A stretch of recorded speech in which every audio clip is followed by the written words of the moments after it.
Welcome everyone to Slash All. We are starting tonight off with the Dino Roars and We Love Miners semifinals tonight. Very excited to get this going. With me tonight we have Gecko. Gecko. Howdy, everyone. Sorry, I'm running this OBS, and this is all over the place right now. But we're Yeah, you we're, know what? we're working it through. Hey, you know what? We need more people to cast. So side note, if people watching, if you actually want to join us and the team for casting, there are always open spots to both run it, cast it, and I mean, heck, season 3 is coming. Join.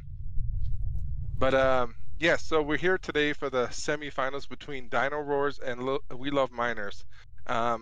Approaching the finals way too soon for the lower division of Slash Hall. Definitely, Tonight will be tonight will be a best of fives, and I'm actually really excited to see how this goes. definitely looking on the rosters for tonight. We have Lava Man in the top lane for We Love Miners, as well as Pro Gamer 00 in the jungle, and Blocky Panda in the mid lane. I will always survive as ADC, and Tempest as support. Um, Um, over I here, heard a lot of great things about Blocky Panda. I'm just yes, throwing he's that been out there. doing pretty good recently. Been kind of up there with the carry position. Um, I always survive, always keeping up with the whole entire ADC position, obviously. Um, but even just looking at recent games with the team playing, we're obviously looking at a very fair and balanced mid lane focus, as well as just an aggressive jungle play style. Definitely. Anytime you see a Fiddlesticks as a jungler, everyone is well aware it can get very dicey very fast. If the warding isn't on top of that, that can get scary real fast. That being said, on the other side, we have Taishi in the top lane. Also, really good player. Um, Notorious Doki, who has yet to lose an in-house, just as a side note. Really good jungler. Definitely have to keep an eye on him. Uh, the the worst name never want to say, Ball Slap in the mid lane. Uh, Red-faced beast, 80 carry, facing against uh, Always survive. I always survive. Thank you. And then Verinda in the support role, which is going to be, in my opinion, support role. Both sides are going to be very important for that vision. All right, definitely going into the draft for tonight. We're definitely looking at a little bit of similar drafts between both the teams, a little bit of hybrid aggressive, along with the really good team fight synergies between it. On the side of WLM, we're looking at a little bit more fluctuation between mid lane having the CC, or support having the CC, and jungler also having CC along their team. Also, both supports seem to prefer tankier builds, uh, but I'm more curious because it looks like Tempest has a harder or not harder, but a more focused engage with the Rel, with the Nautilus, the Alistair, Leona, things like that. Meanwhile, Verinda has still the Leona and the Rel in their mix, but goes with a lot of enchanters. You got Soraka, you got the Seraphine, Karma, you name it. So different playstyles are definitely going to affect how the pick and bans are going to go. Moving from the support to the ADC position, we have Red Faced, obviously, and I Always Survive. With I Always Survive, we're looking a little bit more with more consistently poke ADCs with Jhin, Ashe, Varus, but also with a little bit more aggressive with the Nyla and the Samira. While on the other side, Redface, we're looking a little bit more consistently just all around, constantly hitting your opponents with the Kaisa, with the Lucian, with the Sivir. So I wouldn't be surprised to see either Kaisa or Sivir tonight from Redface. And then From I Always Survive, we're looking probably consistently picking that Varys or that Misfortune. It's very possible, but I'm more curious to see the bans. Considering the favored playstyle, if you will, between those two, I'm curious to see if they ban out the other person's champion pool rather than face it, if that makes sense. Winning through bot lane is still a valid tactic, so So going up until the jungle, we're looking at both Doki and Pro Gamer. Pro Gamer, on the other hand, he does run a couple of different aggressive CC champs, such as Fiddlesticks, such as Gragas, such as J4, but we're going to be looking a little bit more differently as his recent games have kind of shifted into a little bit more mid to late game picks. correct. While on the other hand, Doki, we're looking at very high CC aggressive tanks along with the Zac Amumu, and then we get an occasional Maokai roaming in there. Definitely. His Maokai, I think, was most picked in the in-houses, and as I said before, undefeated on that. Absolutely insane. Now moving on to the mid lane, we're looking at just a different kind of combination. Ball slap, we got coming in with, let's see here, he's rocking a little bit more aggressive picks. He has a little bit of option on different kind of picks. He has an Azir in his pocket, he has Jace in his pocket, and even Seraphine is in there. But I would like to see that Neferi being played a little bit more aggressively, along with the idea that he has an engage jungler and he has a little bit more Enchanter-esque support. And then moving on, Definitely. and even with when we come over here to Blocky, we're looking at the kind of the same idea. I say the mid laners have very similar pulls with the assassin aggressive playstyle. We're gonna have to definitely see on who gets the snowball lead earlier and goes into that roam, because I think roaming with mid lane will be definitely the big impact that both teams need. Now moving on to the last lane. The other thing to look at, though, for mid lane is definitely the jungle support, which is a very good possibility to snowball the laners. If you have a Akali in mid that you are ganking for, well, now she can gank for bot lane. So definitely interesting to see how that's going to turn out. And last but not least, going up to the top lane before we start our giraffes, we have Taishi and Lava Man. Over here, we have Taishi running a little bit different. It's kind of like mid lane top picks. They definitely got the possibility to be stealing the Akali from the other team, because Blocky plays a decent chunk of Akali, so it is a possibility of a steal. On the other hand, on the other side of top lane with Lavaman, he tends to play a little bit more traditional top laners. Definitely. And that Rumble that he likes to play, it's a very strong pick right now. So Rumble, Renekton. We also got Cassante in there. I don't know how comfortable he's feeling on Cassante for tonight, but, it is a very possibility. He has very high picks for that. While, looking back at Taishi, we're looking at fairly high possibilities of seeing kind of other picks. Mid laners are usually going to be pulled up top side. I wouldn't be surprised if you see the Yone versus Renekton matchup tonight, as well as Yone versus Rumble. Those are very consistent matchups for Yone. At the same time, we're going to have to probably see a little bit newer picks, as looking into Taishi, he doesn't play top lane as much as his lane opponent. True. That being said, these are all mostly solo queue and things like that. So this being a comp match, there's a good chance that things are going to get switched up, and you're going to have a more organized team setup that it's going to work around each other. I am curious to see how that's going to go. I have heard rumors of Dino Rawrs being very chaotic in how they pick.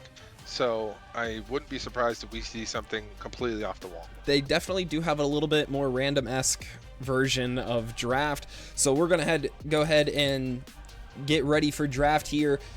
Starting us off, we have Miners on blue side and Dino Rowers on red side. We're gonna give them a few seconds to start it off, but I'm definitely looking for Miners. They definitely should be kind of going with the idea to ban out things like the Zac, like the Amumu, even the Lucian possibly, or the Caitlyn, different kind of things that will kind of get advantage on them. I would even be fearful of the Neferi getting picked and getting played, because that means that if either the Amumu and the Neferi both get picked by Dino Roars, it kind of turns into a scary thing where it's like they can choose just to go in on us. And if they pick, it's also the flex of it if you think about it. While Doki has played it, I am pretty sure that I saw another one of the supports. I don't remember if it was Rinda. One of them also played some jungle champions, i.e. like Rawr, things like that, that can be utilized as a flex pick. So again, very excited to see what the comp is going to be, considering their individual champ pool. In the mid lane, however, I am looking at both the teams. There isn't a lot of priority ban with the mid laners. A lot of it's going to be counter matchup. Akali is definitely a big thing for Blocky, but that also is a possibility of being just stolen by Tashi. It's a very high possibility. That is definitely the highest, in my opinion, picker ban. Correct. It definitely has to be up there. When it comes to jungle, it's definitely going to be the Zac Amumu for the Dino Roars. If that gets banned, that's. But on the jungle side of the other team, I will say Doki plays a lot of Maokai. I will say that is a strong pick for Doki. So. Alrighty, draft should be starting here soon. We're looking at the Kai'Sa ban for the first ban. Ooh. As I said, it switches over to a Neferi last second. Put that back to there we go. And then we are also looking towards a Yasuo ban to stop that mid lane. We got a Caitlyn ban also thrown in here for the ADC. That's definitely good. They're trying to get rid of the engage option for damage as well as the poke option for damage. While Dino Roars is kind of getting rid of any form of synergies between champs with the Yasuo ban. Let's see what Dino Roars ends up throwing in here. A Misfortune ban to keep away poke from the other team. Misfortune is really good for jumping. It looks like they're going to switch it to Jax ban. Yeah. Again, it's very curious to see with the Caitlyn ban.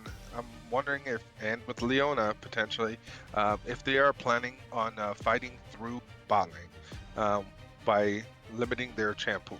I'm really curious to see the Jax ban so early. Top lane's definitely going to be the last two picks, more than likely. The Jax ban isn't the highest priority for top lane either. Definitely. It's definitely got some other picks that are up his sleeve. I'm guessing the Jax ban is definitely orientated towards they're trying to put... Oh, they're not even going to give that option up to them. They're definitely... Wow. I was expecting Taishi to want the Yone or Yasuo picks in the top lane. That's why banning the Jax, get taken away the Yasuo. But it looks not. That is a Rumble first pick for topside. I don't see it being used as a flex at all. I'm pretty sure that's going to be orientated towards topside. It definitely is.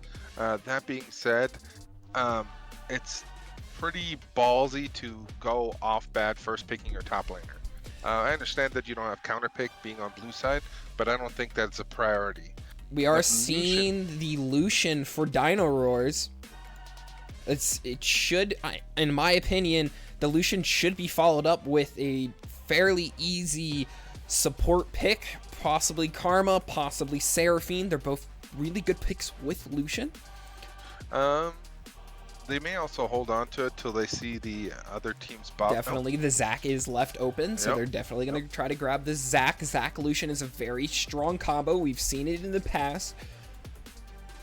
Let's see what they're going to try to synergize with this Rumble. Honestly, the jungle pick's going to determine whether it's mid or top. I highly doubt it's going to be mid Rumble. They should pick the bot lane right now, since they have the opportunity to grab both. That is a Pantheon. I'm pretty sure Pantheon is only seen as a... Wow.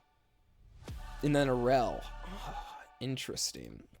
We're definitely looking at the Rel being more orientated support, because that is a very Tempest heavy pick. However, with the jungle, he does play a decent game of Programmer does play Rel as well. He does. So. It is a possible flex with a Pantheon possibly going mid. Let's see what pick is baited out by the Dino Rawrs, as Janna is picked. Janna Lucian is actually, if Janna did recently get buffed, if I'm not mistaken, and she got reworked a little. Yes. Yeah. And it's definitely not a bad choice with a Lucian. Though I want to state that Janna is far more aggressive now, which works for a Lucian who likes to go in. Right. They're definitely going for the team fight, all or nothing comp with Dino Rawrs. Surprisingly, they have a pretty good synergize going on. They're banning a mid laner. I'm thinking there might also be a jungle ban for Dino Rawrs. We're looking at definitely double mid ban, taking away the Akali from the top lane for Dino Rawrs. We're also seeing, I want them to kind of worry about this possibility of flexes happening with the Pantheon and with the Rumble, and that they should open up their bans a little bit more. Yeah.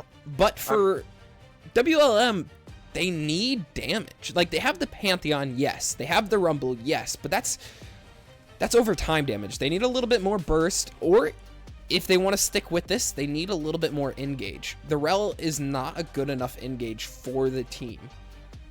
Well, the Rel could also be in the jungle, and they have not picked their support yet, which is a possibility if Pantheon goes mid. I will say that Rumble and Pantheon do have a lot of damage, so I wouldn't count that out, especially if the Rel gets something like a...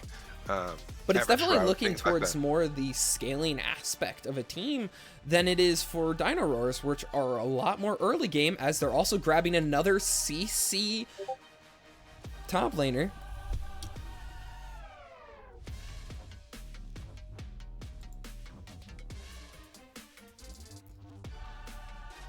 We're going to see. I'm so terrified of a Zac coming in onto a Kennen ult. That is a terrifying combination. Kennen and Zac's whole job is to kind of play that safe game. Kennen's not a bad matchup for Rumble. We're looking at an Ashe pick versus the Lucian Janna, which is not a bad pick at all. It allows you to kind of keep that Lucian in control from getting on top of you. But the problem is that Janna's ability to follow up and disengage is far superior. We're looking at a Syndra pick. I'm pretty sure that's going to be still a Pantheon Rel flex between them. I'm going to lean towards the Rel support with the Pantheon jungle. Definitely agreed on that. Which, I'm going to be honest, as of right now, I would actually give that to the WLM for their bot lane. Well played.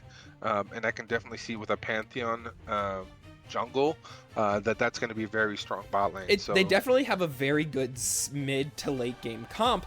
While we look over here at Dino Rawrs with their last pick being Jace mid into a Syndra, they definitely have a far superior team fight, in my opinion. Between that Janna R, between that Kennen R, and that Zac R, as well as Zac engage, along with Jace poke, Lucian poke, they definitely have a little bit more advantage earlier in the game as well. I'm not so sure. While Jace does have good poke, that is still a Syndra he's facing. And Syndra is terrifying. Absolutely terrifying. Definitely. We'll have to see what happens and how they play earlier. Dino Rawrs are notorious for having very wacky, like 5 points into possibly an invade. I'm not too sure with WLM. I've not seen too much example of them invading. Maybe I'm wrong, but I think this will be a very safe game for both sides early on. Kennen scales to mid game pretty easily. Jace has really mid to late game scaling, but can play early.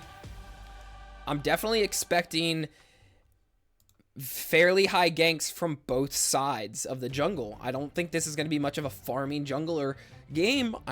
The Zac, the Pantheon, they have to gank as much as they can, especially with a Kennen and a Rumble top. I was going to ask, what do you think of the matchup for Kennen and Rumble top? In my opinion, with the top lane, it can go either way. That's like the Fiora Aurelia matchup for AP, in my opinion, currently. Okay. Kennen is really good. If Kennen runs first strike, he can outgold a Rumble pretty easily. However, Comet might be the way for both of them, as well as Summon Airy for Kennen. But we'll have to see how they play. I'm not too familiar with their play styles with these champs. However, it can go either way, and definitely it's whatever ends up with the first kill, in my opinion, and with higher CS. I will say, especially with the bans that were put out, that WLM, I am pretty sure, is trying to play through bot lane, especially against a Janna. The rel engage is actually a lot more superior if she waits out for the tornado. So either they don't get to play as aggressive, Dino Rawr, or by not using the Q on the Janna, things like that, or they are aggressive and they get to WLM gets to wait out that Janna tornado and then gets to counter engage, which rel is absolutely notorious for, which will end up causing them to win. Plus, like I said, the Pantheon, that's a click and point stun that can turn that entire gank just on its head real fast. So even with a Zac being in the wing, right now, I'm going to be honest, I think WLM won the draft, and I think that Dino Rawr is going to have to figure out what they're doing. Definitely. And a last going over who is playing what and who is where, we have Lava Man in the top lane as Rumble, and we have as his lane opponent, we have Taishi. I always mess up the pronunciation as Kennen. And then along with that, in the jungle, we have Pro Gamer on Pantheon, on Zac. Doki, yeah. As Doki. We have Blocky versus Ball Slap in the mid lane. We got the Syndra Jace matchup going on there. We have I Always Survive versus Redface in bot lane, as I Always Survive as Ashe and Lucian is Redface. And last but not least, we have Tempest on Rel, and we have Verinda as Janna. I'm definitely excited to see these team fights. This can go either way. Obviously, we're looking at WLM as more of the scaling mid to late game, but definitely strong team fights early if they get to that 4-5 stack for those drags. However, I'm definitely expecting Dino Rawrs to have a lot more early game presence, especially with the Lucian, especially with the Zac. The Janna's just going to be really hard to get through in order to get to that Lucian. But the Lucian and the Jace are definitely going to be the two carries for Dino Rawrs. However, we're looking at a lot more Rumble Syndra for WLM. I'm looking forward to the teleport plays that can happen from both Rumble and Kennen. I will point that out. There's going to be definitely 4 TPs in this game. If there isn't 4 TPs in this game, it's going to be very interesting to see the TP offs. I'm thinking 3. I don't think Jace will grab it. I think Jace will grab TP. Against the Syndra, Syndra's pushing potential against the Jace. Yeah, I don't know. I would expect the Rumble to run Ghost. If anyone's not to run TP, it's going to be the Rumble running Ghost. All right. Well, I'm curious to see how this is going to go. It definitely will be exciting. We're about to be in game here shortly. What do you think is going to be the outcome of this first game? Again, so I think it's going to depend a lot on the first 20 minutes. I feel that if Dino Rawrs does not end it within the first 20 to 25 minutes, that WLM definitely has it. It's almost set in stone at that point. There's also the snowballing aspect. Even if Dino Rawrs don't end the game before the 30-minute mark, if any one of their main carries, such as Lucian, Jace, Kennen, are insanely ahead, it just ends up being a problematic. Absolutely, and there's always going to be upsets. I'm talking about in general cases.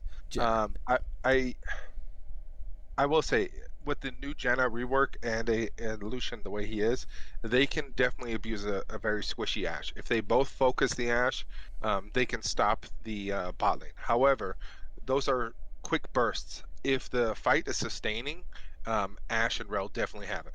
So it's going to depend a lot on how that bot lane plays and the jungle presence in the bot lane. But as I said before, with the bans towards the Dino Rawr's bot lane, I feel like Pantheon will have a presence in bot lane to assist in pushing the advantage. Definitely an update on the summoner runes and as well as the summoner spells. We have Comet and Airy topside. I was saying that was going to be a very big aspect of how the game ends up. And lo and behold, that is what we got. As we are now in game, we are looking at a very they're going to, it seems that they're looking for a 5-man on generally both sides. Yep, it looks like a 5. They are setting up. It looks like Zach's going up for that top ward while the rest of the team is setting up for a ambush bot. However, it does not seem an invade is happening. It just looks like a traditional 5-point other than Syndra's mid and Pantheon is just doing a quick ward to back to red. It seems to be a both bot side path towards top side. I'm expecting the Zach to do less clearing than the Pantheon. However, you never know. Yeah, definitely. If you Control Shift Z, you can scroll out further. Oh yes. We will definitely do that real quick. So we are looking no flash Zach currently. That was something I was looking in there. He is looking a little bit more tankier. It does seem that Doki is going for that top start, possibly playing towards this Lucian Janna, which is not surprising. I am very curious to see how this top lane matchup starts off. There is a ward on Taishi right now. Lava Man is going possibly to look for a little bit quick poke. It seems to be a solo clear by Doki. Yep, but WLM is leashing for a programmer. Again, in this current season, that isn't typically a thing you see anymore. We see some quick poking by Redface, as well as going into that. On top side, we don't see too much trading yet. Jungling is still full clearing. We have both the mid laners poking it down. But it does seem to be slowing down on all the sides. We have Pantheon full clearing, while Zach is looking to also full clear his red as well. It's a lot of vision already being put out by Dino Rawr. Definitely. Looking back on the bot side, they seem to be shoving. We also have mid lane getting a little bit of poke. Ball is able to get a couple more autos off. As bot lane's trying to shove in that bot wave under tower quickly. There's a lot of vision going on with that Janna and that Lucian combo. We have Zach just barely not in vision heading up to that top side. Looking for a level 3 gank. Taishi's not making it too obvious as Doki's stepping up, but right about now, it should be any second now that they jump. Doki jumps on Taishi. They get the stun off. They're jumping off. That's a flash down. Seems the fight has ended. He jumped short. He thought he was going to keep walking forward. Yeah. Does seem Pantheon is looking to kind of put Doki in a little bit of a situation here. Looks like that's a huge wave by Taishi getting shoved in. I wonder if Lava's going to be able to pick up that cannon. He is able to get it. Looks like Doki's setting up for a lane gank, though. It does seem they are trying to take it really slowly. No vision is on Doki currently. Bot side is getting a little bit of stun traded. The Janna Q is able to go through and stop that from happening. Zach is starting to do recall here. Mid lane is still very slow. Auto poking. Oh, they did jump on. Doing as much damage as they can. That's Ignite down. That's Lava Man going down. First blood going to Taishi. That definitely was the big impact that Taishi needs to have that strength topside. That is TP down on Rumble as well. Yeah, definitely, and it's a good way to get your top laner ahead. Um, Curious to see if program is going to do the same thing for mid. That is going to be a jump. Pro Gamer's going to jump onto that. Is Syndra able to finish it all? Ball slap does get the flash off and get out of there. Uh, that's going to be a rough one. Syndra is going to start getting ahead, and so both teams getting their own advantages in different lanes. That is TP down on Jace. Bot lane is shoved out. We missed out on the Janna kill down there. Yeah, it As looks well like as it all was sums sustained. have been used from both sides. Yep. Definitely looks like the sustained fights, as I mentioned earlier. That Lucian was very low on both life and mana. Meanwhile, Ashe and Rel are actually pretty good on resources, so odds are that was a more sustained fight. The burst did not work out for them. Looking back in the mid lane, we are looking at a little bit consistency with that. It seems that they are trying to play the farming game. As looking back up to the top lane, it seems that Lava has shoved in a wave onto Taishi and is trying to get some Comet poke down. As all the bot lane as well as the jungler are kind of pushing in a little bit. We have Doki getting somewhat of early vision as Pro Gamer and Doki are about to meet head to head along with the Ashe. The Ashe lands the W. Doki's trying to get out of there and Doki's able to escape with E. Yeah, those Zac jumps are quite long. Looking back in the mid lane, Panda is able to get a stun off on Ball. He's a half HP currently. That's cannon down. We are looking back down towards bot lane. It does seem that Dino Rawrs have the dragon advantage currently. However, Scuttle just went down. It does seem Pro Gamer does not know he's on vision currently as he's trying to get somewhat positioned to do a gank onto Ball. It is Doki up a whole level on Pro Gamer currently. Back in the top lane, Taishi's getting pushed off. He hits level 6 finally. Lava's trying to get some aggression. Trying to keep Taishi under-tamed. We're also looking back at the bot lane. Both are level 4. Level 4, we have Lucian with a CS lead. Drag is still up. We have Doki roaming up around top side, looking to get that invade, get that deep vision. We have Programmer take his Raptors. Little does he know, he's about to possibly lose his blue buff. I am a big fan of seeing all this action, I will say. Looking back on the bot lane, we're seeing a little bit more farming than one would hope. The Janna did go down. It looks like Survive's looking to get some poke in. Redface does not get to use his E autos. In the mid lane, we have Ball and Panda going at it. Ball is trying to get some quick damage onto Panda and is able to walk out, not necessarily unscathed, but for the most part, higher HP than Blocky. Back in the top lane, we had Kennen Recall, still has TP up. However, he's looking to just walk it in as Lava's kind of just letting this push into him. We have some reset from Syndra as well as a little bit. We should actually see the Ashe hit level 6 before, I want to say before the Lucian. It will be fairly close on the levels. However, I wouldn't be surprised if there is a position to just let this drag play it out. Neither side seems interested in the cloud drag. Both sides are playing towards top side. We have Doki kind of roaming into the bushes. This is very lack of vision on Lava. So I would not be surprised. Especially with the last gank, you would figure Lava would ward there. Yeah, definitely a ward on Tribush is huge. Doki's looking to do the leap. That's E about to land. Let's see if it actually goes off and hits. Oh, it gets canceled. We also have on the top side, we have Pro Gamer kind of taking his blue buff right now. Doki's looking to do a recall. Taishi and Lava are just farming in a way, especially after the one kill that Taishi was able to get off with assistance from Doki. I do have to compliment Doki if you look at it. That Programmer is barely ahead in his camps, considering that Doki has been doing all these ganks and influencing all these different lanes. having that presence. It definitely has the junglers have definitely a lot of presence along with it. Both bot lanes are level 6 now, so I would not be surprised if a look for drag comes soon. It does seem Pro Gamer also has his R and is possibly going to be looking for something on Taishi. They're catching Taishi on the movement. Pro Gamer is going to possibly look for a recall. There is a ward on Herald now. Seems both junglers are taking the safer approach to objectives currently. I am expecting a little bit more action here soon, however,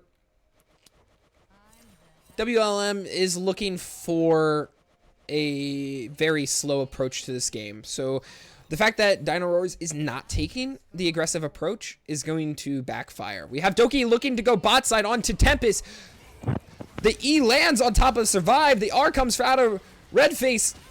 That's a stun. That's an R off of Tempest. That's also an R off of Pantheon.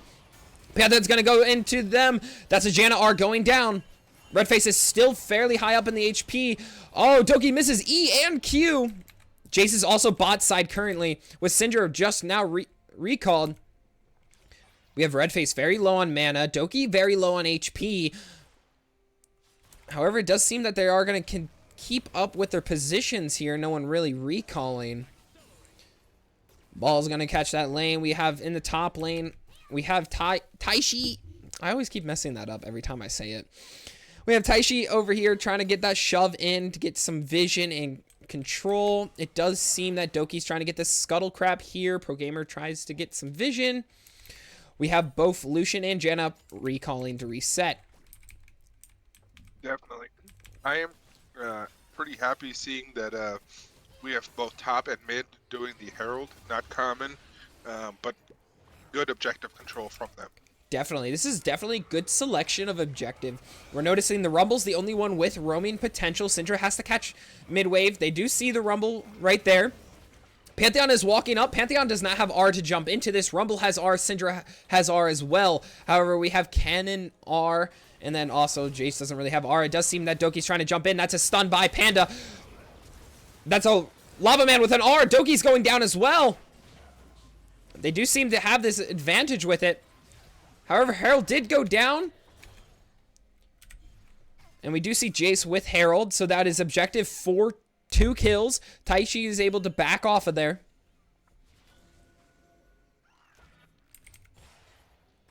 Well, on top of that, that's going to be real nice for Lava Man, who now got a kill and has been on top with CS now. So he's not just caught up and matched the kill that Taishi got, but again, on top, he has a CS lead as well, being able to push the cannon out of lane. Especially with Taishi playing the way he is, he has not had much opportunity to back with actual items. He's just been getting components lately. We do see that Lava has the advantage with item. Also, teleport advantage, which is a big thing, especially advantage with the dragon fight. So it does seem they are positioning for drag. However, WLM does not have the jungler advantage. It seems that Tempest and I Will Always Survive is trying to get some position. That's drag being taken. They're going to be jumping on top of them. That's a double hit right there. They're going to be stunning. That's Relr going down. Ashe is going to follow. That's Pantheon R coming in. They're going to finish up Tempest real quick and then switch on to Pro Gamer. That is a 4v3 that did not end up in their benefit. It seems that Pro Gamer is going to be able to dodge all of the CC coming through. Is hit by ball. It does seem that Verinda is going to be trying to get some poke on. They might try to do a tower dive or behind tower jump. Doki's going to be trying to see if they could follow up, but it seems they're going to be just looking to drop this tower with Herald. Back in the top lane, there's also a level lead with Lava now that he has a kill and also item. Seems that Kennen followed up with getting boots. I will, again, compliment Doki on the presence on his Zac. If you look at it, programmers have been having to react instead of being able to make proactive moves himself. It does seem that Blocky did get some plates. Along with that solo farm potential, Blocky is now also up a level. They do have fairly good level leads on WLM right now. The only disadvantage they have is the Lucian being level 8 while the Ashe is level 7. It does seem they're going to be just shoving all the lanes currently. Not too much active. Pantheon does have full camps up, as well as Doki has also full camps up. So it might be a little bit of a pause timer for combat. We have the Lucian being 2-0, as well as the Kennen being 1-0. It does seem the kills and the deaths have been spread out amongst the team. It isn't just one champ being too far behind or too far ahead. Definitely, but we do have to look at the CS differences. We currently have Rumble leading 40 CS. We have Syndra leading by, 15-20 CS. Yeah, Jace just got Eclipse, so it is a fairly even item advantage between mid lanes, but top lane is definitely still an item up. We have Zac obviously buying a little bit more tankier than Pantheon, so a little bit cheaper. We have Zac kind of pushing in a little bit. We have Essence Reaver on Lucian, which is a huge buff. Well, the biggest concern actually right now is that Ballslap just got 1v1'd by Syndra, and that's not a good thing. That means that even with the pressures applied and elsewhere, Syndra's now having that lead, able to crush Jace by herself, which frees Programmer up to go top or bot lane. We're definitely looking at Blocky possibly just going to play super aggressive against Ball now. We have the bot lane. Bot lane's looking to jump in on top of this Ashe. That's a Lucian R going down on Survive. Survive is able to survive and get out of that fairly unscathed. It does seem they're looking to get as much damage onto this tower, possibly knocking down this tower. Tempest is able to put that aggression on. We have Doki staying there. However, in the mid lane, we have Pro Gamer trying to do a little bit of invading, possibly into a mid gank. Top lane is still going down with that passive play style. We have Rumble up 40 CS on top of Taishi. It's going to be very hard for Taishi to be able to keep up with items at this point in the game. Taishi's going to have to use that TP advantage, which he had, or potentially can get again. Oh, it does seem that jungle DC'd there quickly. But just a recap of everything going on in the game. Herald was taken. First Drag is taken. It does seem that Dino Rawr has the objective advantage currently, especially with damage towards towers. Damage towards towers is leaning more towards WLM. Yep. With the fact that top lane is lower than half. Mid lane is fairly low.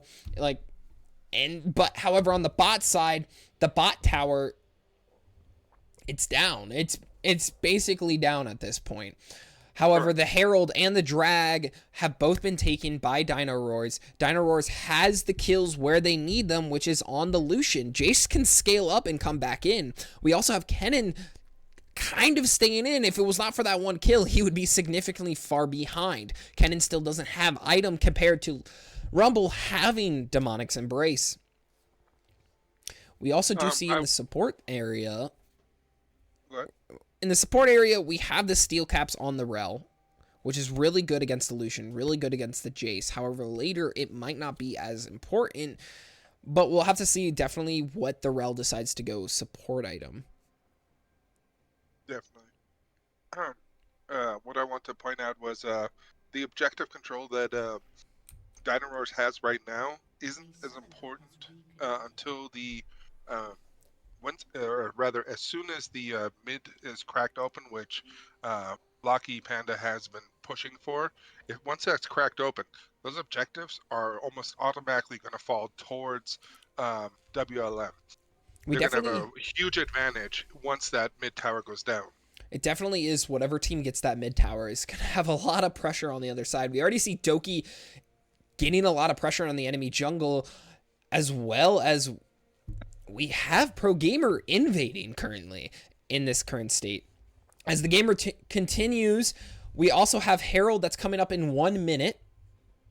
So we're definitely looking at a possibility of a very quick team fight. We're not having too many supports roaming yet. This game should be starting here shortly. I guess we're also waiting on the time for the games to get going. As it kicks back in, there we go. We have Doki looking for a play on Blocky currently. Unsuspectedly. Oh, that's an R down by Doki. That's also a flash on Ballslap. Blocky is possibly unable to get out as Ballslap's doing damage. Doki survives with figment of health. Oh, Ball Slap is also low. That's passive down on Zac as well. Seems that Janna and Lucian both roamed mid. That's an Ashe Arrow going down. Ashe Arrow missing. Pantheon are going down. Redface in mid lane trying to catch that. Oh.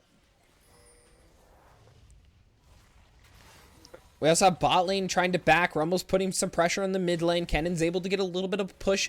We have Drag coming up in 40. Herald up in 20. Well, I will say that that mid tower for Dino Rawr is looking very, very weak.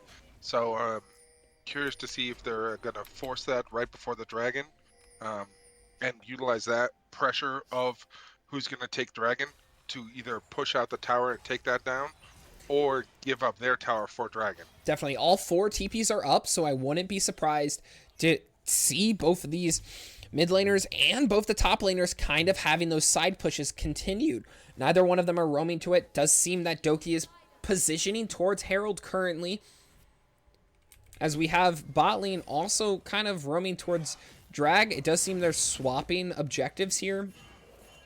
However, they might meet up and try to both fight for Drag. We have Redfaced and Verinda in the mid lane. We have Tempest and Survive also positioning towards mid lane. However, currently right now, Rumble is roaming down. They're getting some damage. Redface is getting damage onto this tower. He might be able to pull the tower. That's an Ashe Arrow hitting. That's a flash Q from Tempest. Tempest also hitting R. That's a Janna R going down. Rumble also hits R off. They're getting a little bit of poke. That's a TP from Jace. Taishi's also there. Ball's looking to get some quick damage down. Doki's taking a lot of damage from lava right now. Doki might be able to fall from here. However, Pantheon is also following up onto that Taishi. Taishi is hit. Taishi's falling down. It seems they also get some damage on the Ball Slap. Ball Slap is also falling down. Verinda's also fairly low. They're going to look to get this tower and possibly follow up. It looks like they're going for Heralds right off of that tower play. We have Verinda and Redface both half HP playing towards that mid side. Doki's looking to farm. Drag also fell right before that fight. Yeah, WLM definitely going for all the objectives right now. They got that mid tower, they got the dragon, they got the herald. That's very well played.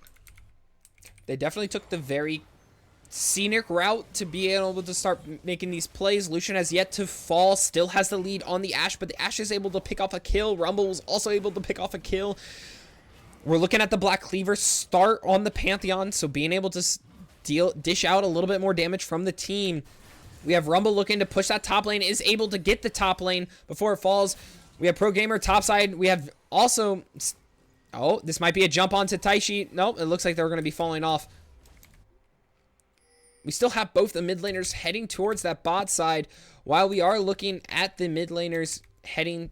Or, sorry, the bot laners heading towards mid lane as well and keeping that mid pressure. Definitely. Again, looking at the gold advantages, we're now looking at a 3K lead for WLM, which honestly isn't so much on kills as we can see. They barely have a 2-kill lead. It is the CS that is getting out of hand, plus those plates that were given out. Definitely earlier, the gold has to deal with the plates from earlier. It does seem Ashe Arrow lands on the Zac. Lava's trying to get some damage onto Doki. Is Doki able to get out? Doki is able to get out. We have Ball going in, all in on Panda, doing some great damage, but Ball is able to fall. That's going to be a Rumble Art taking the kill on to the Jace. Definitely Rumble is looking to be the carry for the team, but Syndra's not doing that bad herself. Definitely, and that combination between those two ultimates was really nice. Well played. It definitely does seem that the Syndra and Rumble scaling is happening a lot sooner than what Dino Rawr expected. They're definitely going to have to start switching around how they're playing this and get some more vision on here. You know, both teams have fairly good vision if we look around the map and consistency.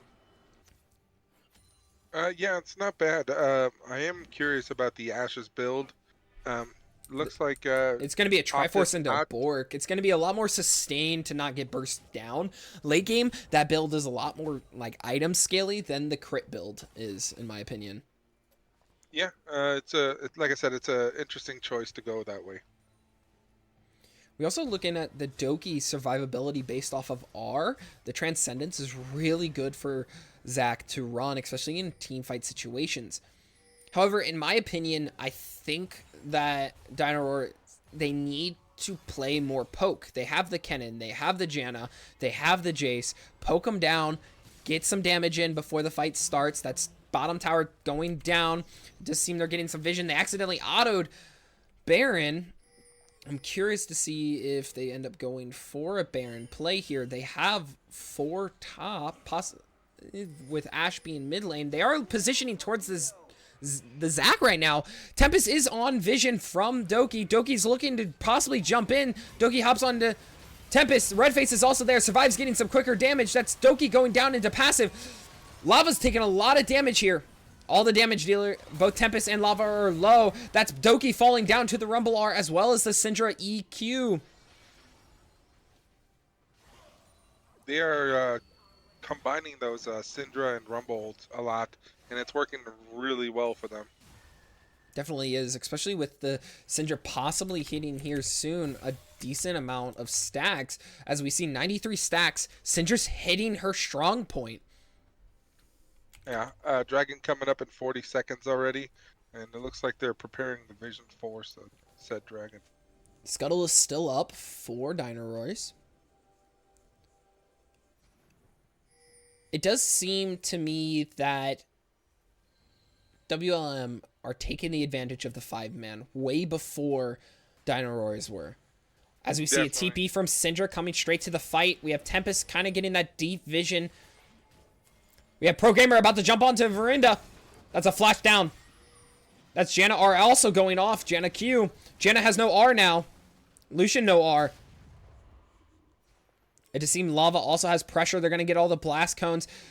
We have Taishi kind of roaming down here. They're going to look to burst down this drag as much as they possibly can. Syndra and Rumble getting off the poke. Doki's going to jump in before. That's a TP down from Taishi. They're going to be jumping in. That's Zakar getting a lot of damage off. Lucian able to get a pick. Syndra also able to pick the Lucian. That's a Kennen getting a lot of stun. Seems that Lava's able to fall. It's going to be Dino Royce picking off the final of the fight. They did really well on going in one by one to kind of get that CC as well as poke down. Ballslap is able to deal a lot of damage coming back from that very weak state he was before. That Manamune buff, as well as the Zac Transcendence, kind of really did a lot of damage. The Kennen was able to get in there, get that R off with that extra penetration that he has. Yeah, the Kennen flank with the ultimate flashed actually in with the ultimate. Well played. That definitely turned the fight around. Now, I will say Doki's Radiant Virtue is definitely helpful in sustaining the team, and they probably would have died a lot faster without that Radiant Virtue. We're definitely looking to see the ADC go back. The side lane's going through. Rumble's the only one on the map with TP other than Ball, who just got it off cooldown. We're looking at possibly... We're seeing the two without TP go topside. Currently, actually, it looks to be really a Baron impressive. play here. If you look, the gold's completely equalized already. Yes, that 3,000 gold lead was completely made up already. That drag fight was very important for Dino Royce to kind of settle back into the position. Jace is no longer behind. We have pretty much everyone in a good position for Dino Royce, and it does seem that WLM has to try to figure out how they want to retake this lead, whether it's through a pick, through Ashe Arrow, or if they're just going to want to try to play a little bit more aggressive onto their main damage dealers. Well, another thing to consider is while the Ashe has not been getting any kills, the Lucian did just pick up a few. So that Lucian's going to be a lot more terrifying than the Ashe in these team fights. Definitely. The Lucian did trade early into that last fight against the Syndra. They both went down, which Syndra is a very big part of WLM's comp. We have Doki taking up that top side. We have Janna trying to get some deep vision in. It does seem that WLM has the vision advantage onto there. Ball's doing some poke onto Lava. Then we might see a 1v1 quick short here in a couple seconds. Ball has the advantage with movement. However, Lava has the nice little R to slow him down. Yeah, I will say Lava is pretty scary.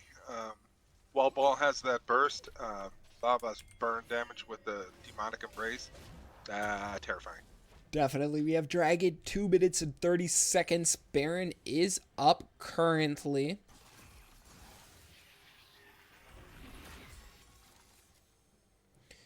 see here. They are looking to clear this vision.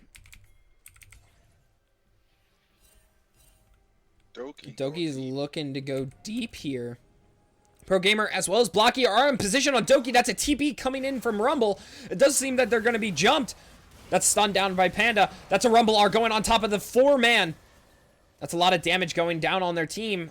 Redface is forced to back off. He's very low. Rumble's going to be going in. That's a stun by Syndra. Able to pick off the Janna. Doki is able to get over to the bomb plant. That's Pro Gamer all by himself. That's a Taishi ult right there. They are able to get the pick onto the Rumble. However, it is still a 3v1 left in that fight. Redface is having to back off. Ball is currently there. They look to be clearing some vision there. Ash is starting the Baron. We still see a Pantheon R on the map. Ball is kind of doing a little bit of poking.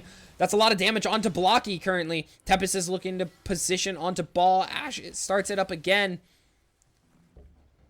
However, they do seem to be backing off and resetting.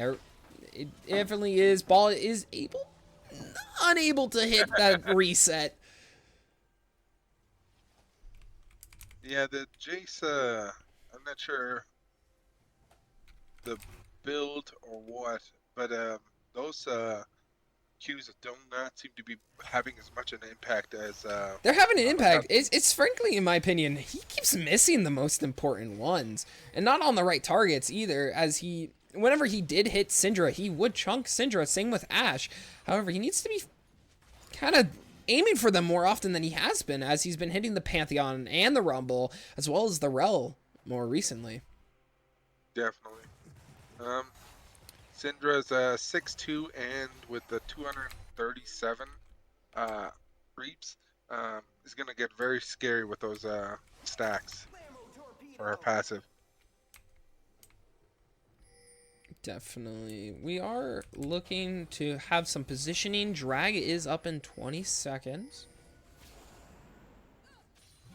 Looks like Doki's getting some vision on it. Dino It Rawr. is currently a 4v3 on Drag Pit currently.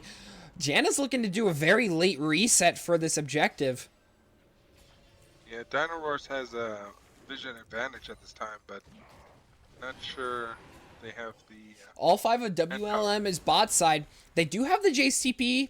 He does seem to be looking to get a reset in before he has to TP. Redface is a little overextended compared to everyone else. We see Taishi doing some quick damage to Tempest. Tempest is taking a lot of AP damage. Doki is getting ran on by Tempest. That's Q going down on Doki. That's Ash Arrow missing. That's Syndra's stun missing. That's Lucian R being wasted currently. See, Doki cancels the E. It is now a 5v5 for this drag. They are seeming to try and play. Ash Arrow is down for 30 seconds. They still have Rumble R. They still have Kennen R, which are really big fight indicators for both teams. It's going to Q hitting Syndra. Doki is trying to keep this a dragon going. This is soul point for Dino Rawr. Pantheon is in the back site, looking to do a flank. Lava is trying to get with his team. Lava is hit with a stun. It does seem that Dino Rawr is having the advantage. That's Lava going out with the R, trying to jump onto their team. That's Zanya's going through. Tempest is going for the flash. Tice is going also for the stun. Tempest is falling down. We also have a little bit of action going on to the drag. Ash is able to pick off the Janna. Lucian is also falling. But however, Doki is still alive along with it. They are unable to pick Blocky before Jace falls down. They are picking off this drag. It does seem that Blocky is falling down shortly afterwards to the Zac. Survive's also trying to see if they can pick off this Doki. They see Doki going down. Maybe not. Maybe they don't see Doki. Doki's looking to do a little bit of a stealthy escape here.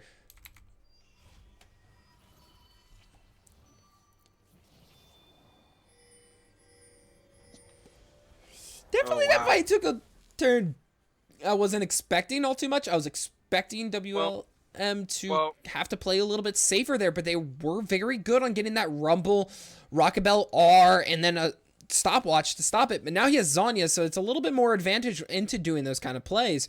With Tempest flashing on top of them to get that going, it did feel like Taishi's ult was wasted. The problem Dino Rawr was, or WLM had was they actually separated away from their biggest person, which is Blocky Panda. So Doki was able to jump on Blocky Panda by himself, and no matter how much damage the Syndra has, she can't get away from a Zac. We do have Pantheon And R. We also have Rumble TP. They're looking to do this Baron play. They turn to help Doki take on Survive. Survive's able to get out with the extra bit of tanky. Doki's taking a lot of damage going into passive. They're not able to follow up much longer. Lava does not have R anymore. Doki is slain. They are looking to chase down Redface. Redface is taking a lot of damage from the Rumble. That's a stopwatch going through. That's also a Pantheon R going behind them. They're looking to jump onto that. That's a nice flash by the Janna. Baron call. It is a Baron call. Pro Gamer is also getting chased down a little bit here. They are looking to possibly contest. All of WLM is still fairly high in HP except the jungler. Seeing Blocky is a little overextended here.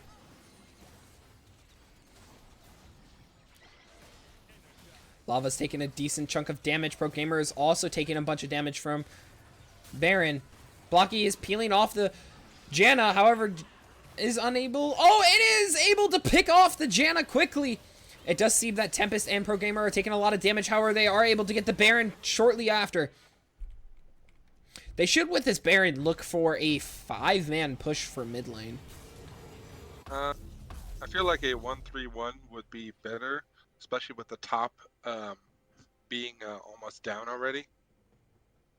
Definitely. I'm expecting them to look for one last fight to end the game. This game could go either way in this current state. This is late game. A lot of late game macro is going to be very important. Neither one of them is on Soul. So it's going to be kind of just pushing a lane and trying to end. It does seem to be a 3-1 currently. However, it looks like 5k advantage currently for WLM. Definitely. Those four kills that they just recently got in the last few minutes definitely puts a big impact on how the game is going to be played here. Doki's trying to get a little bit of farm. They have a really good control on Doki's jungle currently. In the bot lane, we have a little bit more poke going down. Lava's looking to jump on Ball Slap. However, also up here, they're looking to go on to that play. Lava's not able to get Ball, as Ball is able to escape with quite a bit of HP still remaining. It does seem they're also trying to look on a play on him. Pantheon's looking to go down. Possibly make a play. Ball cancels his back. Mid, they're still trying to get that tower. It looks like Doki's looking to jump in. Doki's able to get onto the ADC, but unable to continue that going. A lot of damage going on to Doki here. See Jace, that's a Lava Man R going onto their team. That's going to burst a lot of damage. They are able to pick the Lucian and the Janna. Tempest is going under to take some damage. Doki's looking a little bit low. Ball is not able to make a play. They are able to make a pick onto Doki. They're also jumping onto the Jace, picking Jace. This looks like an end. Taishi's taking a little bit of damage. Blocky's looking to finish Taishi as well. And they're able to pick off Taishi. This is definitely the end of the game right here as they're pushing to get that last little bit of turret damage into the Nexus. That was a really good engage by Lava Man to kind of get that R on and follow up on it. Definitely they played to the strengths. Blocky is definitely the MVP. 10-3, yeah. That once he had that death cap, he was unstoppable. It was that was a lot of damage. It definitely was a very big impact to what happened. That game was definitely on the shoulders of Blocky there. If Blocky got picked, that falls down, but also Lava Man with his R and generally burst damage that he had definitely showed. We're definitely looking at possibly some changes with the mid pick. I don't see the Jace as being played again. It wasn't as impactful as it was intended. The comp for Dino Rawr was really good. However, they weren't able to perform as strong as the scaling that WLM had. So definitely well played by WLM this game. We're gonna look to do a quick mid-game break for a few seconds, get some breathers. We'll be right back here in a bit.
And we are back.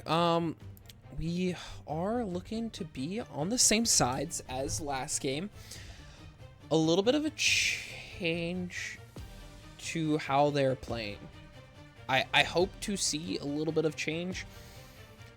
When it comes to WLM, we are probably going to see somewhat of the same comp. Blocky definitely lived up to the carry position that he has been in recently as the team has been playing. Lava definitely also playing that very strong positioning. So I'm hoping to see something a little bit more out of Survive as well as Programmer. I want to see some more activity between them two. However, overall WLM, a few different sloppy mistakes here and there, but we're able to pull through towards the mid to late game. Definitely a lot better than Dino Rawr's performed. Looking at Dino Rawr's, however, they gotta figure something out. Whether it is play a little bit more early game, but with Doki being where Doki was majority in positioned in that game, it kind of just ended up being a loss of lead. That early first blood with Taishi was fairly good. However, hovered way too much topside, wasn't that active towards bot side. Drags need to go down a little bit sooner, more position. They had a lot of opportunity with Redface and Verinda having that early presence. So I would like to see a little bit more early gameplay between the two teams. I think definitely the slow positioning between them kind of just slow. But as we are kind of going through, it does seem draft is beginning. We have Dino Rawrs ready. I am very excited for this next game. I am too. I'm hoping Dino Rawrs is able to pull it around. Last game definitely was. Everyone felt asleep when they were playing. It does seem draft is beginning. We are back in the banning phase. I'm pretty sure they're gonna stick to the same bans. Bans are really huge. We might see a Syndra ban coming from Dino Rawrs in the first round instead of going with the top ban with the Jax. They are sticking with the Yasuo and the Neferi from their respective sides. I'm hoping Dino Rawrs goes a little bit different with their draft planning. Well, I am curious because they kept the same sides. The Dino Rawr had the option to change sides and chose to stay with the same side. So they're banning the Rumble instead of the Jax this time around. But I am curious to see why that is, if that makes sense. What their plan is for why they want that last pick, or if it's just the side that they want. I'm really curious to know why they banned the Jax when they had Kennen in their pocket and other kind of picks in their pocket. We did see the same bans for WLM. We are seeing the Rel coming through. That's a Yone quick pick to take it away from their top laner as a possibility. We see the Yone up there. That could be a flex either way. So it's a scary sight to see this early. It's kind of crazy how Lava always goes with his top pick off bat. Does not. They try to keep it in order, you know. Try to not. Which is also why they always ban so early. They ban Rumble or Jax in the last one in the first set of bans. They are taking the Akali away from WLM and taking it in the route that I'm pretty sure is going to be at a top Akali. It also can just be a flex generally between the top and the mid laner. True. I wouldn't be surprised to see an ADC pick here, possibly jungle pick. They do tend to use their jungle pick on the second. However, the Akali is kind of just a counter flex. Apparently the Rel and the Rumble had a high impact, so that's why those were banned. It does seem to be a Nautilus versus Taric. They were looking for the Nautilus. That's going to be a Gwen. Still a fairly usable flex pick, but more than likely going in the top lane along with Lava Man. Let's see what they kind of do here. There's a lot of flex potential between the Yone Nautilus Gwen that could go anywhere they want to. The Gwen could be going top lane with the Yone mid and the Nautilus jungle. However, it could be Yone top with Gwen jungle and then Nautilus support. I will say I'm a pretty big fan of Nautilus, so seeing that into a Taric, it's not a bad choice actually. That's a skill matchup in my opinion. It can go either way. It Though definitely can. I wouldn't be the Taric ult, surprised to see a little bit more difference in different kind of things. I'm trying to see how they I will change say up. though, The Kaisa pick is definitely nice, but well, here's the thing to consider: the Taric ult, right? If we have a Taric put his W on the Kali, she can then dive in, and with the ult, and Kaisa can actually follow up into the Taric ult that is on a Kali and still be invincible. That's actually a really great combination. we do see the Ashe ban against the Kaisa Tark, which is not a bad ban if you think about it. I do like to see that kind of ban going through. The Zac having impact and getting banned. Yeah, I mean, Zac is Zac. Jungler hasn't been decided yet. It is a good ban. He does play it quite a bit. So, I'm intrigued to see what comes out of this as the last ban. I'm gonna go with an MF ban. Yes, there's the MF ban. You were right about that. And then Poppy, so they are trying to ban up jungler. I still wouldn't know what to pick. As a jungler, I wouldn't know what to pick into this. Because there's a good chance, again, Doki plays a lot of different champions, but as I said before, that Maokai on him, it's notorious. it does seem to be a Gnar top, which is not a bad pick against a Yone or a Gwen. However, your scaling is not as efficient as a Gwen is. True. I am also surprised that they're saving counter pick for jungle. Seems a little weird. It is a good thing. I mean, definitely with these next two blue picks, it's going to be more efficient on what they're going to do. There's a Varus pick right there. And this last pick is going to definitely decide where everyone is. This can be a very easily counter pick for topside if they really wanted just to throw the Gwen jungle. Let's see. However, Gwen jungle is not as oppressive as it once was. And is the J4 jungle. This is a very interesting team comp they got going on. It is definitely solo lanes. There isn't much. Yeah. Between the J4 and the Nautilus, they make a lot of other teams synergize pretty well together. However, it's going to be a lot more snowballish with the Yone, with the Gwen, with the J4. Actually, if you want to talk about synergy of the team, WLM's team does not synergize well, actually. So it really doesn't. They just all individually are queue good champs. Yeah, it's a very solo queue. What are we seeing with Dino Rawr? Is that a Scion jungle? As a Scion lover, that kind of hurts me a little bit. It kind of hurts me. It's an interesting choice considering you're passive. I mean, yes, that W passive with the HP gain is really nice. How it just feels really lopsided and very awkward.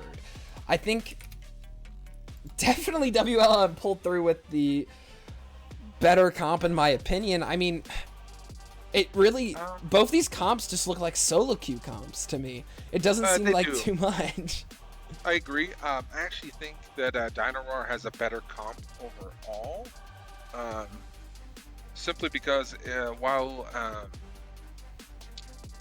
Gwen is effective against tanks, they don't have the tanks needed for that. Sure, Mega Gnar, but the Scion is not going to be tanky enough. I mean, true damage is true damage. The Gwen's still going to do a lot of damage, especially with the Yone also being aggressive. WLM has such an aggressive comp that Dino Rawr's decision to play a little bit more poke into an all-in, it's just, it doesn't seem to me that Dino Rawr's really thought through with their comp. As same thing with WLM. I really don't know what to think about these two teams currently, as it just kind of just seems all over the place. Definitely. It does seem to actually, looking at the teams, it does seem to be Lava Man playing Gwen, Programmer playing Jarvan, Blocky playing Yone, Survive playing Varus, and Tempest playing Nautilus. However, on this other side of the spectrum, we have Akali in the top lane, Sion in the jungle, Gnar in the mid lane, Kai'Sa ADC and Tark support. Yeah, it's I mean, as expected for the lanes. Again, very solo queue esque. Actually, it's Gnar mid. I didn't even. Yeah, no, it's Gnar mid. I mean, theoretically, if we take the top aspect, Gnar is a huge pick into Yone in the top lane. Sure. Like, that's just generally a good pick. Gwen versus Akali. Akali's way too squishy to deal with Gwen early. Akali's whole thing is definitely going to be that poke with the Q, being able to poke trade. The Sion art, that's going to be the only form of ganks from Sion. I will point out that the reason Gnar is effective against Yone in top lane is actually because of all the walls that he can stun them into. Definitely. With mid lane not having that as much, being a shorter lane, I'm actually kind of leaning towards Yone in that. I mean, the Gnar Q is really oppressive against Yone. You get a really far range, and then on top of that, mini Gnar is just, the auto attacks are going to be really oppressive towards Yone. I'm really intrigued to see what they do for runes. If this Gnar run Grasp, Yone might be in a little bit of a pickle. However, a lot of different things. Gnar could just be going Conqueror or PTA. Yone could be going Conqueror. We have Akali in the top lane who's probably going to go Conqueror against the Gwen. However, an Electrocute would kind of even the ties between Akali and Gwen. I'm not too sure how Sion will work, because Grasp in the jungle is, in my opinion, a waste of a rune, so we might just see Phase Rush off of the Sion. I'm gonna be honest though, I think that Jarvan has, first of all, Jarvan is just really strong, but if Jarvan invades and suppresses that Sion, that can go really bad for Rawr. Even you just can't fight a Sion early. That's kind of, I think that's the idea of the Sion pick, is that you have to be extremely cautious early game. Your cooldowns are way too high to even try to go all in and then kill him and then try to get out. He's bound to get autos on you. And then looking at the bot side, Kai'Sa Tark is a really good comp back in like season 10.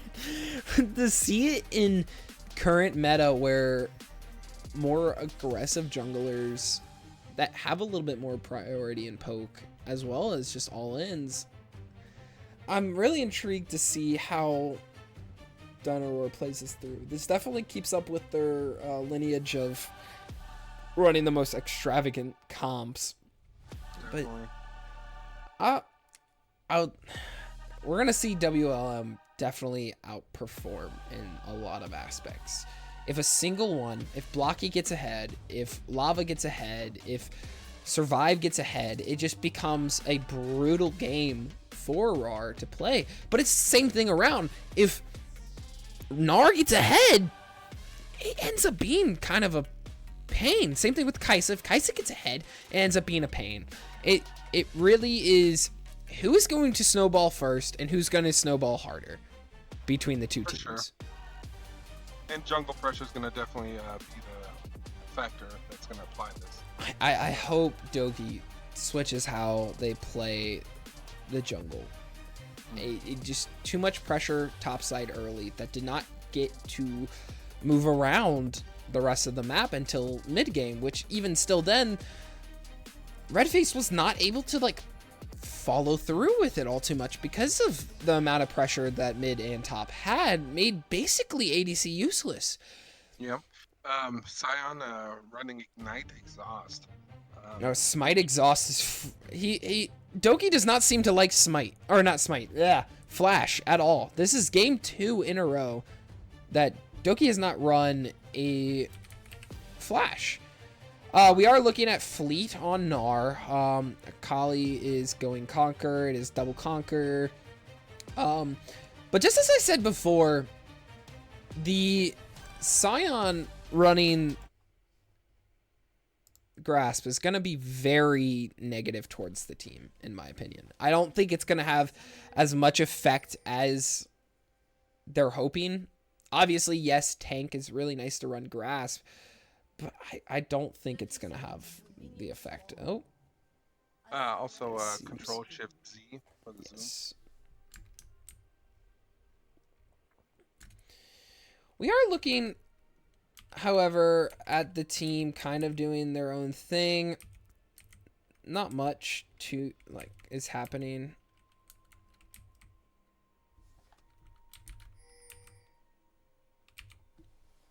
So we'll definitely have to see how they approach this. It does seem they're looking to do a quick invade.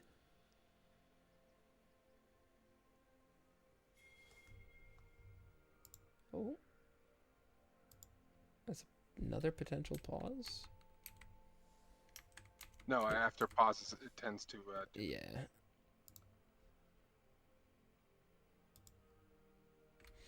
All right, and there it goes back in. So it does seem they're looking to do an invade here. There might be a counterplay against this invade. I don't know if they know. I think it's been pinged. It's been pinged. Yeah, Nautilus definitely saw them roam to it, but I'm not too sure how they're gonna do this. Oh. As Pro Gamer's gonna be stepping up, they're gonna be jumping, just flashing onto his stun CC, and Pro Gamer's gonna go down to the Akali. I don't know how he didn't see that Jarvan. Communication is going down. Well, the Scion was standing out of the bush, so I'm not sure how he didn't see that is all. Just wasn't paying attention, I guess. Yeah, just autopilot. Lock screen, maybe? Question mark? As we are seeing Scion starting that Raptors, we have J4 going up to his top side. Rawr is going to be really late to the lane. It seems they swapped. Taishi has gone mid lane. We have the Rawr versus Gwen. Very interested to see if that was the right decision of theirs. Definitely curious to see how that turns out.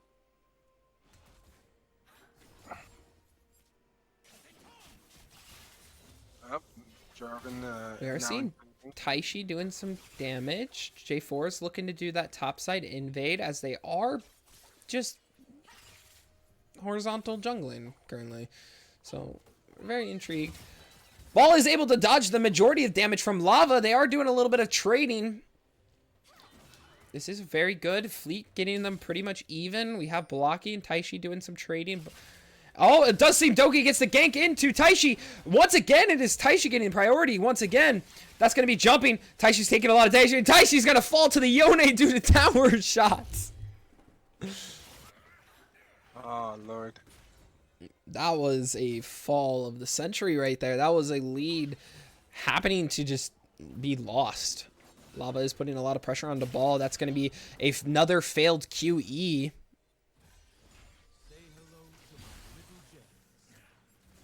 A little bit of poking for Varus. A lot of stun. Verinda taking a decent chunk of damage from these quick trades. Yeah, Varus can hurt real fast. Akali's doing some damage in the mid lane.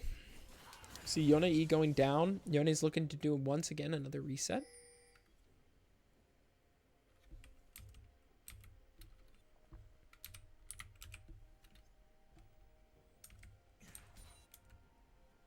Difference being that Tarek does have sustain.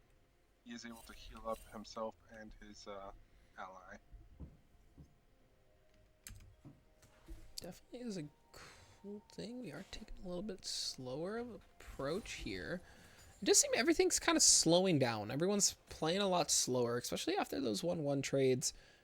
Akali had the momentum, lost the momentum, and is no longer taking that initiative lead. It does seem that Doki's trying to get a little bit more of an invade. Doki does have the CS advantage currently. That was from catching that mid wave and shoving that a little bit. Blocky is looking to go on a trade on Taishi. Taishi is going back in. Blocky has the shield advantage going back. Taishi's doing a lot more damage. That is J4 going mid lane. Doki is trying to make a play topside once again. Not much is being done, though, with it. Doki is going to stop the recall, go into lava. The E is landed onto lava.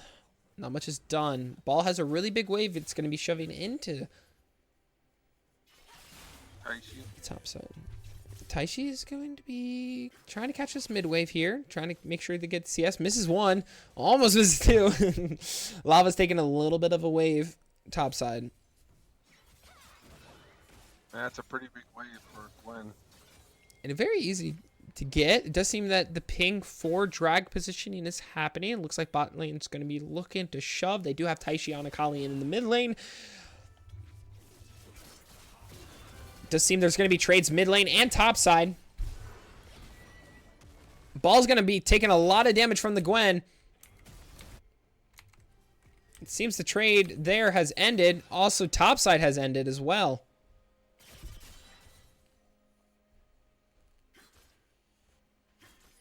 Both still A lot have of quick trades. That's going to be TP going down mid lane. Mm-hmm.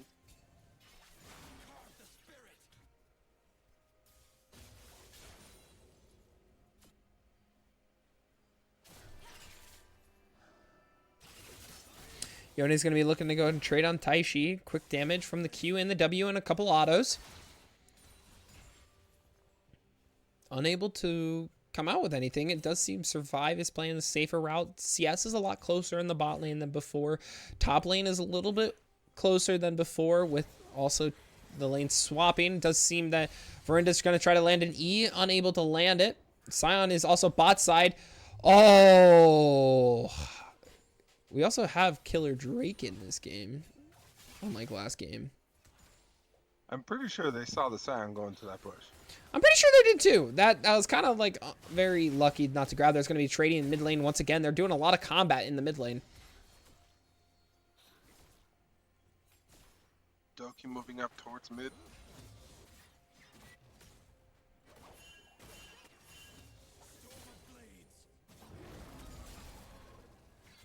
Yeah, there's a lot of action. I'm not sure.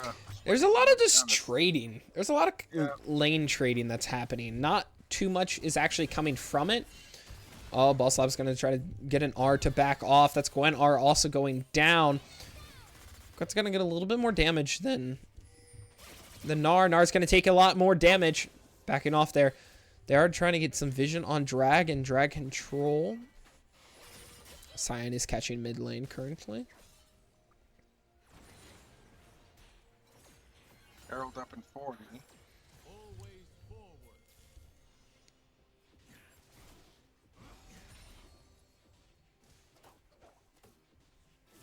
Yeah, bot lane is being very passive, which is interesting. More mid lane trading back and forth. It does seem Taishi's gonna try to look for an all-in onto that. It is both the junglers and the top river. It's gonna look that Yoni's gonna try to collapse, but nothing happens of it. Sorry, my bad. J4 is in his red side, and it was Gwen that was roaming down.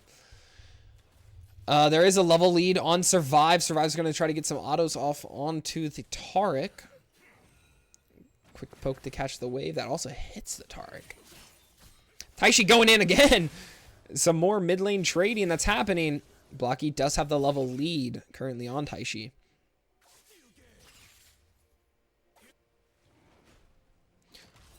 They are looking to do a drag play. Chem drag is a really good drag to have this early in the game, especially with the lack of healing the team will have currently. But with that said, they do have a couple conquerors, so it will be more oppressive. It seems that they're not going to be contesting it. Instead, they're going to be trying to trade Herald for the drag. Yone is back in the mid lane. Lava is doing a little bit of trading here. Ball is able to get a lot of autos off. Definitely, especially while I'm mini Gnar. I'm pretty sure. It's definitely going to be a jump. Ball's going to try to go onto Lava here. Not quite able to track him down. Ball's going to be trying to roam down to help out with Doki and Taishi. Blocky is backing off quickly. Verinda's here. It is a 4v3 in the top lane. It seems that they're going to be giving up Herald. 2 Dino Rawrs here.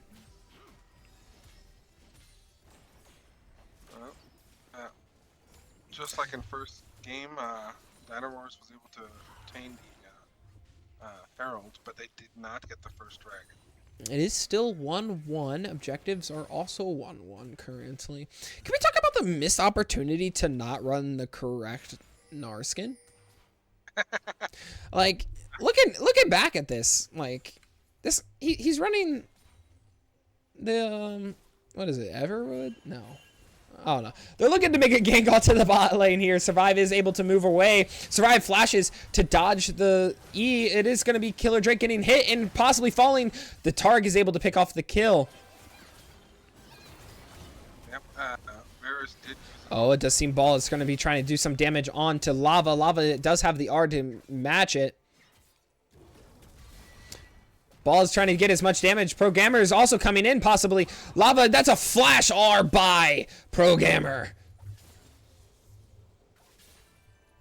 Panda might also look to make a play on Taishi here as well. Taishi's looking a little tasty. 2-level lead by Blocky. Able to shove it in. Blocky might look to do a reset quickly or deep ward. We have Doki pushing up a little bit. That's going to be a plate for Blocky. Doki is on the opponent red side. Lava's able to get a couple plates, possibly. We're looking at a possible second one coming up here soon. However, we do have Rawr coming back to lane. Unfortunate bot lane event, by the way. Tarek was the one to have gotten that kill. So Kaisa was only getting the assist. Oh, Taishi's going in on Blocky. Oh, Doki's trying to look to get the R off. Doki misses the R. Doki might get R'd by the Yone and is going to fall. That's another under tower kill for Blocky. It does seem they do like running it down mid lane for Blocky here this game. Herald is being dropped topside. He is looking to get a couple plates off of this. Only able to get one plate off of the Herald.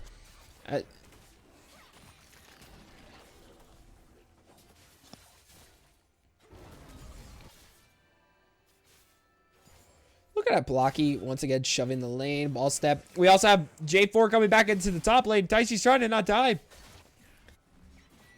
Programmer's also back in the top lane. Ball step does not have... Oh, he does have R. He does able to fill it off, but he's getting knocked up by Programmer. Programmer is giving the kill to Lava shortly afterwards. So that is now a... what? Like a 2-0 for the top lane. And that is not a good positioning. Doki is able to land the stun onto block. It does seem that both the junglers are trying to be gank heavy while their laners are farming. Akali is down in CS currently. I would like to believe that that was not the play. Like, going with the Rawr into the top lane was... Yeah. I understand where it could go, but the Rawr into Yone is so much better than the Akali into Yone. Yeah, I think they were trying to get the Akali to have an advantage, but it's not working out with WLM now having a 2-kill lead. Definitely not going the way they were expecting it to go. Blocky is once again in a very good position to snowball. After all, their team has died under tower to him twice now. Yeah, diving him's probably not the play to go with. Definitely not anymore. They've gotten their warrant that they shouldn't do that anymore. Lava is looking to go into a ball step. Ball step does go for the stun. That's an R from Gwen. Ball is able to get out. Not much else is happening on the map. We do have drag coming up in 20 seconds. I'm wondering how teams are going to be able to play this out. I do believe majority of the TPs are up currently on the map. I've seen Blocky's trying to get some play here. Taishi's going in on Blocky, but Blocky's doing a lot more damage. Blocky misses the Q. Getting a lot more damage. That's an R from Blocky and able to perform the kill on to Taishi. Programmer is trying to get some step on the ball. Taking a little bit too much damage. Lava is pincing here. We do have some plays in the bot side. It is a 3v2 currently on the bot lane. As no damage is dealt, though. Ball Slap is able to get a little bit of poke. They know the jungler is topside, so they have the jungle presence on the bot side. Does seem they are backing off, though. They do not have Yone R currently. They do have Varus R, and they do have Nautilus R. Yeah, it's kind of important to have your jungler there for objectives.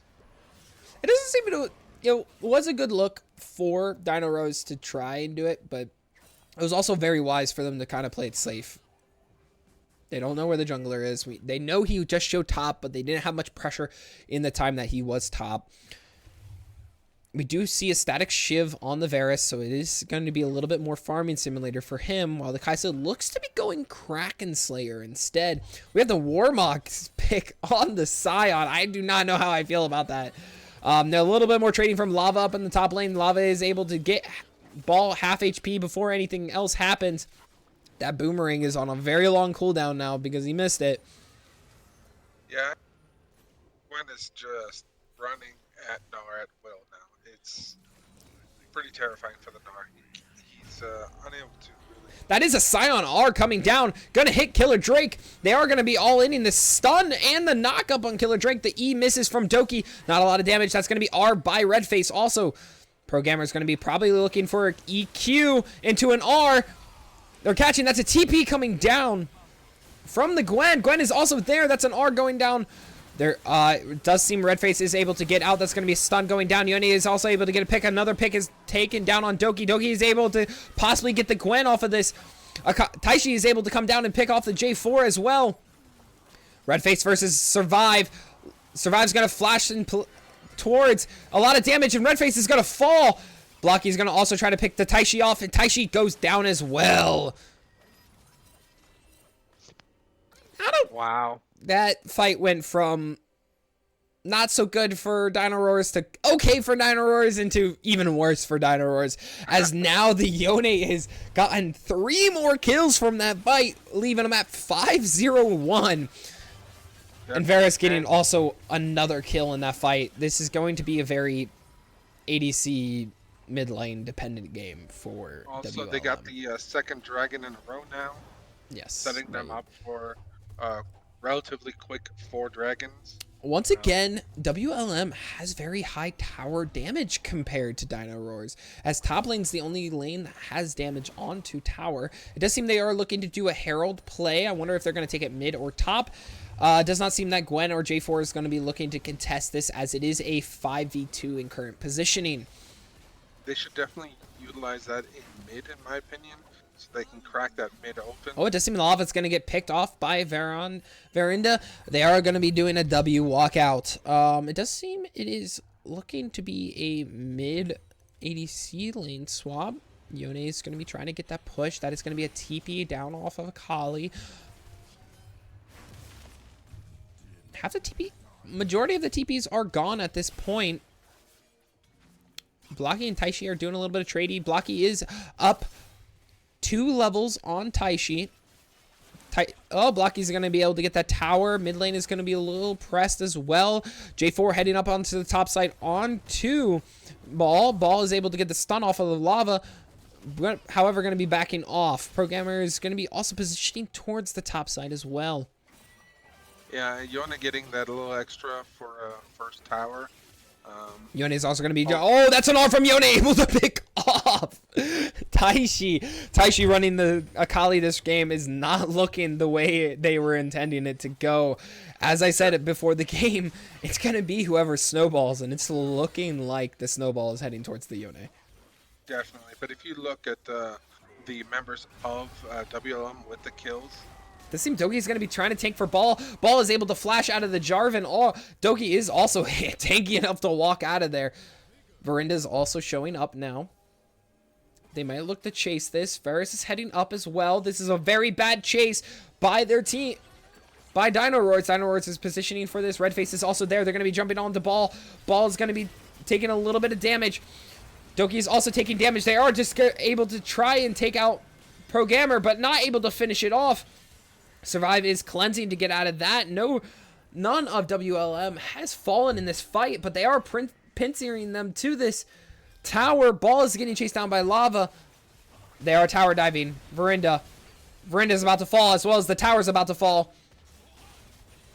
Yep, and it looks like they were able to Lava catch up was able to get that Gnar as well, yeah. But as I said, if you look at the members on WLM that have kills, the Varus, the Yone, the Gwen, if you will, all of them also have 0 kills, or 0 deaths rather. They are looking really, really good on those champions. Definitely. I would love to see Dino Roars attempt to make a comeback in this game, but with who is fed on WLM, a Gwen, a Yone, a Varus, it's going to be very difficult for an Akali, Scion, Gnar, Kai'Sa, Taric to be able to turn this around. I can definitely see that, but at the same time, an Akali, everyone knows how bursty she can be. If she catches 2 of them, there is not much that's going to be coming out of this Akali currently, with Yone just one single E, basically 100 to 0. The Akali. Yeah. Blocky is looking to go on Doki here. That is a Hull Breaker Kraken duo. It is a very strong duo for Yone.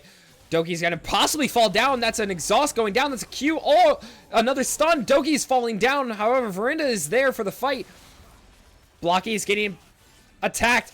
The R onto the Kai'Sa. That's a double kill. Possibly a triple kill for Blocky. Blocky's getting the damage. That's a triple kill for Blocky.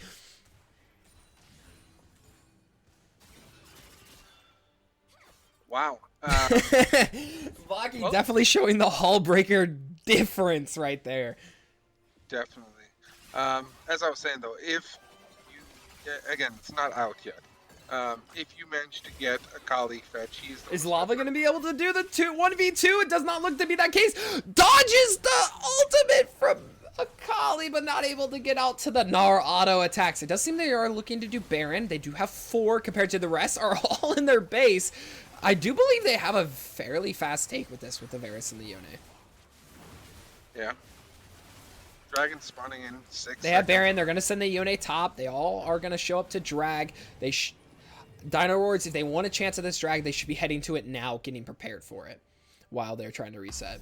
It does seem that Doki and Taishi are going to be going to the top side. Nara's doing a little bit of a recall. This is a very bad idea to 1v2 Blocky currently. He is in the momentum of just not caring. Yeah, that's a 902 Yone. That is gigantic. A Hullbreaker Kraken. There's no stopping him currently. And IE. Yeah. Oh, now he has IE. He just got that reset. It does seem that is going to be Soul Point going to WLM. Yeah, it's not being contested. They're busy defending their mid tower. Good job by WLM to push the lane, so they can go for the dragon for free. Yeah, definitely. This is a solo J4 drag. It's going to take a little bit of time, but they are doing a really good job keeping them off of it. I do expect WLM to try to close this game out as soon as they can. They have Baron. They have good positioning. They have Panda. Or not Panda. Yeah, they have Panda.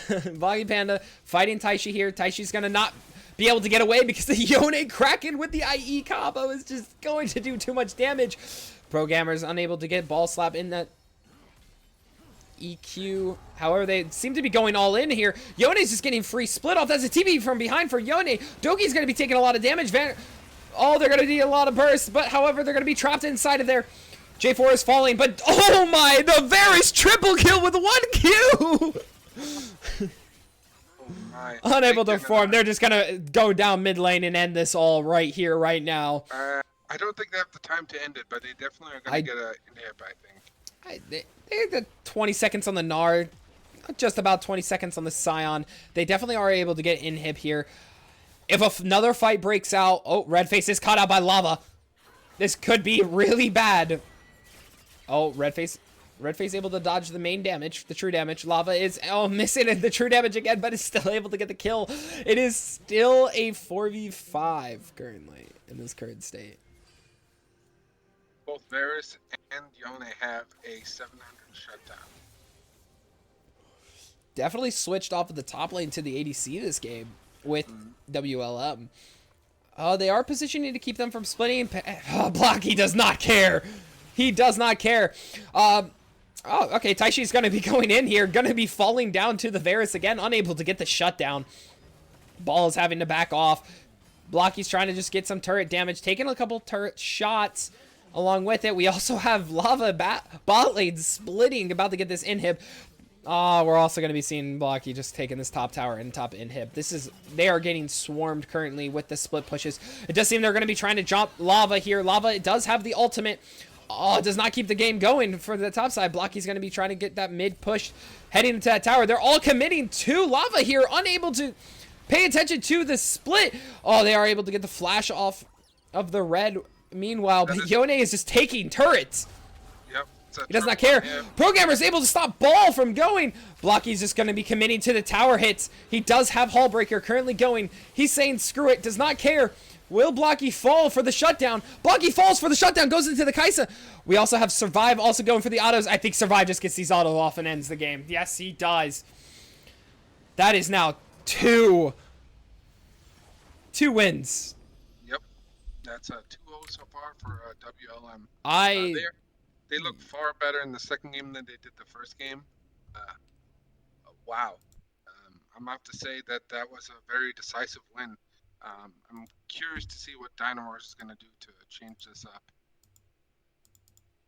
It's definitely got to go somewhere. We are seeing a little bit of difference, and I would like to bring up Dino Roars were feared at the start of the season. Started that actual season, they were feared. They went really well. They had a really good run until about mid-season when things started to slow down for them, and it started to kind of show to go into other teams. As for example, we're seeing this right now. Dino Roars is not able to compete with WLM.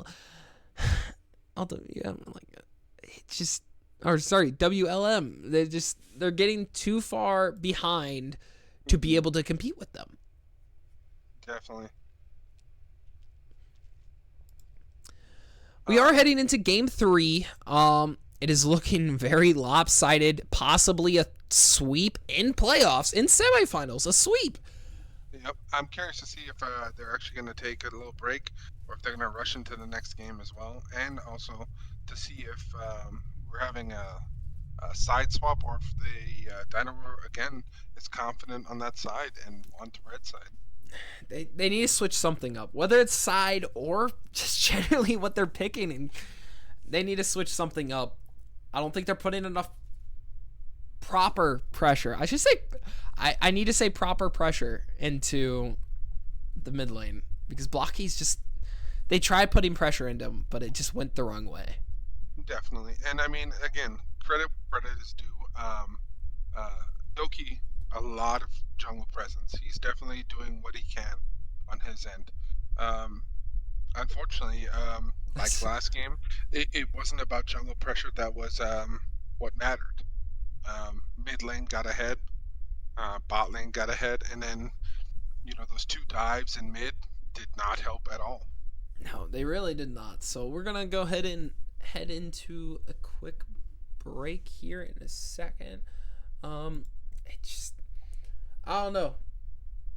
I don't know what to expect from here. It can go several different ways from here. You know what? I'm just going to say don't count Dino Roars out. It could still be a reverse sweep. Definitely. It is a best of 5s. It is a best of 5 series. There still is one more game that WLM has to win. So that gives Dino Roars a lot of potential for how they perform here. So we'll be back as soon as everything comes together.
they're back. They are starting drafts. Same, Rumble's getting banned. Nefari's getting banned. They do have a little bit of a change up. We have Verinda for Dino Roars being ADC. Jonikis being subbed in for support. Tempest is back as support. There is a Yone ban. Oh, I feel like they should just be banning out Blocky. He's been too big of an impact both games with Lava and Survive swapping. Use the impact. Same bans for WLM. Also, same sides again. Yes. Dino Absolutely. Comfortable on that red side. Comfortable. I would have to argue, since comfortability usually comes from consistency. But I guess they have been consistent with the way the game's going. Syndra being the first pick again. They did not ban the Syndra. Oh no, this is just gonna be a replica of game 1 with the Syndra pick. Maybe not. Maybe Dino Roar's got something up their pocket that allows them to switch how this goes. Again, I would never count out Dino Roars. I'll be the first one to admit that. I do like the bans that they chose. They definitely wanted to make sure that they didn't get any of those snowball characters. Here's the Doki Maokai that you were talking about earlier. We got a Seraphine as well. Okay, Dino Roar coming in with a little bit of synergy with the Maokai Seraphine. I would love to see a Jace to top that comp off. That would be a perfect trio. We are seeing a Rel again. I am curious to see where the Seraphine goes. If it's mid, it would be a decent stall to prevent Syndra to snowball. I definitely think it's a good flex. I'm hoping Dino Roars pulls through with more of a comp than last game. That was kind of just I feel like, limit test for Dino Roars. Last comp was really just snowball. It does seem we are just mimicking previous comp. Oh my lord. Yeah, they're just looking to just be a mimic of game 1. Yeah, they are. So we'll see how this goes. We'll see how Dino Roars want to switch this around. They don't get the rumble. They don't get the rumble. But there's still a lot of really good topics that can be picked here. We're looking at a Poppy. I'm not too sure the decision making on Poppy. I guess they do have 2 dashes. However, I'm guessing that's Poppy jungle, Maokai top. Don't doubt a Maokai support either. I don't know. Against a Rel? Yeah. Yeah, that is a very high possibility. See what gets banned by Dino Roars here. They possibly Gwen is getting taken away. Thinking it's a Maokai top with that Gwen ban. It's possible. I definitely think it was a flex until they saw the Pantheon and they're like, Poppy. Kind of Swain. That's a new ban. Obviously, keep an eye out for that mid and support. We'll see what this next ban is for Dino Roars. I'm very curious to see where they go with these comps. Because I will say, I like Dino Roars comp a little bit better here. They're taking away the Misfortune. Still consistent ban. I feel like there's so much more to be worried about in the ADC position than in this one. Interesting. The Vayne ban. That's another new ban for WLM. A Mordekaiser top. So it's definitely a Maokai support. You're assuming that's top. At this point, we don't know anything. Yeah, true. Be honest, Poppy can go top, can go jungle. Maokai can go top, jungle, and support. Mordekaiser can go jungle and top. Possibly even mid lane, knowing Dino Roars. They're not opposed to throwing those top laners mid lane. Yeah, it's insane is what it is. Cassante. That is a Cassante. Not too happy about a Cassante versus Mordekaiser matchup. That will be a little lopsided for Mordekaiser. That's if Mordekaiser is top. But even still, Maokai is really good into Cassante as well. And so it's going to be interesting. I wonder if the Varus is coming through again. We're looking at Survive trying to... Let's see what brings the Rawr lineup all together. It'll watch whatever it is. It's gonna make everything make sense. It's not. I don't believe it will. We'll see. We'll see. Let me see a Nyla. Let me see a Nyla come through. No, I'm pretty sure that's a Survive pick, but Tristana. Oh, my lord. So as you were saying, Yeah. it's another solo queue comp for Okay, Dino so- Rawrs. So here it is. Here's ready. Okay. Mhm. I'm going board top. Okay. Maokai jungle. Seraphine mid. Poppy. Mommy some Tristana more? bot. Yep. It's anyone's guess at this point. I mean, it is madness. I don't know.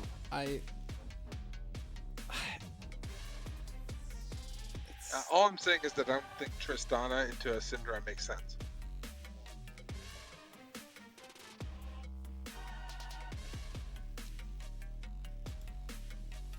Well, I will say, win or lose, Dino Rawr is giving us their typical Shenanigans right now. Yeah. We'll see what happens here. It does seem everyone's taking a second to take a deep breath on this match point game. Yeah, this is. I honestly have no idea. I could see more. I mean, it's a lot different. I mean, Verinda is in now. Jonica's is also in now. Redface is not. So a little bit of switch up with the Tristana, but I'm not too familiar with Jonica's champ pool. I don't know. Yeah. They have so much flexing ability on Dino Rawrs that it can honestly go anywhere. Which I don't mind those kind of comps. They're really good, but however, your only major form of synergies is the Tristana Seraphine Maokai. The Poppy's kind of misplaced. Doesn't really have much ability with the W as others do. Mordekaiser is just a really good elo stomper. It is a Tristana mid. Hold up. It ends up being a Tristana mid. Hold on, let's wait till see what we're getting here. Yeah, Tristana mid's locked in here. We're looking at a Seraphine APC. Poppy jungle. Now here's the 50-50 coin flip on what it's going to be. No, it's definitely Mordekaiser support. Let's see it right here, right now. And there's the Maokai support getting locked in. Currently, Mordekaiser being top against the Cassante. The Mordekaiser pick's really good into this Cassante. I don't think Lavo's really prepared for... Maybe not. I don't know. Maybe he likes the Cassante matchup into Mordekaiser. Maybe that's his favorite matchup, and he's just the best with it. But I will say a Seraphine pick into a Syndra is so much better than a Tristana pick. I completely agree. I don't think Tristana will have that much effect on Syndra. Syndra kind of just bodies Tristana in my unprofessional opinion. Well, as soon as Syndra hits 6, that Tristana's dead. There's really no other way to go about that. If Scatter the Weak lands on Tristana and she is not at 100% life, there's a really good chance that the Syndra ultimate will just kill her. That's very true. That's very true. I like to believe that both these teams know what they're doing and have a general idea of how they're going to perform in this game. Just because we don't see it doesn't mean it isn't there. Right. I definitely do believe Dino Rawrs know their comps better than I do. Well, I will say that currently chat is 100% voting for WLM. Yeah, it's hard not to vote for WLM when it comes to comps, especially with how this series is looking. We're basically getting the best combination of game 1 and game 2 that WLM can perform. They're bringing back the Yeah. Syndra. They're bringing the Varus. They got a little bit more tankiness in the top lane with Lava, but that can be still a very strong pick. We have Tempest with Rel. It just... Yep. And that was a really good rel. Yeah. I do want to point out that having I will always survive. I always survive. Sorry. On Varus again is going to be definitely interesting to watch. And then the Syndra again for Blocky. Yeah, I both think are going to be interesting. definitely Lava's going for trying to be fancy. I feel like the Cassante pick wasn't really a oh, this is a really good pick. I got a weird feeling that he's kind of trying to show off a little bit, you know? Well, I think Cassante is just a safe pick. I've never seen It's a definitely Cassante get. That's fair. I've never seen a Cassante just get ran over. It's either break even no. or dominate. Cassante is usually a coin flip whether or not he's actually viable or not, but it's still a good champ. Recently, he's been a lot more effective than he has been in the past. I've heard about the mana issues that he's received because of some nerfs, Yeah. but even so, again, you get an effective top laner on a Cassante, and that typically doesn't matter much. True. No, I'm really excited to see how both teams perform in this. Dino Roars are in a very weird slump right now. Game 1 being almost close enough for them to pull through. Game 2 just falling way too short for them to be able to come back. Hopefully Dino Roars come into game 3 with a new mentality, new playset. And same thing with WLM. They were pretty even game 1. Game 2, they just plowed through Dino Roars. I'm hoping they keep this momentum going into game 3. However, game 4 would be very interesting to see, especially if Dino Roars pull through really well this game. Yeah. Definitely, we're going to have to see what happens. This might be a short night. It might also be a very long night. We've seen things happen. In the upper division, we've seen several times where game 5 has happened. Oh, definitely. Those are some long nights, I will say. As a player that's gone through multiple best of 5s, seeing them out 2-5, yeah, it's mistakes get made. Definitely. As tonight has been going on, it's only going to get more frightening to watch as these games go on. We are seeing a 5-man rush by Dino Roars. They are trying to something a little bit different. I wonder if they're looking to do this invade on this Varus. Varus does have really good positioning to see them. Varus does not have vision on them yet. As he now has vision on them, they're going to be joined onto it. That's a flash from Varus. I always survive. Lives up to his name.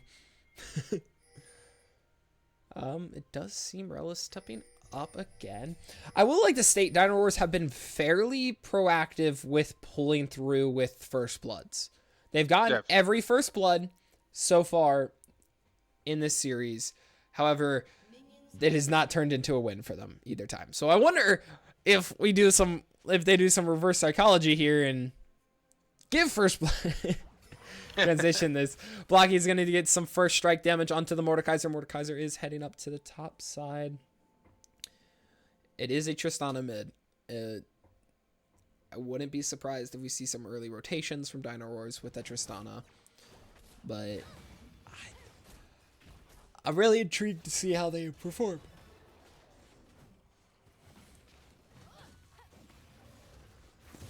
We do have a solo play by the Pantheon while a leash for Doki. It's been the other way around for the past couple games. Doki's getting the leash this time. Yeah. Not much trading is happening top side. That's a little bit of Q poke. We're looking bot side. Not much else has happened. We have... Oh, wait. Maybe Tempest is Killer Drake. Hold up. Wait. Am I just... Does he just have a different in-game name than client name? That's weird. That is weird. I never noticed that. I didn't notice that game 1.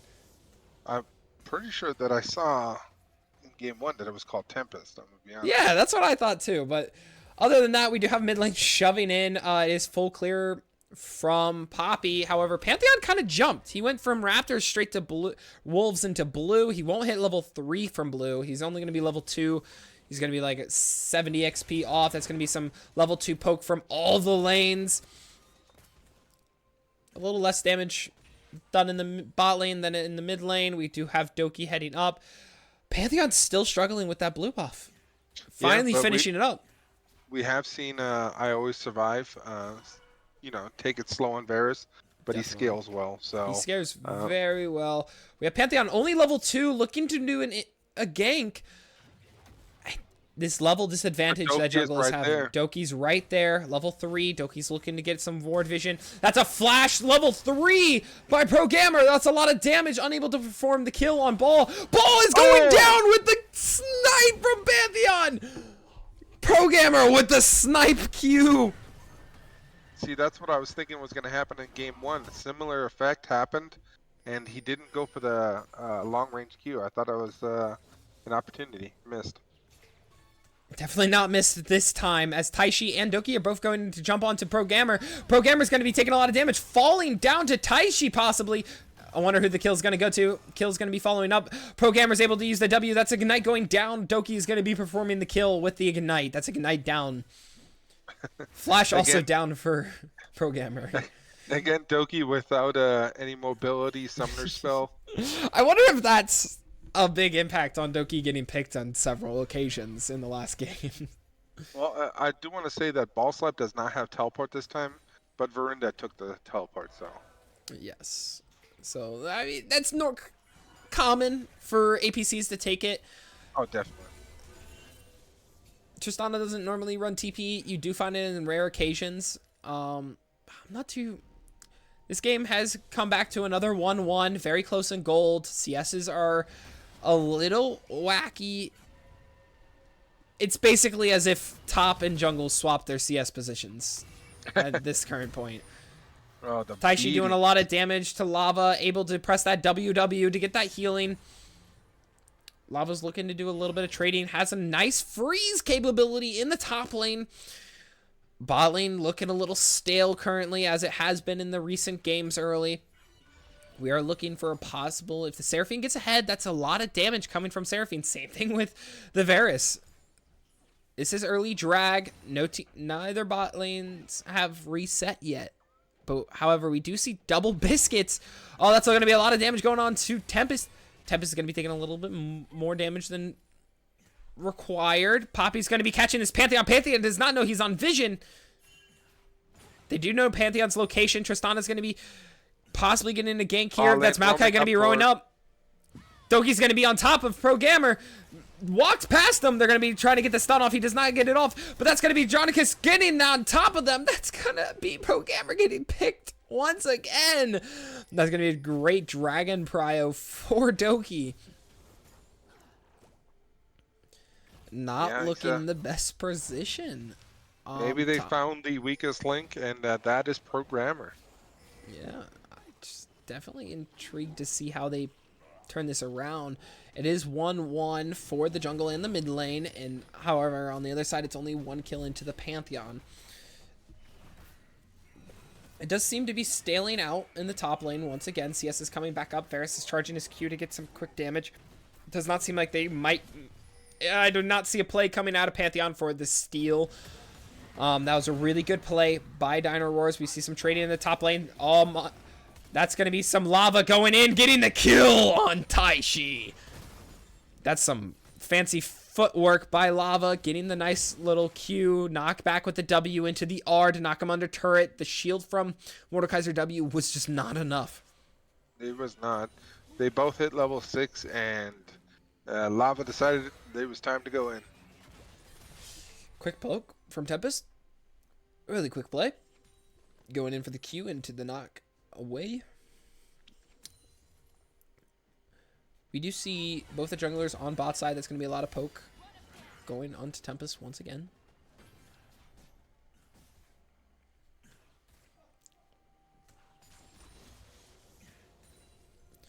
We are seeing a little bit of staling out in between the two teams. We get similar poke. It is a level lead on the Seraphine currently. That would be due to Jonicus roaming pretty early on. Maybe the switch of supports was what they needed, in all opinion. It's a possibility, but again, currently the big difference maker has been the fact that they've been able to catch a programmer out twice now, which Definitely. That's been a hurts. pretty big impact. Yeah. A lot of damage going on to survive here.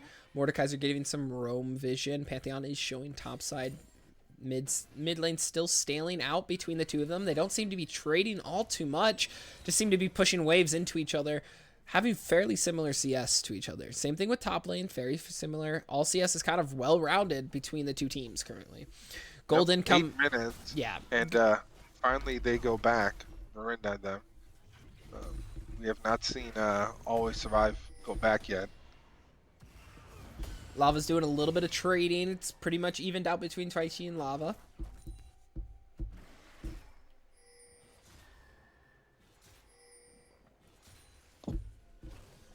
Pro Gamer's going to be using that empowered E for the movement speed. Well played, well played. It just seems they are positioning for Herald. They have 3 in the top lane. They have Maokai up there. Seraphine is getting some more solo XP, which is the intended goal of the APC. We have Ball kind of trying to match the push that Syndra is providing. They are looking to do the Herald. They have a lot of vision around Herald for this engage. We have Pro Gamer trying to do some stuff, trying to get in here. Lava's in position. Syndra is not able to roam. They're going to have to just give this. Pro Gamer's going to try to steal this as he flashes, steals it with the smite Q.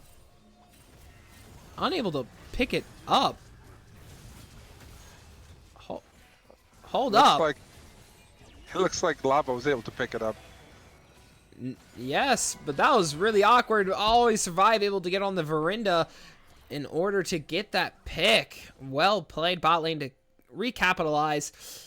However, it was a double kill for the corresponding team to that. Very upsetting situation with Pantheon not being able to pick it up when he wanted to. I'm very confused on what happened there.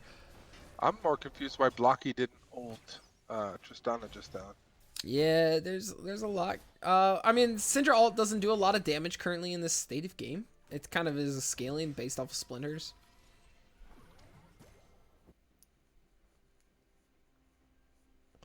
We're definitely looking back to... The teams probably are going to go back into their staling state. Verinda is up in levels, in a level. However, that also puts Maokai a whole level behind. Does seem that they're trying to shove this. Tempest is getting hit by a lot of minions, taking a decent chunk of damage. But he's doing fairly well, dodging all the skill shots. Mid lane's coming back. That's going to be a Blocky trying to go for a stun. Missing the stun, however, just going straight into the shove. Top lane is back to the stalemate that they have. It does seem they are looking to do a little bit of trading. Lava's going to be looking to do a little bit of damage, possibly an R. That's also Pro Gamer jumping onto Verinda. Verinda falling once again. And that's going to be R by Lava. That's also Flash by Taichi. Lava's going to be trying to keep going. That's a lot of damage. Lava is able to perform this. Hits that. Goes in for the auto. But is able to get the kill, but trades with the shutdown going to Taichi. Yeah, definitely the benefit of Taichi for that. Oh, they are jumping on to Jonicus as they're trying to get a pick here. Drag is coming up soon. Poppy is getting overextended. Doki is going to have to be very risky here. Pulling off the R to get them off. However, it's still very HP dependent. We also have Ball coming down to try and get some pressure onto this drag. They seem to be trying to go neutral with the drags here. I'm very curious to see how they will perform this. Jonicus still does not have R, but they do have Seraphine R, and Seraphine is full HP. However, they seem to just be giving this objective. It is only the first dragon for them, so it definitely would be fine to not risk giving up any further kills, considering how much resources they've lost already. Definitely. It seems that Herald is just going to be dropped in the mid lane. As Syndra's going to be trying to push this. It does seem bot lane's going to be just a quick shove as well. That's going to be a little bit of damage going on to Ball. Ball's going to be jumping on top of Blocky. Blocky's going to be taking a chunk of damage. That's going to be another leap. That's going to be a kill for Ball onto the Syndra. He's definitely showing his definitely showing up Blocky currently with the mid lane. They definitely found their groove to keep Blocky contained. For now, yeah. For now. The scaling Syndra is a little bit more effective than a scaling Tristana. Definitely. Also, last time, if you think back, Blocky wasn't as dominant on the Syndra until he picked up the Death Cap. Definitely wasn't. It definitely was a longer scaling. He doesn't have as many splinters as he did at this point last game. There also has been a little less activity. As well as Syndra's not able to shove. They're looking to go on top of the Maokai. Misses that. That's going to be Seraphine R. Maokai R. That's going to be Cleanse going down. Allowed. That's a pick. Oh, that's going to be an evil 1-for-1 trade. Survived is now currently 3-0. Really good positioning for Survive. It does seem Lava's just going to say, I do not care, and get that tower plating. Yeah. The real concern is, again, that Survive is on a comfort pick, the Varus, and already at 3-0, and keeping up at minimum, or just, mention, 4 CS ahead, if you will. Right. I mean, not to mention, Casante's in a really good position that he could just do whatever he wants to this Mordekaiser. Yep, Pantheon, he's also 30 CS ahead. Yes, so. That is another big thing. CS has been a huge difference for Lava in these all 3 games so far. It's going to come down to jungle, in my opinion. Blocky able to get a lot of damage. That's going to be R going on to Doki. That's going to be some hits. Doki going to be falling down. Blocky's going to be able to get the kill. That's going to be Pro Gamer jumping onto the Tristana. That's going to be R following Ball. Ball is able to get a little R to get it, but Lava walks out with his life still intact. That was the turn they needed to just shut down any lead this Tristana had. Yep, Cassante doing Cassante. I have no idea how he followed that. That was... He pressed R when Tristana pressed W, and it just follows. Yeah. That was really... I don't know if that's lucky or really good timing on Lava, but either way, that is a well played. Definitely. We are looking some damage onto this bot turret. They might be able to perform it out, but Maokai does have R in a few seconds. It does seem they're going to be trying to commit to it, but are unable to. Doki is also bot side, so we might look to see a play on to Survive here. However, they're not looking like they're going to commit to it. They can't commit to it too much. They still have a really good back off. Maokai's going to be trying to step up on to Survive here. There's going to be a little bit more trading up in the top lane. Lava versus Taishi. Lava's doing a lot of damage to Taishi currently, but he has to respect the W from Taishi. It does seem they're going to be trying to even out the damage to bot tower with 3 of them bot lane. They don't really have a very fast... That's going to be a TP from Lava to make them back off. Ball is going to be looking to go in here. Autoing some minions to get that wave shoving. Lava's also down there. He's going to be looking to go into the Ball. That's going to be a flash WR from Tempest. Tempest is not able to get anything from it. Oh, that's going to be a lot of damage going on to Lava and Tempest. That's going to be a 4v2. Programmer's also there to get them to back off. Doki and Jonicus are fairly low. Mordekaiser is in a pretty decent split onto that. That was a really well static played. Shift stopped the back. It definitely did. That was... Programmer's going to jump in there. Survive's going to be doing a little bit of damage. He does have Q up. That's going to be one heck of a Q in a second. That's going to be a flash auto, not that he needed to. Mordekaiser's getting a lot of tower damage. That's going to be ultimate coming from Pantheon. They're going to be catching Ball off guard here. Survive's going to be looking to get it a little bit. That's going to be R coming off a Ball, and that's going to be a kill going to Pro Gamma.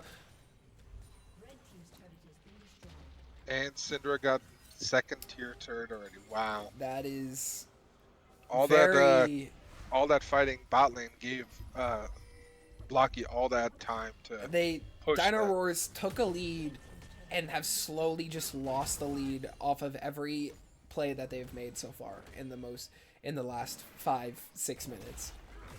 It does seem they are going to be looking to get this top objective again. Maybe there's going to be another steal. It seems like they might be trading objective for objective. Pantheon is on vision currently. He looks to be committing. So is Rel. They seem to be getting Herald. Oh, Lava's looking to get a little bit of a face check, contesting it. That's going to be Mordekaiser R going on to Lava. Lava's going to be in a 1v1 situation currently, as both of them are just going to respectfully walk away from each other. Pantheon is taking drag. It does seem Lava is going to be getting jumped by Doki. Doki's going to be going in. Oh, that's going to be an R taking the Maokai by himself, allowing Lava to escape. Well played. Does seem they are taking drag with uncontested. Programmer taking it with nice combo. Does seem Ball is alone in that bot lane. They might try to pressure him. They do not see he's there. He is. Oh, they have no vision on him currently. But the second they walk into that bush, they're gonna see him. They have vision on him. That's gonna be a TP going on to Killer. Syndra's also walking up to it. That's a really nice CC combo. Syndra able to get a little bit of damage. We got Programmer going on to the Mordekaiser as well, damaging the Poppy. Oh, Tempest is going down. Programmer is the next to fall. It is currently a 5v3.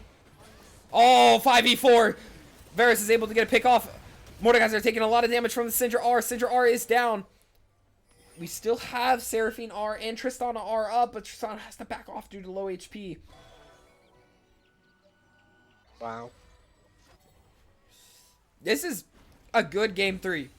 Compared to the last 2 games, this is definitely showing a lot more effective. They've learned their mistakes. They're trying to outperform each other. They're trying to show who is the better. However, we're looking at I Always Survive as he is proving his point as the ADC. I will say that Survive is definitely showing up hard. Real hard. Still at 0 deaths. Apparently very comfortable on this champion. We also can't forget that Blocky is playing the slow game, and he's doing fairly well with it. It's only a matter of time. He's at 85. He's at 85 splinters. He's almost up to his 100 mark. Once he hits that 100 mark, he's just gonna start burning people alive. We see Ball trying to get some push. Yep. He had the same build. He built the Leandris into Cosmic Drive, and then into the Death Cap. So he's approaching that spike as well. Definitely. We don't see any Darksail stacks, so he's not getting any Darksail bonus, but we do see an AP Varus coming out. So we're definitely gonna see some changes into how this game is played. We have Seraphine matching the Cassante. We have bot lane and support going into the mid lane for WLM. Really intrigued to see which team's going to pull forward here. There is a 4k gold difference that is going to be due to the objective difference that WLM has. They have 3 towers versus the 1 tower and 2 drags versus the 1 drag. Yep, exactly. Plus they also got the shutdown. They have gotten a couple shutdowns as well as the early heralds that turned into plates. So there's a lot of possibilities that could come out of this. They are seeing both the junglers are in really good positions currently. We do have 3 top with the Syndra splitting bot side. Syndra's trying to take a little bit of a stall just to farm. We do have Syndra with the CS lead. Varus not far behind. They are looking to go on a Baron play here. They do have the advantage with the Varus being there. The jungler is showing bot side as well as the Mordekaiser. They're looking to make a play mid possibly. They're just committing to this Baron. They are not doing it fast enough. That is very correct. They do have the TP on the Syndra that possibly will be coming through. They're not able to stop it. That is TP from Syndra. That's Seraphine R being used. Cassante going in. Cassante unable to perform what he needs to do. We do have Rel jumping in to follow up. Nothing is happening other than the Cassante falling. They don't have Syndra there to assist them in the fight. Turning to the mid push. Yes, it definitely is turning into the mid push. They have very high percentage chance to get this tower. That's 2 towers falling down, bot lane and mid lane. They still have a very good positioning. I wonder if It looks like they're going to go towards the drag to get that tie on the 2-2 for the drags. Towers have evened up. Gold has evened up even closer. This game is looking like a good one. They're definitely gonna. They're resetting for Dragon, so we're definitely gonna get a team fight for Dragon. It is gonna be contested for sure. Does seem to be a 4v5 heading to drag currently. Tristana's heading mid to get this wave pushed in. Tempest is a little overstepped. Tempest is overstepping a little bit. Doki does not seem to go in on it, though. It's definitely looking... Cassandre has TP for this play. Syndra does not have TP. However, Syndra does have the level and gold advantage on majority of the players in this game. We have Varus still a very strong lead. They're going to be getting some poke onto Jonikis. Jonikis is half HP, starting drag. Ball is going to be committing to the drag damage. They're going to be trying to pull it out here. They're forcing them to have to jump into them. It does seem that Lava's going to be TPing in. That's a flash from Pro. They're going to be backing off. That's an ult going on to the Panda. Is Taishi able to end this off? That's a stun going in. They're ready for him when he hops out. A lot of damage coming into Taishi. Taishi's going to be using his W, but not enough to survive as the kill's going to Blocky. Well, that's gonna help Blocky work towards that death cap. He's definitely... I feel like he's like at least 600 gold off of that death cap at this point. He's got the gold from the CS. He's got the first strike gold. He just got another kill.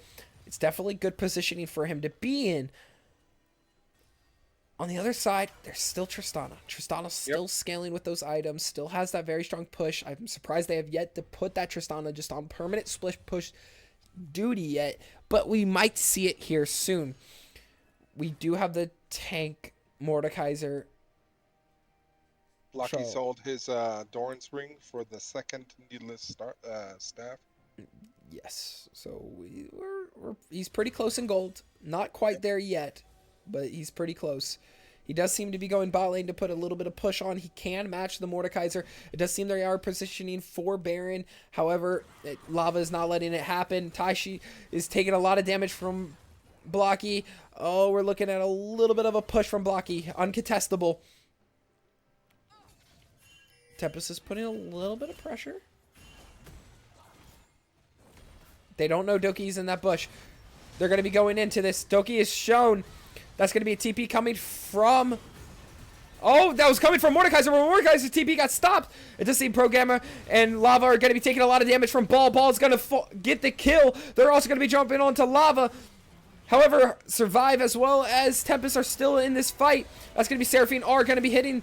That's going to be a Baron play, possibly. Ball is going to be going into Survive. Survive is not able... Oh, Survive is able to get the kill and uses Cleanse. And there towards the end. Yeah, it cleansed the Ignite. Very well played, very well played. Able to kind of even it out. However, it was not all that they needed. They are still a kill down now. Gold is getting even closer to being even. Syndra's trying to keep this bot lane push going as she has TP compared to Mordekaiser, who she just canceled. Seraphine has the TP up for their team. It is still 1-1 for the TPs. We're looking at ults. Majority of ults being on cooldown. Varus R is about to come up. We have Rel R. We have Syndra R. They also have Cassante R. So looking, they're pacing themselves away from Baron. Possibly a play. Syndra's backing. That's Rabadon's right there. 3, 2, 1. Death Cap purchased. Syndra is in her prime currently. We also have Varus in a very strong position as well, as he should be pulling through with a Mythic right about in the next couple minutes. Let's see if this is the Mythic recall for Varus. It seems to be. They are positioning, playing around items here. I wonder... Oh, yeah. No, not quite. Oh. He's a little short. He's a little short on gold. Fairly close, though.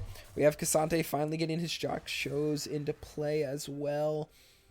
They are positioning towards Baron. Programmer is a little far from it. They are positioning the Tristana with the Mordekaiser here, which is a very smart play.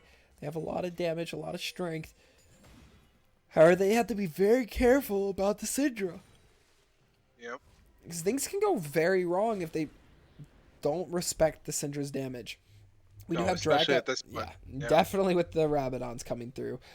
We do have drag coming up in 40 seconds. So it seems that they are going to be contesting for the soul point.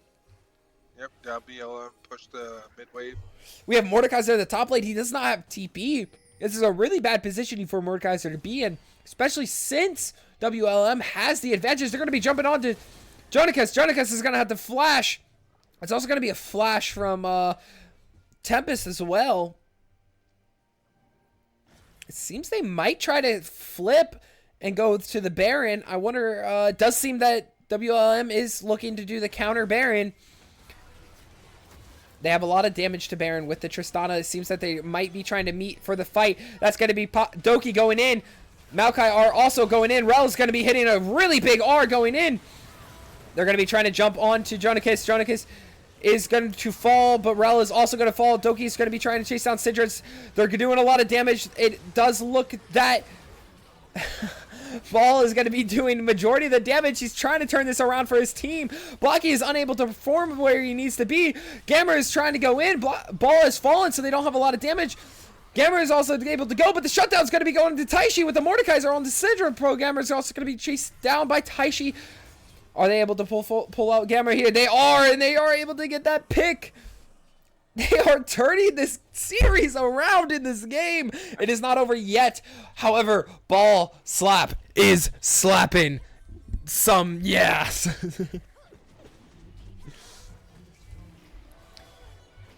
They are looking to get this soul point off of this drag here. That definitely was the play that they needed to go to.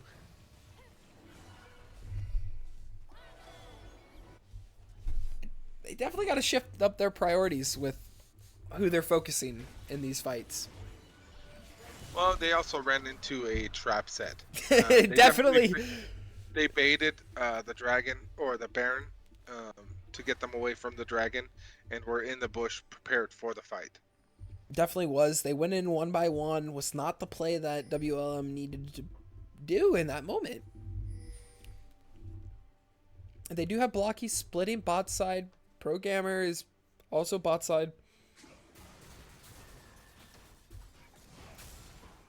Curious to see how they play this out. Baron has yet to be taken this game. However, it is soul point.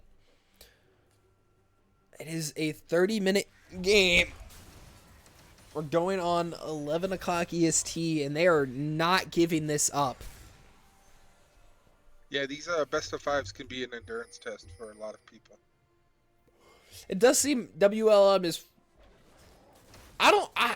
See, in my opinion, it doesn't look like WLM is falling down. It looks like Dino Rawrs are finally starting their climb. Hard to tell. It is hard to tell in these kind of games. I guess only time will tell. I mean, their gold is even. That's Yes. all I'm saying. It is coming back. Dino Rawrs are trying to cut themselves some slack in this series. The camera. Yes. There we go. We'll switch it back. I kind of... Oh, it does seem they are looking to do a push on the Jonicus. They do have position.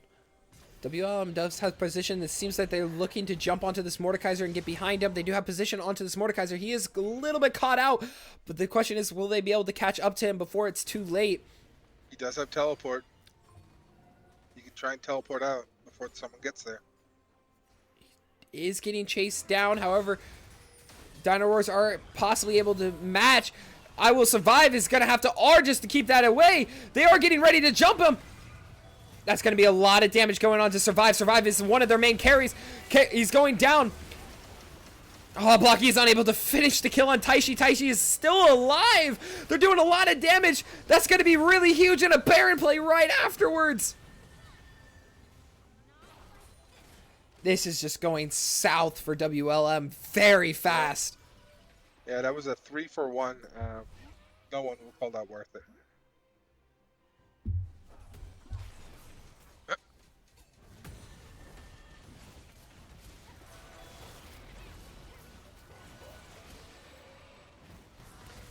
It does seem we are looking to... They are going to get Baron. I'm thinking they're going to reset, try to push mid as strong as they can. They do have Tristana split as a possibility. Tristana at this point in time does a lot of damage to towers, and with GA, she will not fall so easily. Yeah, that Mord is surprisingly tanky with that Jack show. He's definitely getting up there with the HP and with the tankiness. They got WLM had like what do they got to do in order to get back into this game? Well, I mean, there are shutdowns to take on the Tristana and the Poppy. That would definitely assist them get back in. But honestly, they just need to take those fights a little slower. Wear someone down, get a little poke in, and then when that fight pops off, then you can have the Syndra pop one of their carries, the Seraphine or the Tristana, and then also having that prolonged fight for the survive.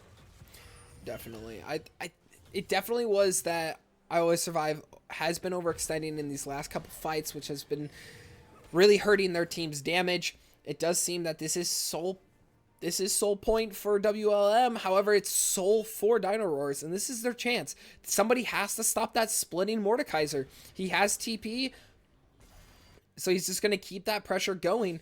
They have very high vision from Dino Rawrs in drag, as they have in all the series. So far, it just hasn't been enough for them, but this might be the turn. It does seem Lava is going to be matching Taishi here. It is a 4v4. Lava is going to be forcing the fight against the Mordekaiser. And they both have TP up. It seems to be very slow towards the drag play. It does seem Doki's going to be committing to this drag play here. Tristana is going to be chilling back. They got the Maokai R up. Both TPs are up from both top laners. Poppy's going to be looking to charge up R. R is on a 4-second cooldown. That's going to be a TP from Lava. That's going to be a TP from Mordekaiser. He's going to be waiting for it. Doki's going to be able to get the stun. That's going to be Lava falling down. That's going to be a Maokai R going into a Mordekaiser R. Blocky is caught. Blocky might fall. Blocky falls in this time.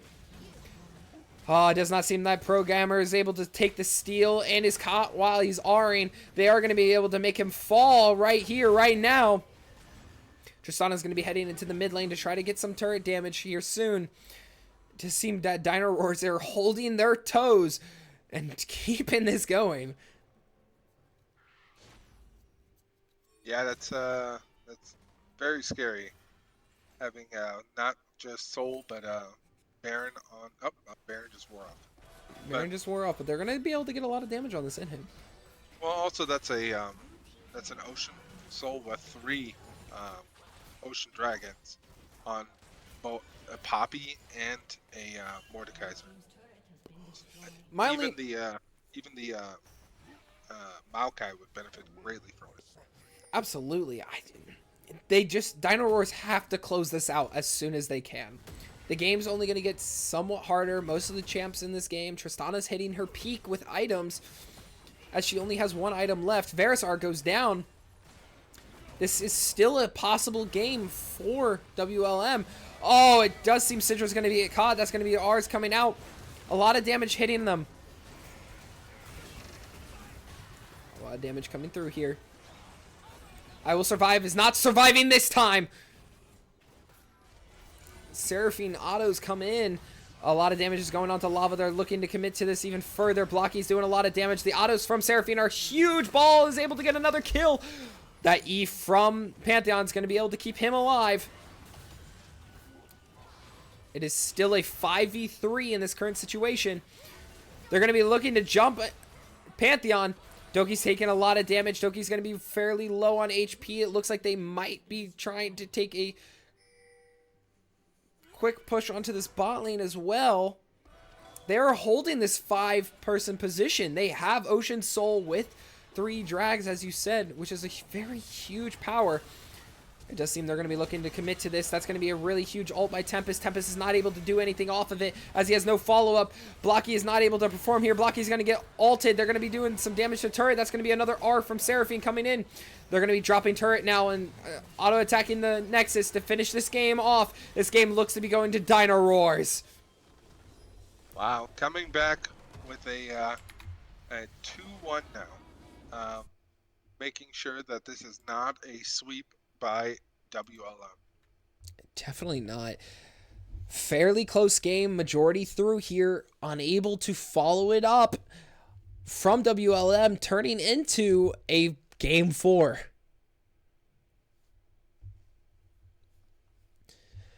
And WLM have to fix something here. They had a good positioning several times in that last game. All they need is one more win. However, Dino Roars are showing they're not done yet. They're saying there's still more games to go. And again, as I stated before, it's kind of a marathon when you work these best of 5s, and it could also be fatigue from WLM. Definitely is. It seems like they are getting a little bit sleepy as they're trying to make this go a little bit faster than it has been recently. As the draft links have already come, we might not have to. It is still same sides as before. Nothing has changed all too much. As it is still... trying to change this up real quick. It is now 2-1. Still match point for WLM. I am expecting that Tristana to disappear. That is definitely going to be a ban. It's very impactful for them. I mean, I don't even know what to say. It's very Miners is showing up, or showed up, right? The first 2 games, but just now, Dino Wars. I mean, that was just impressive. That turnaround. Everyone saw it. You had survived. That was already 5-0. Things like that. It looked like everything was going in Miners' direction, but Dino Rawr just turned around and said, "Not today." Yeah, it's definitely looking the angle of a reverse sweep, or at least going to game 5, is showing more and more, especially after that last game. It was almost a hopeless series for Dino Roars, especially in game 2, but they showed that they were not stepping down.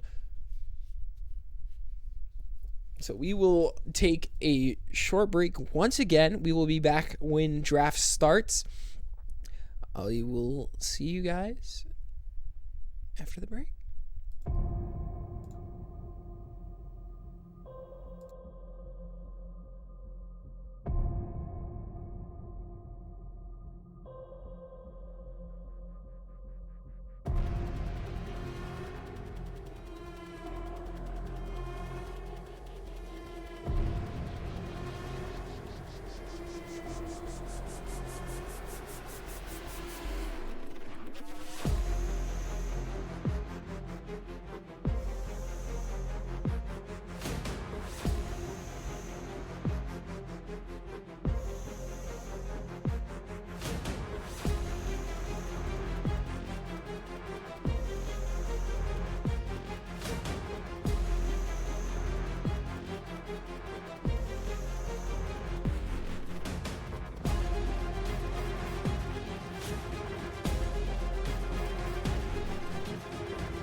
And we are somewhat back.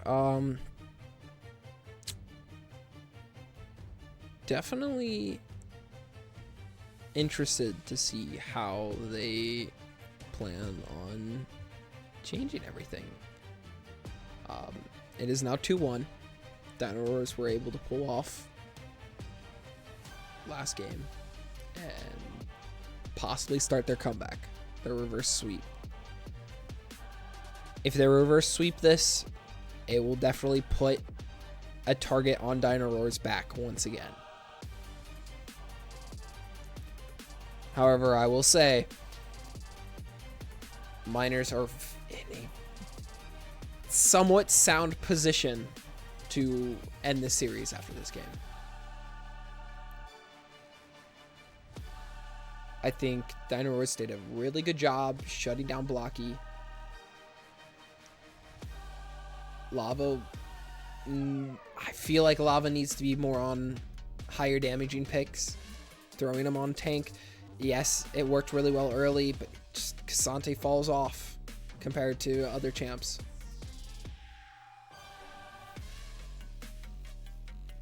Things are just kind of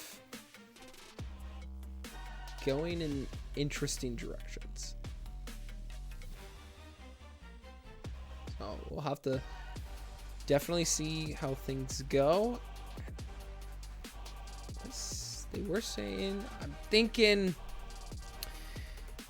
draft is going to go fairly similar. I think WLM is definitely going to pull through with that Tristana ban on top. I'm not sure. The Tristana did get fed, but I don't know if that was the issue. I mean, I'm not saying they won't ban it. I'm just saying they've been banning the same thing for a reason. That's fair. That's very fair. Dino Rawrs are in a really good position. They just shook everyone with their performance from last game. It was very sloppy from both sides very early, but Dino Rawrs kept getting back into the game after taking a lead, like losing a lead.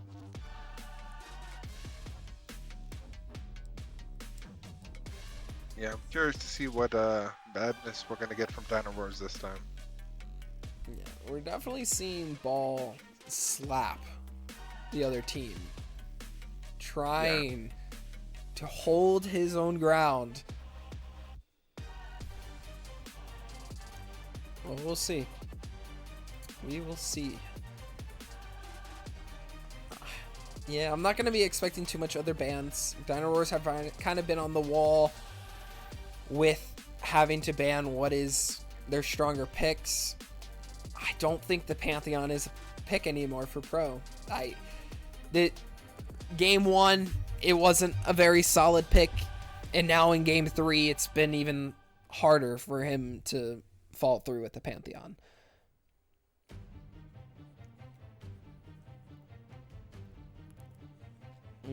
We'll see. As you said earlier, it's a marathon. These last 3 games, they really take a toll as it gets later and later. It's been almost an hour per game now, and we're heading into Game 4 draft. Does seem Neferi is going to get banned once again.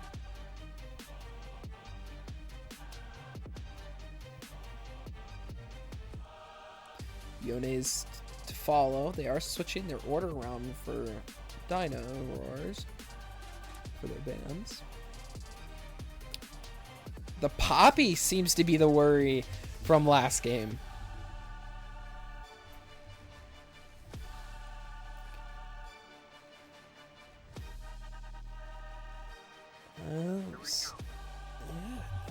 The Poppy. They had a different opinion on what is the problematic. They are just banning the Wind Brothers.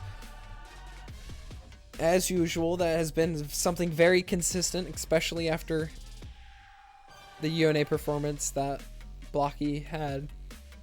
Seraphine is also getting banned. It seems that they are completely shifting their ban phase. Yeah, well, it's going to be interesting to see if that's beneficial or not. Tristana instead of Seraphine. So they throw that in. They're getting rid of the Rumble. They don't want lava popping off again.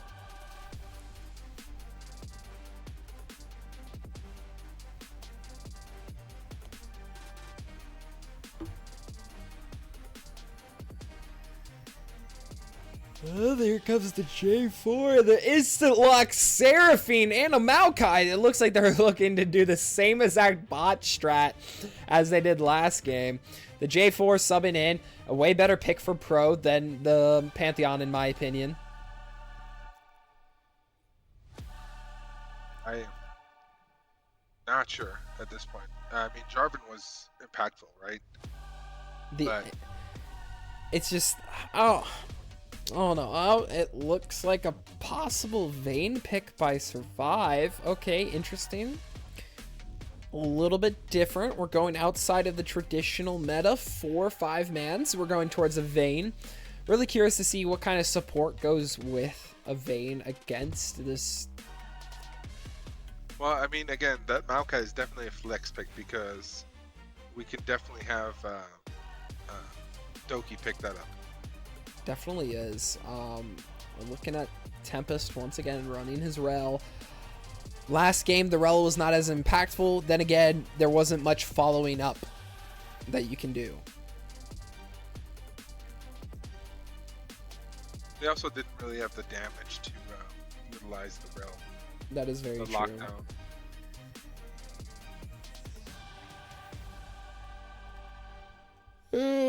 Man, as I'm yawning, the Mordekaiser is picked once again. Seems they were liking the Mordekaiser ult. Looks like Dino Rawrs are looking to do that run back. They found something that works and they're wanting to stick to it. Unlucky that they can't commit to the Poppy and the Tristana like last time. However, they're trying to shut down the big Dino Rawrs are trying to shut down the biggest picks that could possibly mess them up.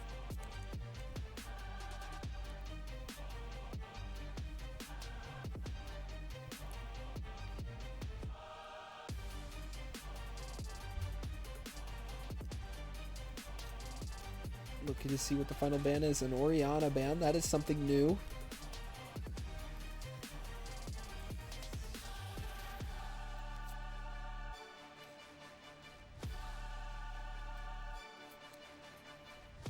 Interesting with the Gwen ban. It really is. I understand it. It was a very strong pick. So not to go Mordekaiser. I honestly really do not know what either team What's is really thinking. strange if you think about it is we've been seeing oh lord, why am I blanking the top laner's name? We've been seeing him early pick his top lane. Now that they're on the back foot, he's not picking it early. It definitely is the case. They also put really big perspective that they should be looking to counterpick top a little bit more than they have been. We're looking at the Zyra support, so it is, you are getting to see your Doki Maokai tonight. Yep. J4 matchup into Maokai. It's very J4 lopsided, but I am still very interested to see the outcomes that happen. We might see a possible J4 mid. That is a really good pick. That is a Fiora into Mordekaiser. That's an assumption that that's a Mordekaiser top. That could be a Mordekaiser mid. You know what? You're right. Keep forgetting this is Dino Rawrs we're talking about. They can shift things up however they please. I feel like if they have a coach, their coach is Mundo because they do what they please. And a Silas, a really good pick. Their team, they've kind of countered what was their issues with game 3. Yeah, And also that Silas is able to take some really good ults here. Already, Seraphine R, Maokai R, Mordekaiser R, even the Zyra R are all Correct. very strong Rs for Silas. All four of them Yeah. are really good ults. And whoa. It's a Senna Zyra bot lane? Maokai jungle, Seraphine mid, Mordekaiser top? I'm going with actually No, it turns Seraph- out it's actually it's Seraphine, Senna bot lane, Zyra mid, maybe? Yep, Senna Seraphine bot, and then Zyra mid, and Mordekaiser top. Actually, hear me out. Mordekaiser mid, Zyra jungle, Maokai top. Let's just throw everything around. There's a lot of possibilities that can happen. I mean, yeah, again, it's Dino Rawr. yeah, I don't know what to expect. Let's find out though, so that everyone at home knows what's going on. It is exactly what we said before. It is a Mordekaiser top, Maokai jungle, Zyra mid lane, Yep. Seraphine setup bot lane. Oh boy, this is gonna be an interesting game to watch. Yep. It's either just gonna be somebody decides just make their game their own, or this is just gonna come down to the wire. I'm actually really interested to see Blocky on that Silas. I am too. He's been playing a lot of safer picks throughout the night. Seeing a little bit more aggression from him is going to be different. But the Zyra is just I mean, every so a lot melee of champ's people bane. a lot of people have forgotten how Zyra did get a buff, and her ultimate changed technically. So she did gain some power. It's just she's commonly used as a support. She's still really strong, actually, mid lane.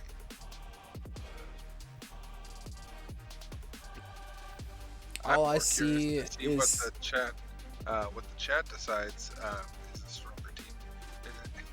And, Definitely. see if anyone even has any points left, Brendan, after wasting some on clear losses.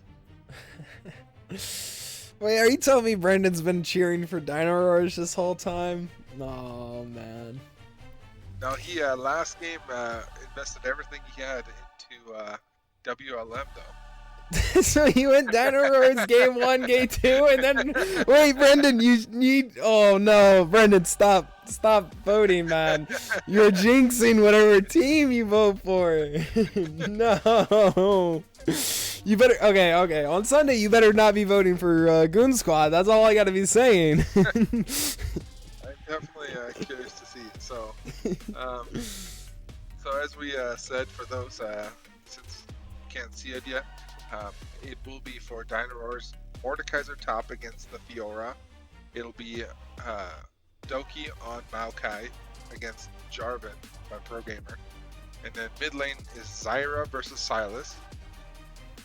Seraphine and Senna versus Vayne and Rel in the bot lane. So, returning Rel again for Tempest. And we have seen Programmer on the Jarvan. Did a good job on that. And so we're curious to see how this is going to go. I will say a lot of people forget that since Vayne is such short range, but the Jarvan ultimate, those walls do count for Condemn. And it's a really neat mechanic to see. They have some decent wombo combo potential. Definitely. It's going to be really interesting to see. Dino Rawrs don't have a lot of AD damage. If they shut down the Senna, all J4 and Fiora has to do is build Maul. And it just turns into crazy. Vayne only has to build a Wit's End. Rel just over here building Fawn. It just ends up being limiting all of your AD damage to a Senna. Really just puts a awkward positioning that. I will say that a lot of people do think that a IAP team has a lot of potential. I think it's more of a drawback because high or general AP team members, um, not counting weird things like an AP Varus, but a Ment AP caster, they typically have the cooldowns to match. So when you have a lot of casters like that, those team fights are either bursty or non-existent. I mean, definitely taking into account that in how the current items are, there isn't a lot of good MR items. Like you see Abyssal Mask in Fawn 9 out of 10 times. True. Force of Nature. Fawn. FON. Yeah. Yeah. Yeah, it's just kind of the go-to. I mean, you see Maw on AD champs just because it's Maw. Correct. Wits End you see occasionally. Most of the time when people run Wits End, it's just because it's a strong item in itself, not even for the MR. I don't know. I don't know. We'll see. Again, Doki not running Flash. That is sticking. Doki is sticking to the no Flash law. Yep. Zyra with the exhaust, though. That is disrespectful on so many levels. Good lord! Did you see how many teleports though? Yeah, there's only still 3 teleports in the game. 4. Is there 4? Oh, yep. Seraphine has a teleport as well. Give me 1 second. We are going to pause that real quick. I do not know why. The game. I'm trying to get the game showing for you guys.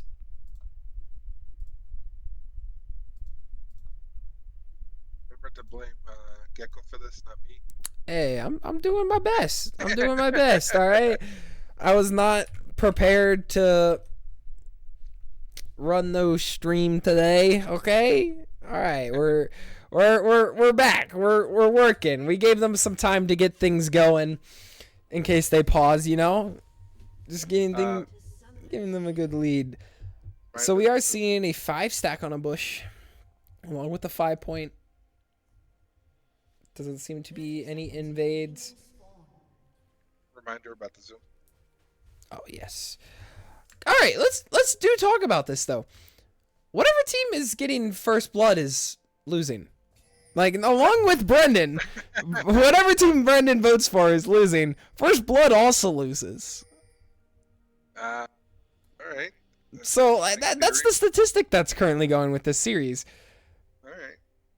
I would like to see those statistics to change, but we don't know. Yeah, I'm curious to see it if that becomes true.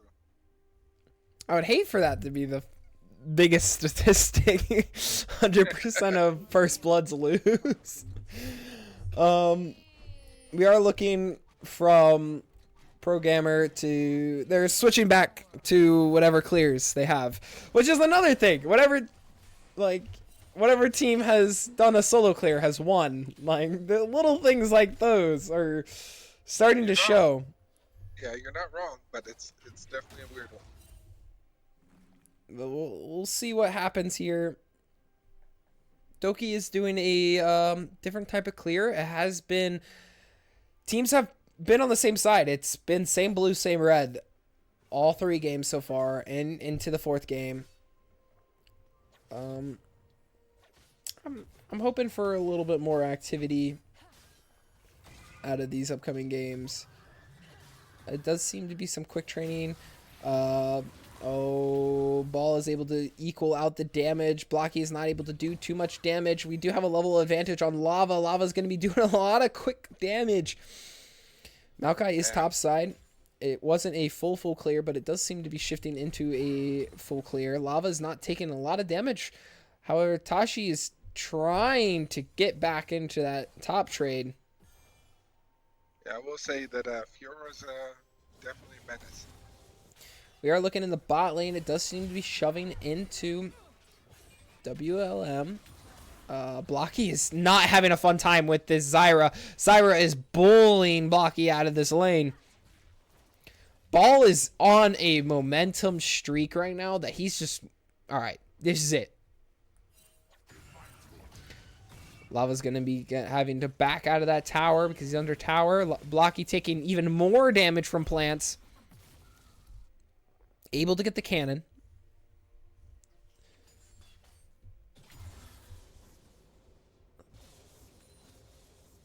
It does seem that Senna is a little low on XP currently. There was a little bit of an invade by Doki.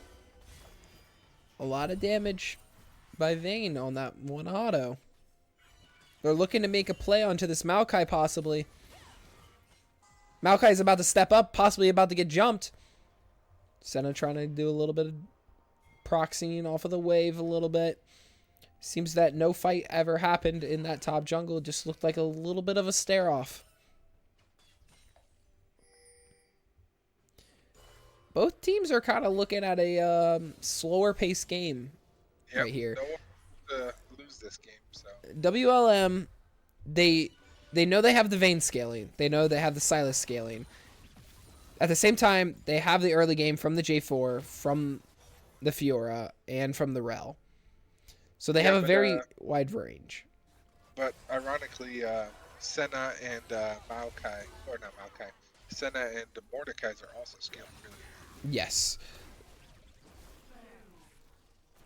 Dino Rawrs have a very more than likely to win comp after a certain point. However, looking at both teams, it's really just whoever starts just plowing through. Both teams are trying not to give first bloods away. Both teams are trying to farm as much as they can. It does seem, just looking at how this game is going, Dino Rawrs are in a groove. They're back. They're back and they want revenge. Their trades about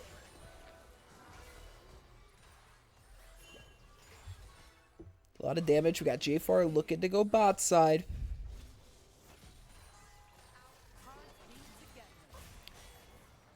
Oh, it does seem that Tempest is going to take a lot of damage. Going to get rooted over and over again. Pro Gamer is here just in case. Blocky is not having fun with this matchup at all. Unable to farm and unable to trade. It's just not a good position for a Sylas.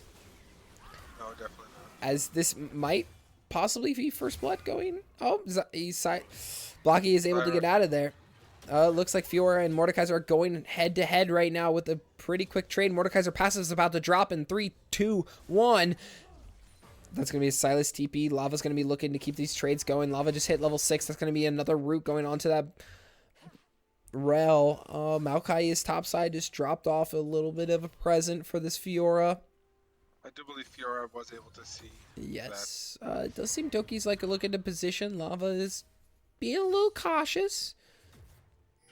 He doesn't have flash, so he can't flash W. He's going to try and get... Tries to...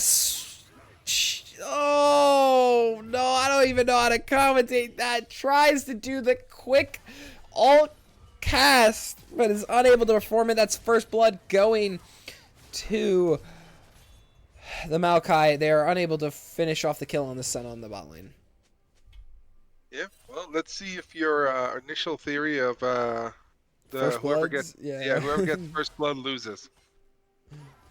Hopefully, see, bot lane's turning. They are turning this around. A lot of damage going on to survive, which is not good. It does seem that they're shifting the combat back to them. The Sylas is going into the Maokai. The Maokai is going to get knocked up once again. Sylas is going to try to keep this going.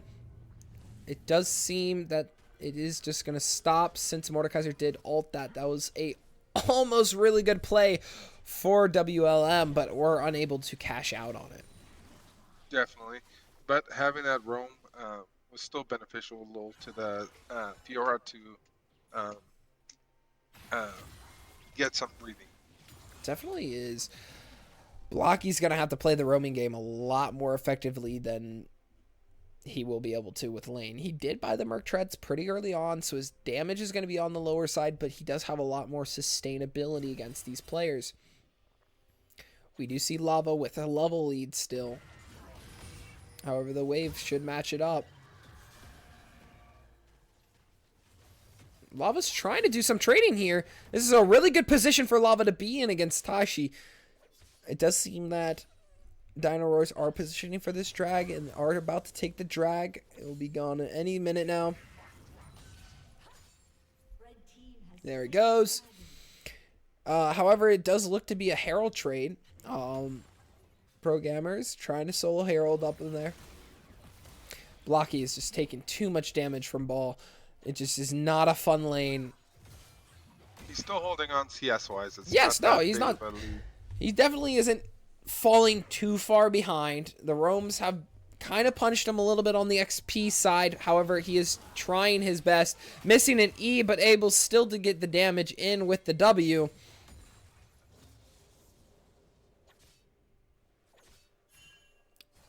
Bot lane still staling out.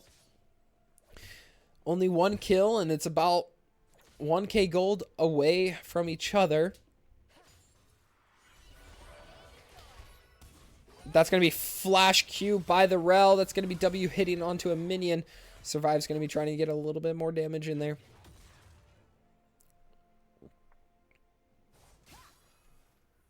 Lava's still standing his own against this Mordekaiser. Definitely keeping up with the CS. Yeah, Vayne falling behind in CS. Getting poked out a lot.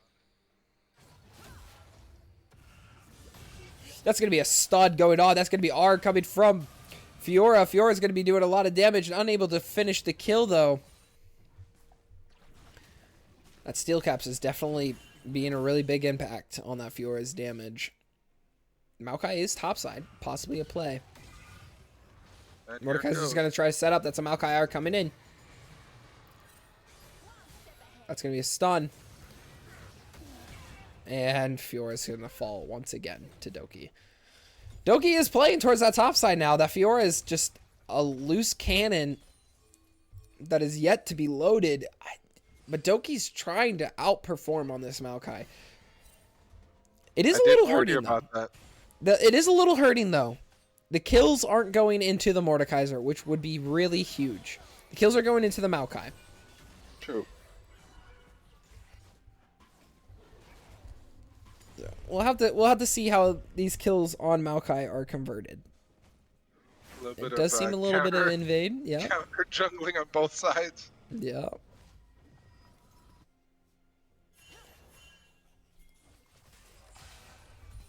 Definitely intrigued to see what happens here. As the game, this game is definitely a lot slower than the other ones. There was usually like 4 or 5 kills by this point in all the other games, and it has slowed down a little bit. Yeah, like I said, both teams definitely don't want to lose this game. Yeah, for Dino Rawrs, this means the end of their season and their playoffs. For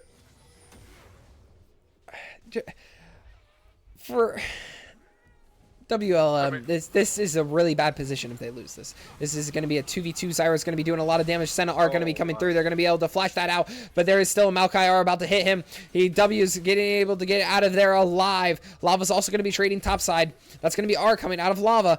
Lava is able to get the R2 off. That's going to be Seraphine. R going to be hitting, killing, survive. Lava's going to be still in a trade with Taishi. Unable to get out. Oh, he is able to get out, but that's going to be a flash Q. Oh, Lava's able to get the hit. Lava's able to get the last final, but he's going to die to minions. Oh, no. That is unfortunate for both of them there. Does seem Blocky's going to be going into a ball here. He still has W. He is still able to follow it up, but ain't able to continue. He's exhausted. He does have Q. Q's going to land. Tom is going to land on top of him. He's going to be going in for the kill, and he gets it. Blocky is back. He's back, baby. Oh, Lord. Yeah, we see Tempest looking to go in here. Taking a little bit too much damage. We also have J4 looking for a possible gank. Doesn't commit to it, though.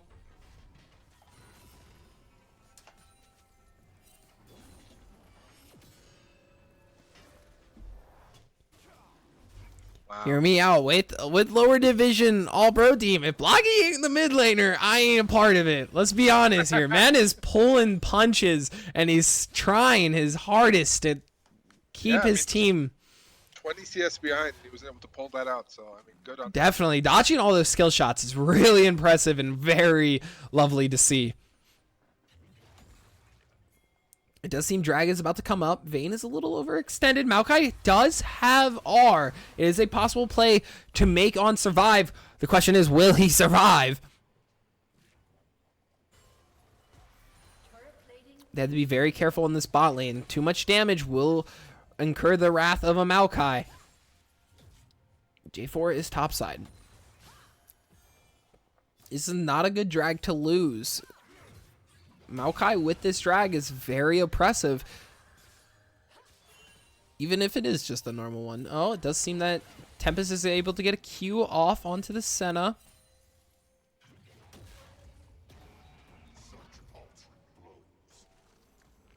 We're looking at drag number 2 going to Dino Rawrs. Is this looking like an absolute flip of how game 1 went, in my opinion? Yep. Herald's about to spawn, so curious to see how that's. Definitely. Herald is a really big fight that these two teams both appreciate and will try to contest. It does seem Silas is coming down with Seraphine R. He is going to R. He's going to miss the R. Maokai's going to R. That's a TP coming down from Mordekaiser. Fiora is unable to follow. That's going to be a lot of damage coming onto them. Vayne is following. Same with Blocky. That's going to be a 2-kill. Fiora getting the split push, though. Yeah, unfortunately, she doesn't have a lot of items yet, so she's not really. J4 about to fall to a lot of damage. Tempest able to shield them up just enough. Mid tower has fallen, by the way. That is Herald's presence. Fiora is in a very nasty spot currently. Yep. She is going to try to get this tower to get towers even. It does seem Maokai is coming topside. Mordekaiser is slowly to follow. If Lava does not back off now, it is donezo for him. That is bot tower, also possibly about to fall. Lava is caught out, does not have enough mana to fight a 1v3. Is going to land the stun, but he's going to try to get it out of there. That's going to be a flash from Zyra. Zyra's going to land the root and get the kill. No takedown.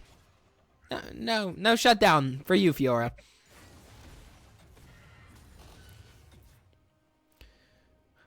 The Fiora pick is not turning around too well. That seems to be a Gordringer pick. He seems to be shifting his build. Like the sheen, it's falling away. I'm really curious to see how that is, or why that is, as he's kind of shifted away from the Divine Sunder or the Triforce that he was originally going for. I just want to point out your theory does not seem to be correct so far. Hey man, it's only 16 minutes in, and It's fair. we've already seen these games go for a minute. That's true. It's about to be 1 o'clock before we get off of this. As Dino Rawrs are looking to do Herald here, they are keeping their momentum going, which is really nice to see.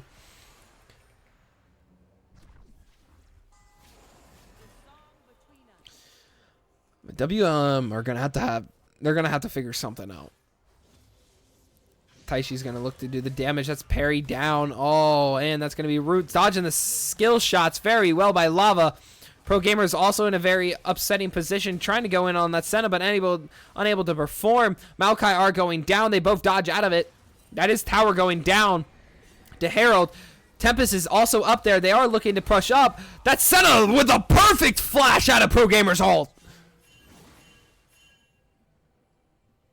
With Cataclysm not hitting, Taishi is going to try to push up onto Pro Gamer, trying to get that damage out. Senna's going to be able to land the R and kill him. That's going to be a slow going on to Survive. Survive's going to get hit. That's a really late flash as he was already out of the Seraphine R. Silas is looking to get this push. Blocky's saying, this is my game. I got to do this myself. They are looking to get one more hit off of this Herald. Let's see if Lava's able to kill this Herald before it lands. That's a lot of damage going on top of it. Vane's trying to try to get over to it. Rel's also coming over. They might be able to step up onto them. They do not have enough R's. They only have Mordekaiser R for this fight. But it seems that they are just going to get backed off. They are utilizing the lead that they have accumulated, though, so they are doing really well. This does not seem like an insanely active game just looking at the 2 to 8 kills, but this has been very good gameplay by Dino Rawr compared to their most recent games. We are seeing a Storm Razor purchase. It went from Static Shiv to Storm Razor and kind of just shifting around Vayne build. I don't understand the lack of Kraken Slayers as first buys from these ADCs. They've been really not doing it. I mean, Seraphine I will say that Janicus has definitely helped Dino Rawr. He definitely is a really good addition to the team. Yeah, ever since he's joined, he's definitely turned the team around.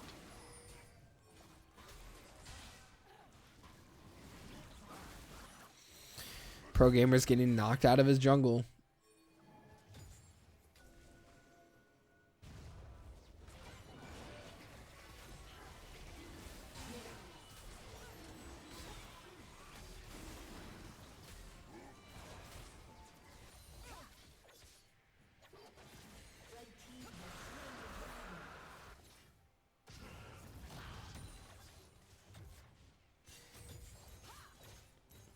Looking like Fiora's trying to get the split going. That is Gore Drinker now on Fiora. It is still mid lane versus mid lane in the bot lane. Dino Rawr have the advantage in this game. This is very lopsided towards them. It seems that they get out perfectly fine. They do not get to them in time. That is very well done. Yeah, very unfortunate play.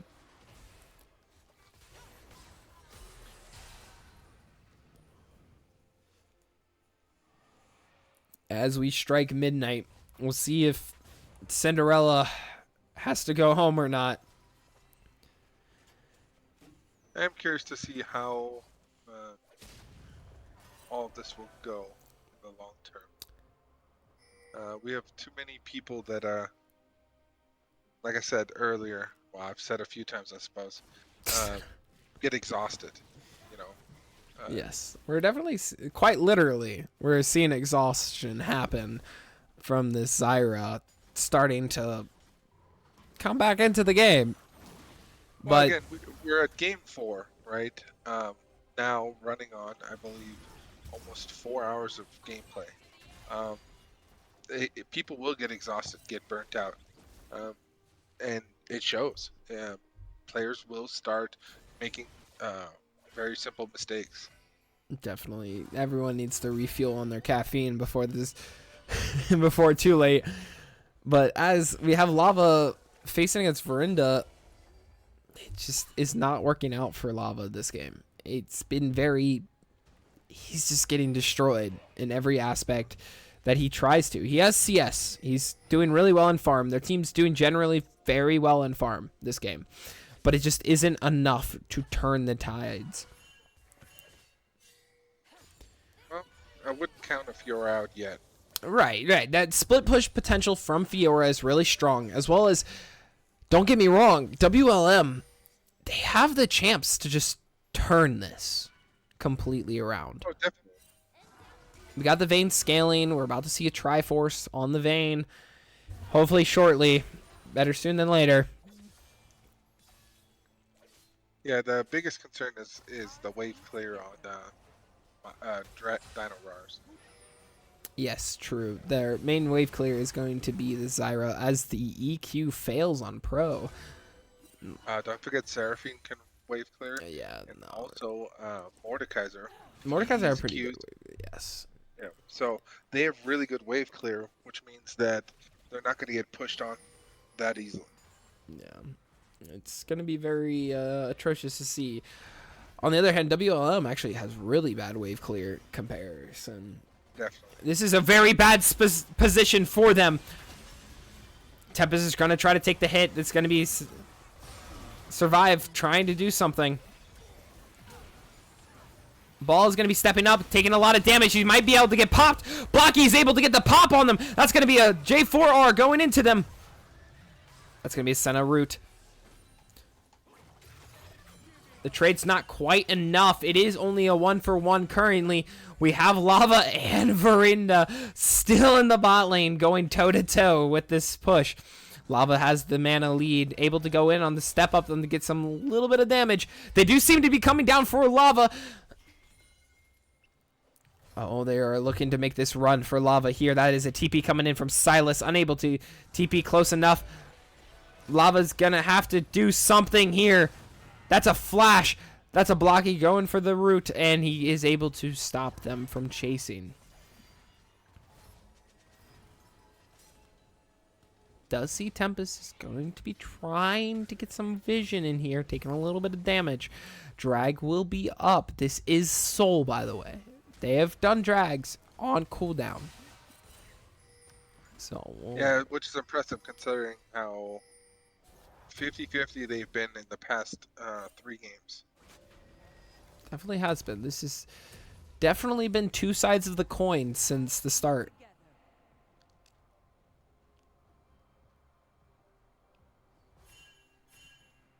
Very intriguing. They got the Fiora splitting topside. Fiora does have TP. Silas does not. Mordekaiser also has TP, and so does Seraphine.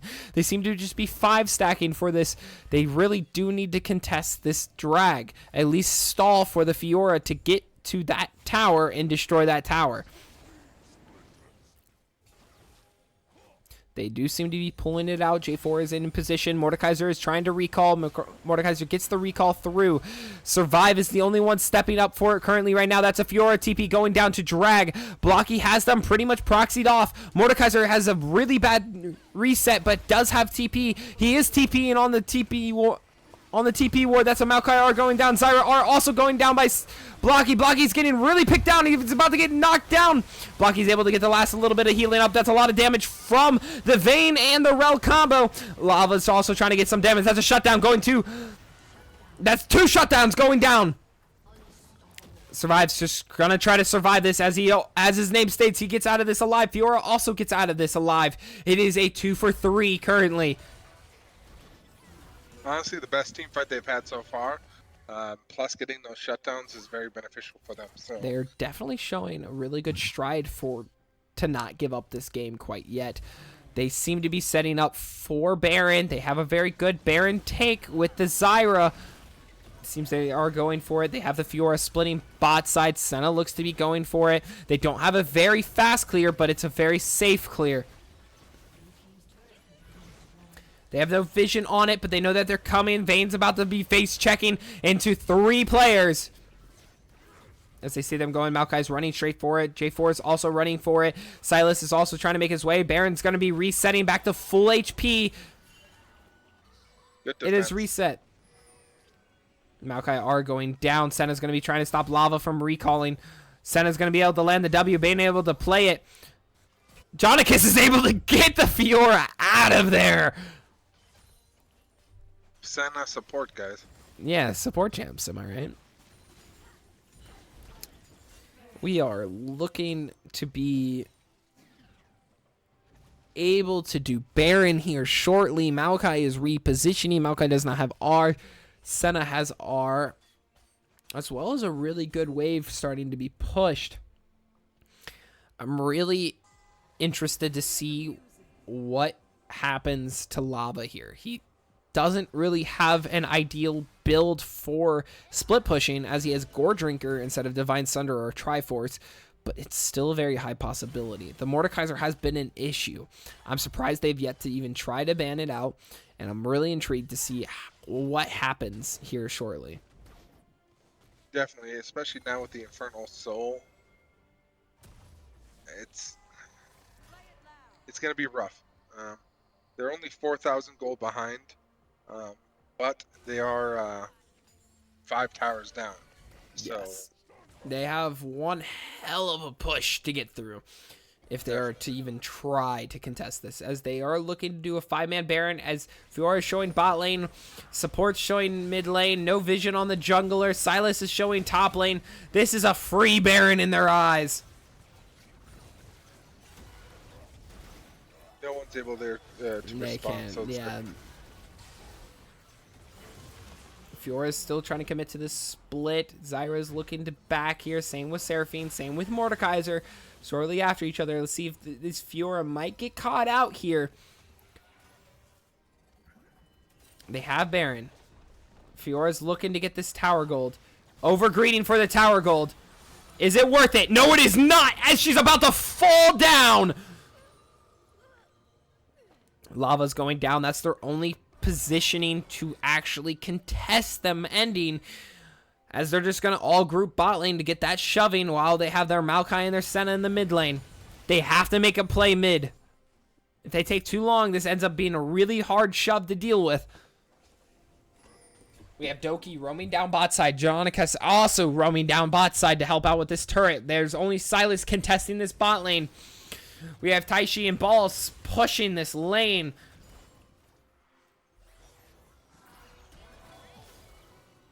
the only problem with this push, while they may be able to achieve this tower, is they're actually not utilizing Baron well. They could have a person in another lane. That's a Seraphine are going to be hitting Blocky. Blocky's going to be taking a little bit of damage. They're trying to contest this shove. The shove is way too strong for them, as they are very single target picking.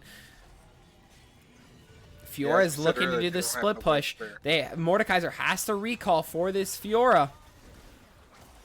Maokai's trying to do it. That's a really big R. That's a really big jump. They're trying to get onto that. It's a Zyra R going to be knocking them up. Taking a lot of damage. Fiora is able to get a tower. That's going to be even more Zyra damage. Silas has Seraphine R. That's going to be Fiora trying her damnness to get this win. She's doing a lot of damage to this Mordekaiser. This Mordekaiser is taking a hit. She falls. Fiora is still up there. Silas is trying his hardest to keep this team from ending right here. Silas falls. Fiora is going to be trying to base race, but it is not enough versus their turret damage. Vayne's going to be falling down shortly afterwards, having to set back into here. Fiora is doing her last leg of it. It is game going to Dino Roars. Yep, we are in a best of 5 series, going to the last game of a 5-game series. This is going to determine it all. Absolutely is. I am excited and tired as this game has just gone from a pretty strong sweep for WLM to a possible reverse sweep. Yeah, I did point that out. That is a possibility. It is turned into a lot, as both teams are fighting. They're fighting, and we want good games. We're getting to good games, as we are going to head into intermission with the idea that Dino Roars just have not given up yet, as it is now 2-2 heading into the final game of the Series 5 in semifinals. I can only imagine what the finals are going to be like. Also, I do want to point this out. This is only one semifinal match.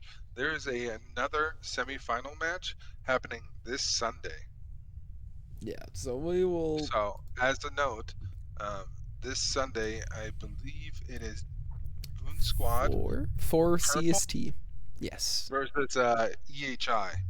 So that's First seed versus fourth seed. So it's another. That's this Sunday. So if you're enjoying this, definitely don't forget to come by on Sunday for that.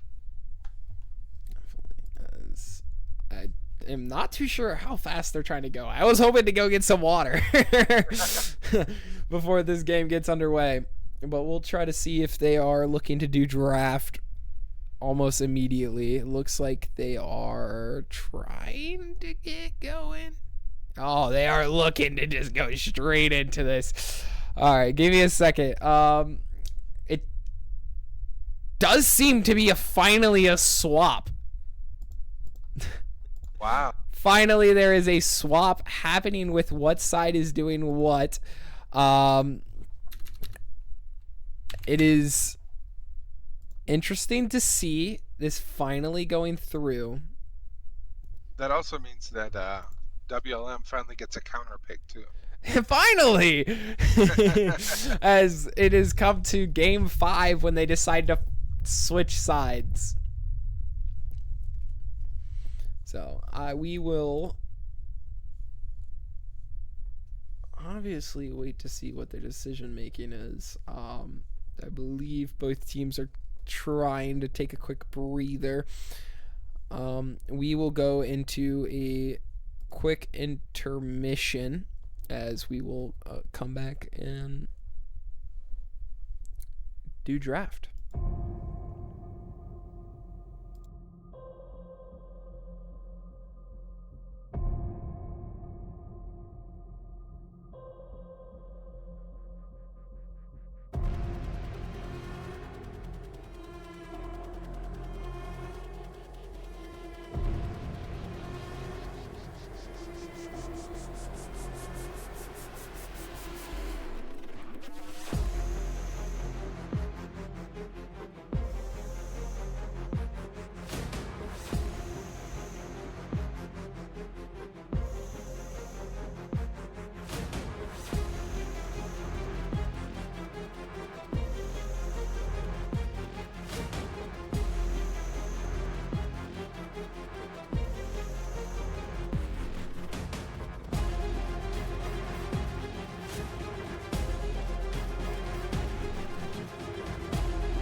As Game 5 draft is underway,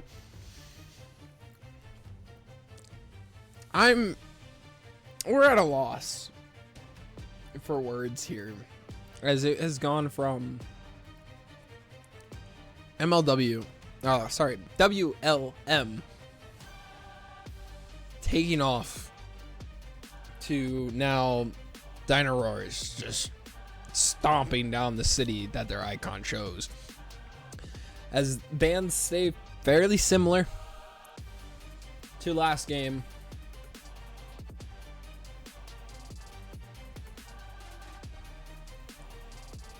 Is there much to expect different from this situation is my question. This is really huge. But we just got to talk about notable players for tonight. Blocky and Ball have been the center of their teams. Just to think about how much importance both of them have in both their winning sides. Obviously, last game, Doki was just shining like a star.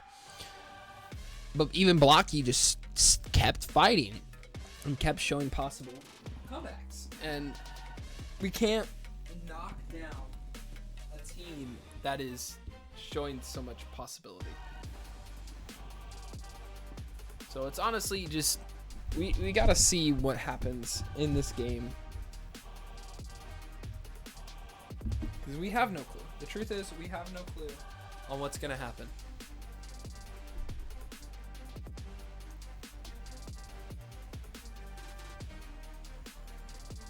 Let's see. We got a Seraphine pick for Dino Rawrs.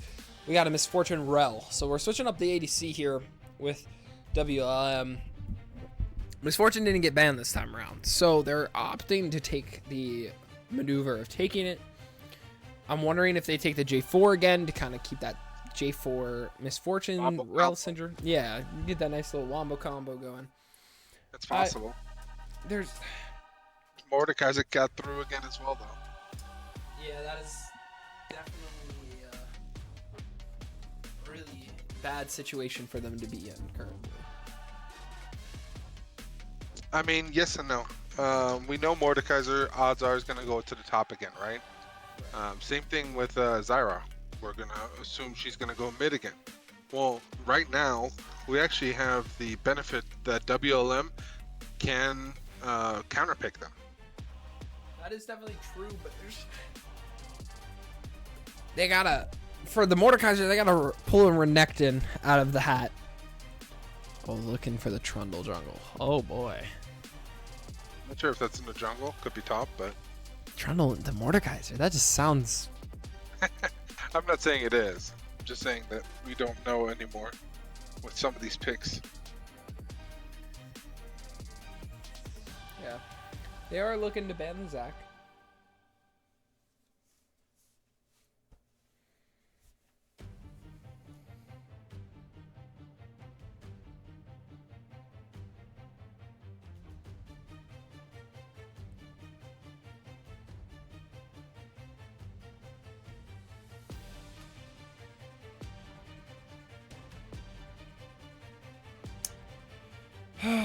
Gwen ban is coming through as well.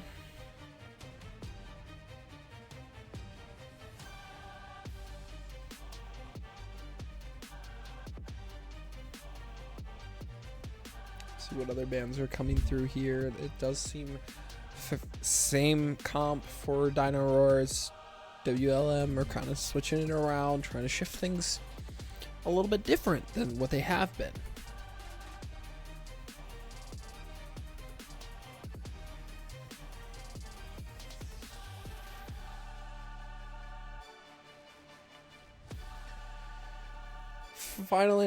Finalizing it with a Senna and a J4 respectively. They are trying to get rid of the J4 wombo combo with good reason. I don't know what else they can add on to this that will help them out. There's just Lilia. Okay, so it's still a flex. That could go either way. But the Lilia? No, that's definitely a jungle. I don't know. It definitely could go either way.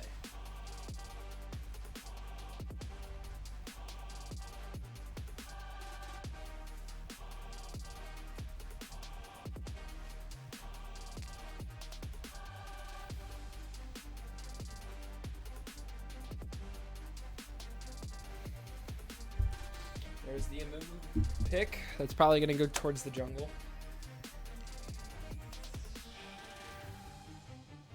It is another pick that Doki has played, so yeah, I'm pretty sure that's jungle. Let's see what they're going to grab for support, though. Unless they are moving to Zyra. And there's Sivir ADC Seraphine support. That's insane wave clear again, though.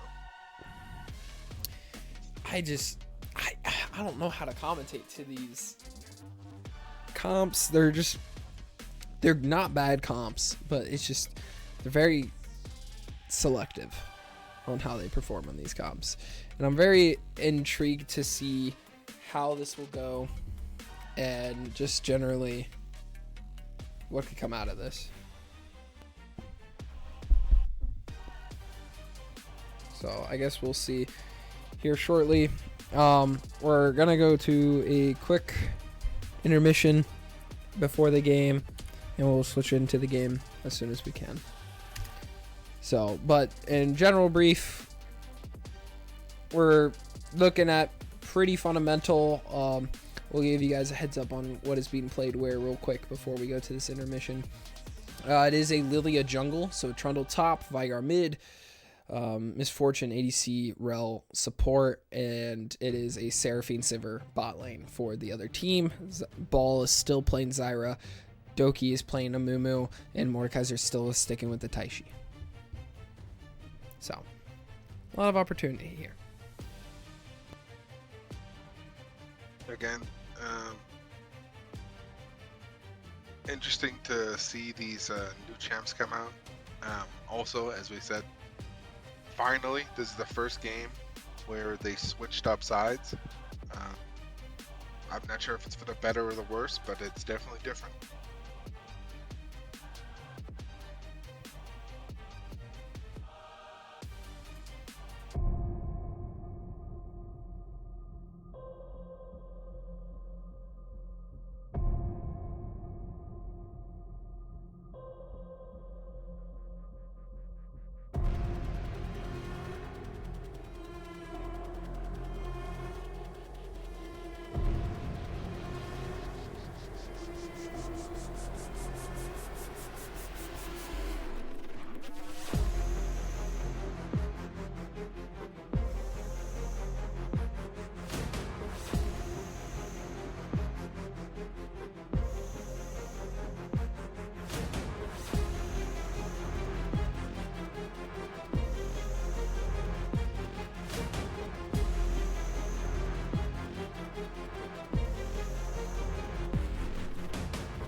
And we are back.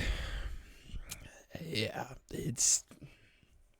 we're just gonna kind of hop in here as fast as we can. We'll pause it for a second and kind of go over everything that's going on. We have Trundle versus Mordekaiser top lane. We have Lilia versus Amumu in the jungle. Vigar, Zyra, so double annoyance in the mid lane. ADCs, we are finally getting to a game again where it's traditional ADCs. And then we got a Seraphine and a Rel. Still 4 TPs on the map. There apparently is an Amumu jungle with a TP this time around. So, watch out, guys, for that. I mean, in Amumu. general, we have a lot of new champions on the board right now, which is always interesting. 30 seconds until minions spawn. Mordekaiser, Taishi has been popping off with Mordekaiser as they're all about to walk into a bush full of enemies. Oh no. First blood going down to Seraphine as Lava Man needs to take a deep breath and reset his mindset in these games. He's gone from a feared player to, oh no, he's not looking good.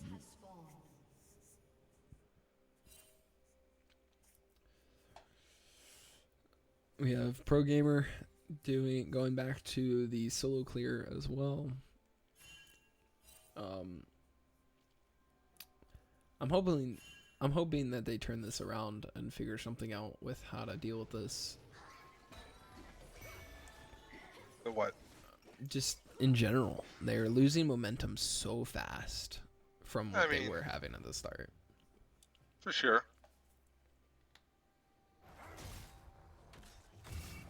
Lava's saying screw it and just going on Tashi. Taishi's about to go down.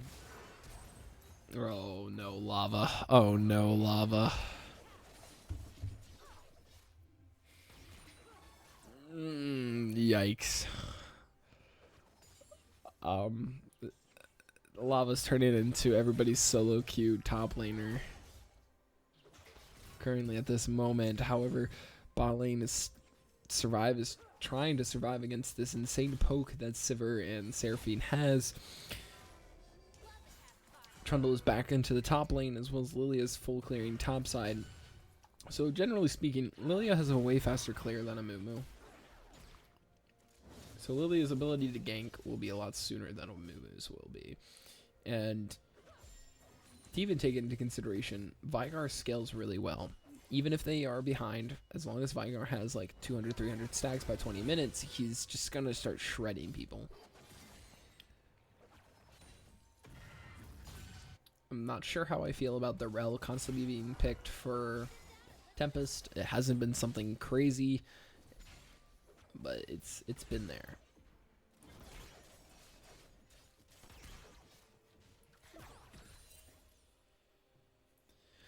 What do you think the win cons are for both of these comps?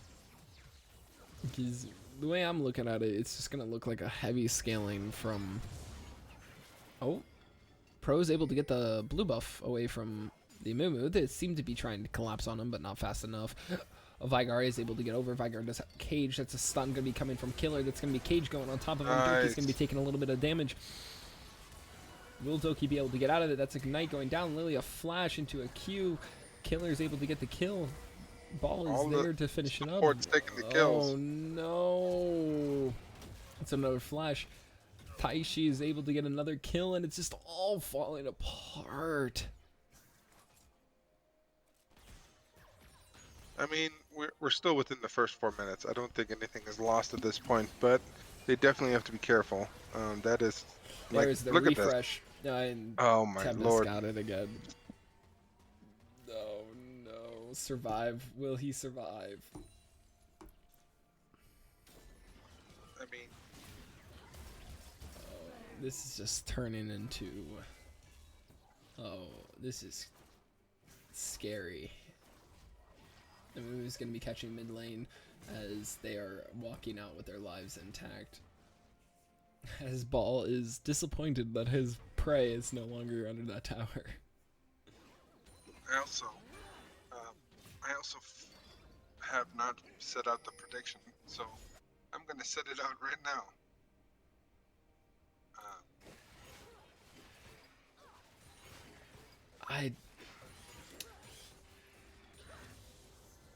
I'm looking to see this game end up being towards. I every fiber of my being wants to say WLM will somehow pull through this ravine that they have dug. I mean, if they don't play it right, they're not going to win it. That's definitely it. This, and it's I a mean- hard way to go being reverse sweeped. It happens. I've seen it before. It happened to us in semifinals. TSI, that's how we lost. Reverse. Yeah. It just. Which is why I know all about getting exhausted with a 5 series or 5-game series. Definitely seems that way.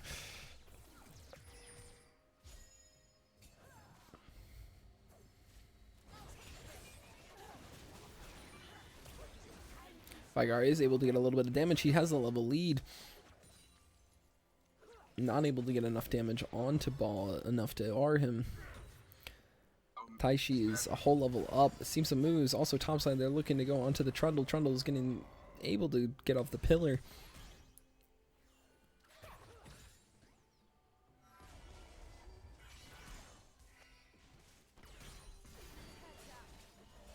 A little bit of damage. Tempest is trying to get on top of them, but they're just too fast. It does seem Lilia is coming down bot lane. Unable to land the E. Lava is being shoved under. About a 1.5 level difference between Taishi and Lava. Doki is also behind in levels. Does seem they are looking to get the first drag. They're trying to rush these drags. They've learned their lesson with the first couple games. Rushing these drags and getting these early drag pressure is really important for this team to win. Survive is trying to shove this wave in. They are showing a bot side. They are having to back off. See. Oh, the sun lands through. Tempest is able to get out though, unscathed. Lava's looking to go in all deep for this. Still getting hit, but not by the isolation damage. Backs are stopped.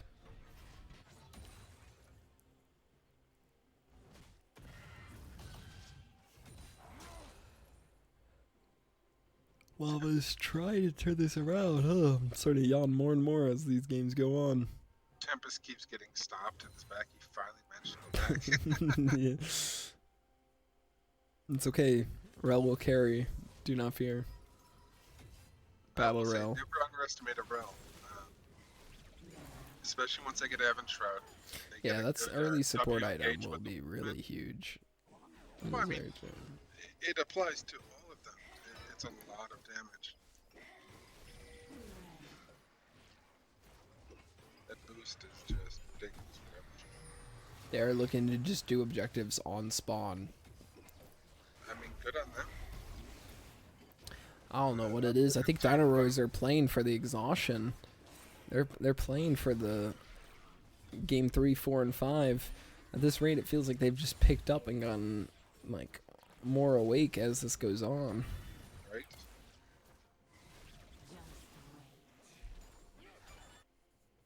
Always fun to see a Vigar, though, I will say. That was always enjoyable. Except when you play against a Guri, then that Vigar is just obnoxious. That's my favorite Aguri. We're looking at this. Zyra still just going all out with these plants. Not much.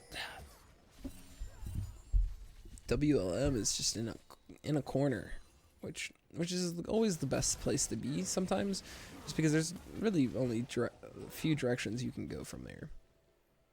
And I mean, let's be honest now. Survive, as an example, always did scale. He doesn't try and rush the early game, things like that. So, I mean, let him cook.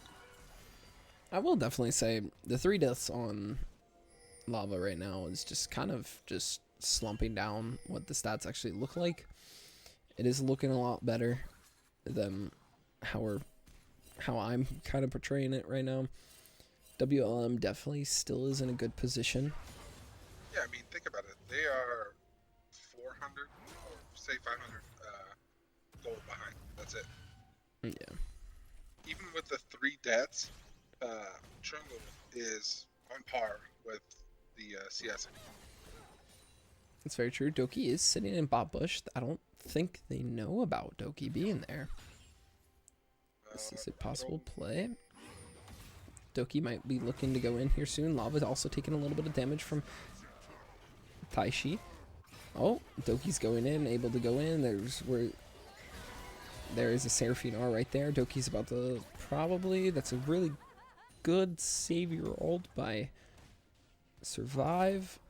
We do not see any picks coming off, any additional deaths. Can we tab over to see how many stacks Vigar has? Yeah, let's go ahead and. So it's going to be. He is at 85 stacks currently. No hardcore scaling yet, but he's definitely getting up there. Taishi is coming into mid lane, trying to land the E, misses the E, but does have Herald, trying to put some gold into ball. Blocky is able to get pretty good hold onto this wave to keep them from doing too much. Blocky wants to get this last hit onto ball in order to get the kill. Doki's going to be going in. That's an R from Doki. Pro is able to get out of there. Just a lot of flashes and a lot of R's, but no confirmations on kills.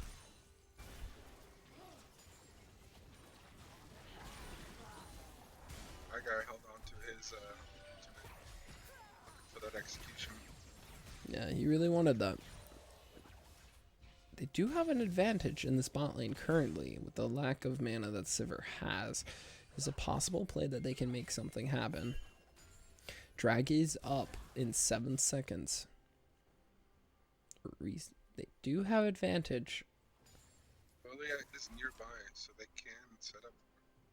They very much can. Bot lane on the other team has to reset.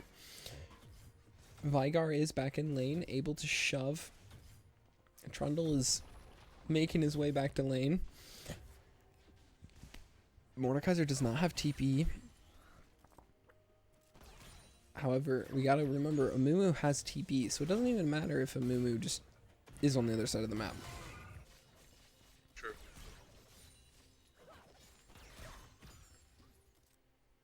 Doesn't seem they make a play for drag. They're not even attempting to look for it. Vigar is looking to go topside. Lava is trying to make a good trade here. Taking so much damage from that isolated Q. Zyra's trying to finally has Leandri's and it's trying to burn down Vigar.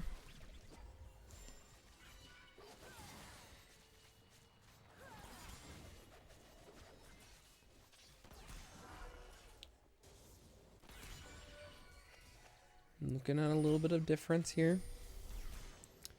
Still 4-2. This game's going as slow as last game did. Vigar's going to be taking a lot of damage. He's also going to be taking tower. That's going to be a flash. Good cage right there. It's going to be a stun from Doki. We're looking at a Rod of Ages build from Lilia here. Very weird and different. That's going to be TP coming behind that bot lane. Lava's not in a very good position versus this. Oh, the Misfortune's going to be getting hit. The Sivir Q is going to be missing. It's still able to get the auto off. That was a really good TP. Oh, no. Doki with that amazing stop to that MF. Doki. And that's why you clear your jungle vision. Yeah, this is looking like a Doki play of the playoffs here, and it's just Lilia's looking to possibly go for this. Doki just looking to commit to this drag. They do have their whole team up. Vigar's going to be teleporting. Lava's going to be attempting to try and kill him. That is R going down on Trundle. That's going to be sidestepping, and he's just going to take his fate of the passive. That is disappointing. I swear, if I ever see Doki with Flash, I feel like he's trolling. Honestly, I'm actually kind of worrisome. Doki with Flash sounds like a terrifying sight, you know? I mean, at that point, is he even trying if he ever brings Flash? I mean, Oh, I feel like that would be too much. Yeah, I think Doki's making all these plays without Flash. yeah. Again, how many times have you seen a Maokai jump and they always flash W and something? Oh, Lilia's going to be trying to get a little bit of damage, but that is a Roa Lilia. It's not going to do a lot of damage currently. They are going to get Scuttle Crab here. It is 2-0 for Drags, and it's 6-2 total kills. Objectives have been just flawless for Dino Rawrs this game, and it's just looking like a darker and darker hole every minute that goes by for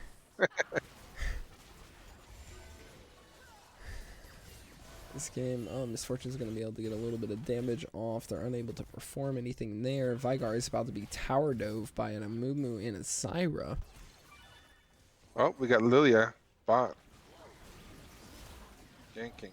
That's a lot of damage going on to Ball. Ball's going to be getting really close to fall. That's Blocky getting a kill. Lilia going to be ganking bot lane. Wait, Ball might be able to get a double kill here. Hold up. Wait a minute. Ball is getting back into the game. Blocky. Blocky. Yeah, my bad. Not Ball. Blocky. I'm getting tired if you can't tell. I don't care about the player's exhaustion. My exhaustion no. exists. Oh, Seraphine's gonna die too. Oh no. No. Seraphine summon Airy kills the Misfortune. No, the Andres. It was Leandries? Ah, yes, Yeah. Leandries. Yay. Well, Mordekaiser is building his traditional build, switching it up a little bit with getting the Bramble Vest. Gets the Traza. Oh, damn. I'm about to start making everybody in the stream yawn. We are looking at a little bit, hopefully a slower approach. It just, slow isn't gonna cut it for WLM. They gotta do something, and they gotta do it fast. I mean, depends on how you look at it. I feel like WLM needs to take it slow. They have a really good scaling comp, especially if you think about it with Trundle and his ultimate. He actually scales quite well because He if scales you off get the strong, opponents, yeah. exactly. It's gonna be a flash root by Ball. He's able to pick off the kill. Doki and Tempest are just mutually just. Yeah, alright. No worries. Tempest is doing really good job peeling for Survive. They're looking to turn this onto them, but that's just Seraphine going to be flashing on top. Seraphine are, barely missing. Oh no, Tempest. Tempest is able to get out though. The support sacrifice. Not worthy enough. Oh no, that was a troll auto, but still came through on top.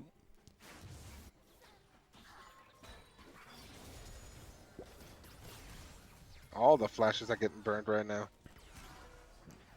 Definitely are. Vigar's still in a very good position. I think definitely this game. This has been an absolute marathon as we are seeing Blocky just keep going. That's going to be Doki landing a really good R. Also Misfortune are really strong. That's going to be double kill for Misfortune. Blocky is going to go for another kill. They're going to keep going onto the Seraphine. That's going to be a double. Survive with a triple. Jeez. That is both Blocky and Survive going at it. And then we have Lava split pushing. Doing what Trundle does best. Trolling.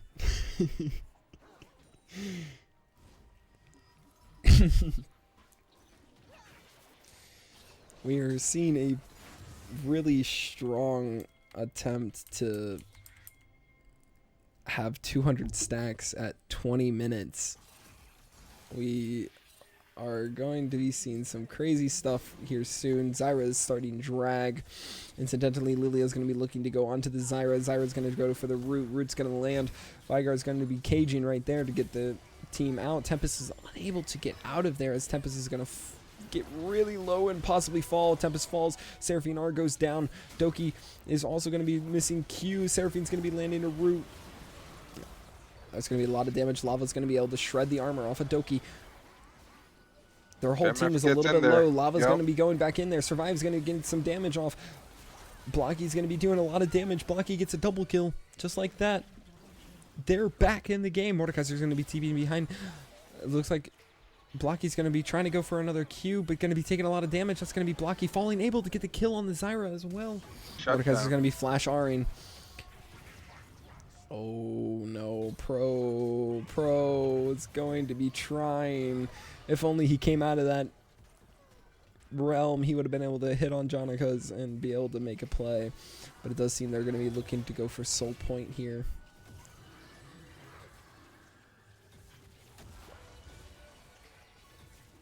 Misfortune does have Collector now, so a lot more damage. Vigar is able to get some shutdowns and able to get some more damage. It does seem that he's also going to be looking to build Fawn here as a possibility. The movement's coming over the wall to help out with this drag. That is Soul Point. Well done with that objective control there. Definitely, but you still got to look at this. The gold is so close together for what this game feels like. Yeah, it's all the not just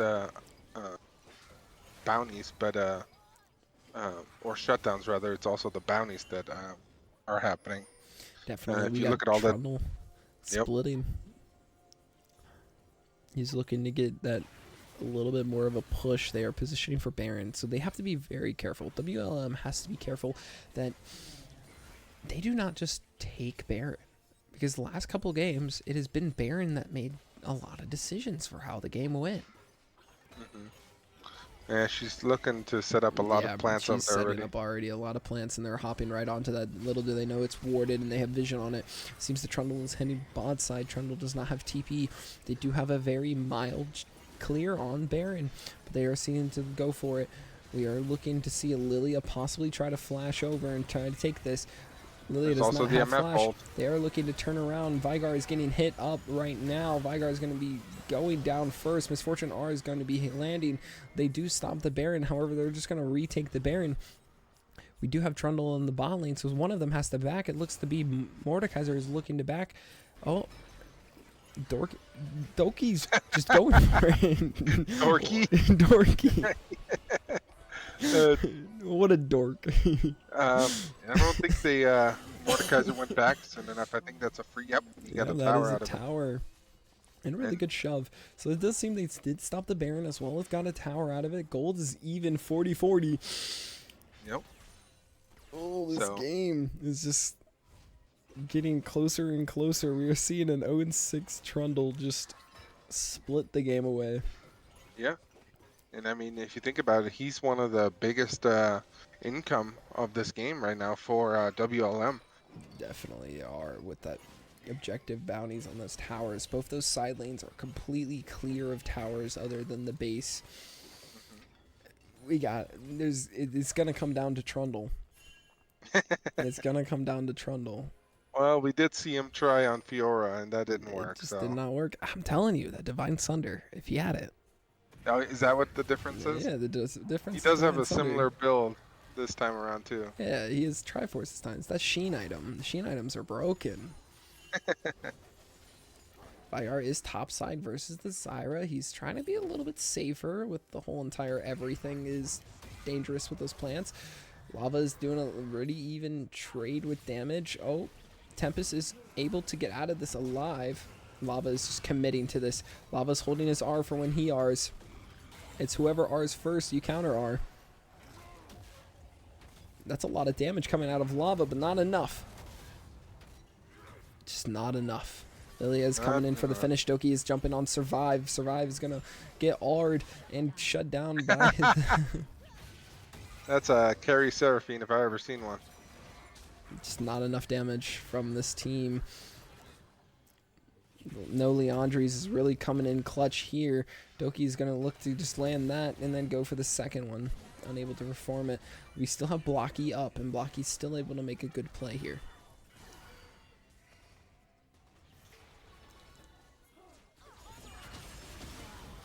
That is an R.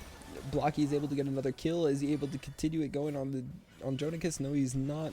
However, he's looking to step up. Lilia does land an E. That's a little bit of chunk damage from the Lilia, as they're forced to back off away from Blocky.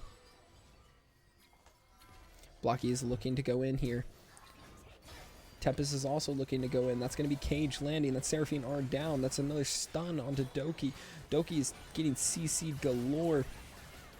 That's a misfortune R. Doki's going to be getting chased down, but they seem to be turning off of him. Doki's going back in. It's a 4v1. Doki v all. Taishi. Oh, Taishi is Mordecai's going in as well.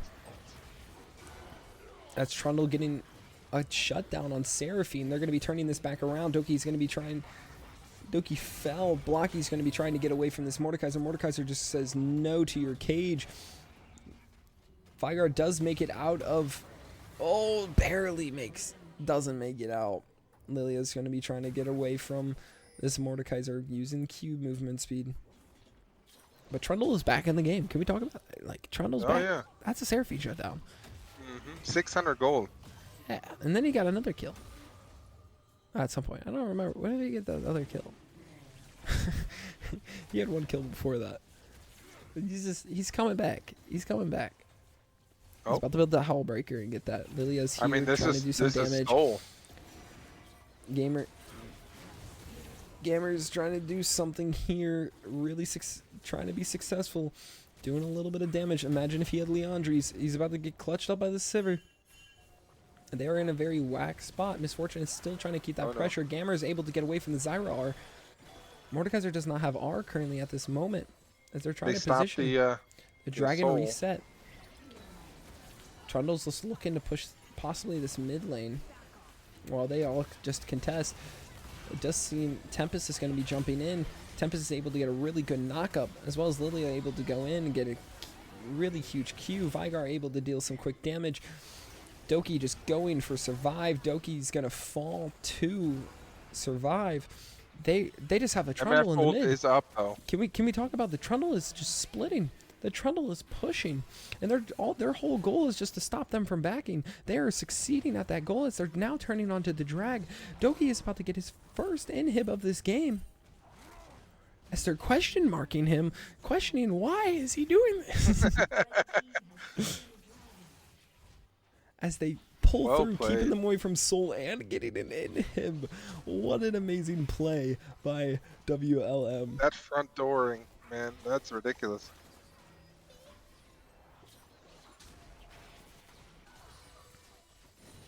Who needs to backdoor when you can just go through the front?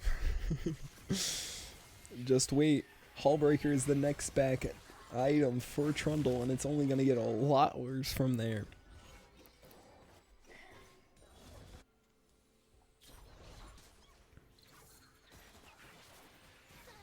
Yeah, 2 Jack shows on Dino Rawr's team. It's ridiculous. It definitely is a really big thing to deal with. It's double Jack shows, double Leandres for their team. There's very little diversity in mythics. You can definitely see why Riot is getting rid of them.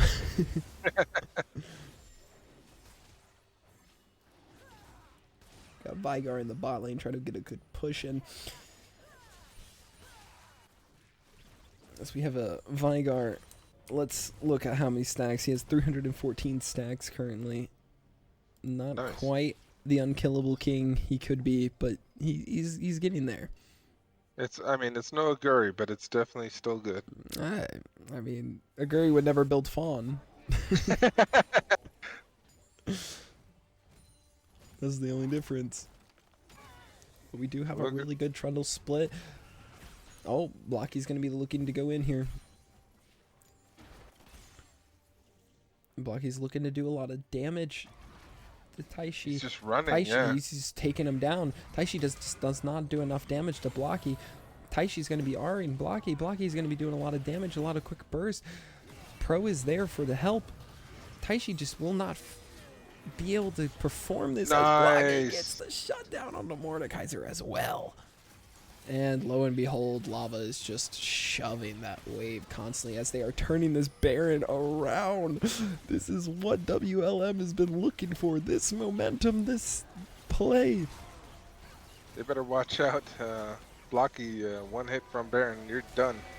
They are able to get Baron. That's a really good Misfortune on Misfortune on getting the double kill. WLM. Yo, did Brendan switch his votes? Like, what is happening? Brendan switched his vote off of WLM, and it's like going crazy. WLM got a second wind here. Yo, they realized Brendan wasn't voting for them. Is that what it is? Yeah. As they're shoving down mid lane with Baron and with Blocky, level And 18. a super minion. They are ready. As Trundle is also bot lane, just booming that tower. Good lord. Trundle says, "This is my turf." As they are now shoving that.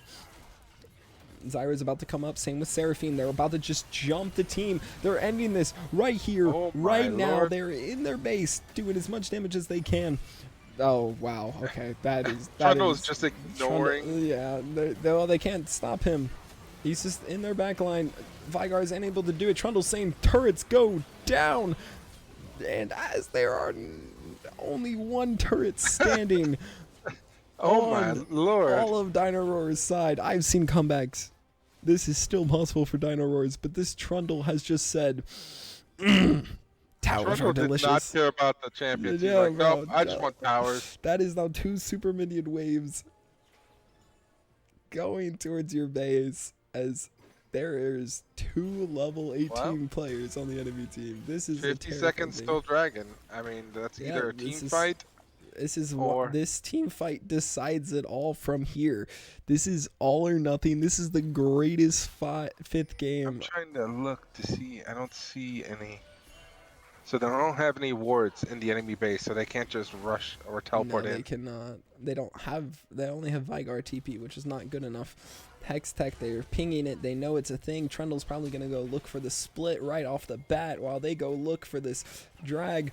Trundle is just a force to be reckoned with. They might have to Honestly, just give this drag. I was about to say, Dino Rawr kind of has to give this. They can't really afford to risk Trundle backdooring them. They really can't. He's just gonna possibly look to go this top lane, which even still he doesn't really even need to. He can just go straight for it.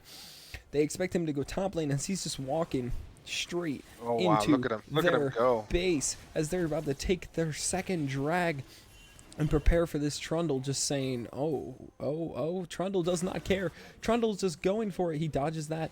He's going to slow them down. He's going to try to get past their team. That's another R down. He's going to be R'ing this. Oh my Lanta. He is just saying, let's go. Trundle going Oh for the my play. lord. A lot of damage down onto that turret. Rel's is going to also be going in. That's a Mordekaiser ult, but she can just sit there, keep autoing that tower as they're trying to push that wave.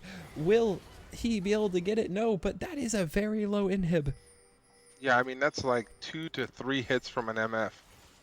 Not low enough, though. The game is still going. The game is still live. They could still come back here. That is both Trundle down for 30 They're seconds. sweeping the base to make sure there aren't any wards to teleport into. Which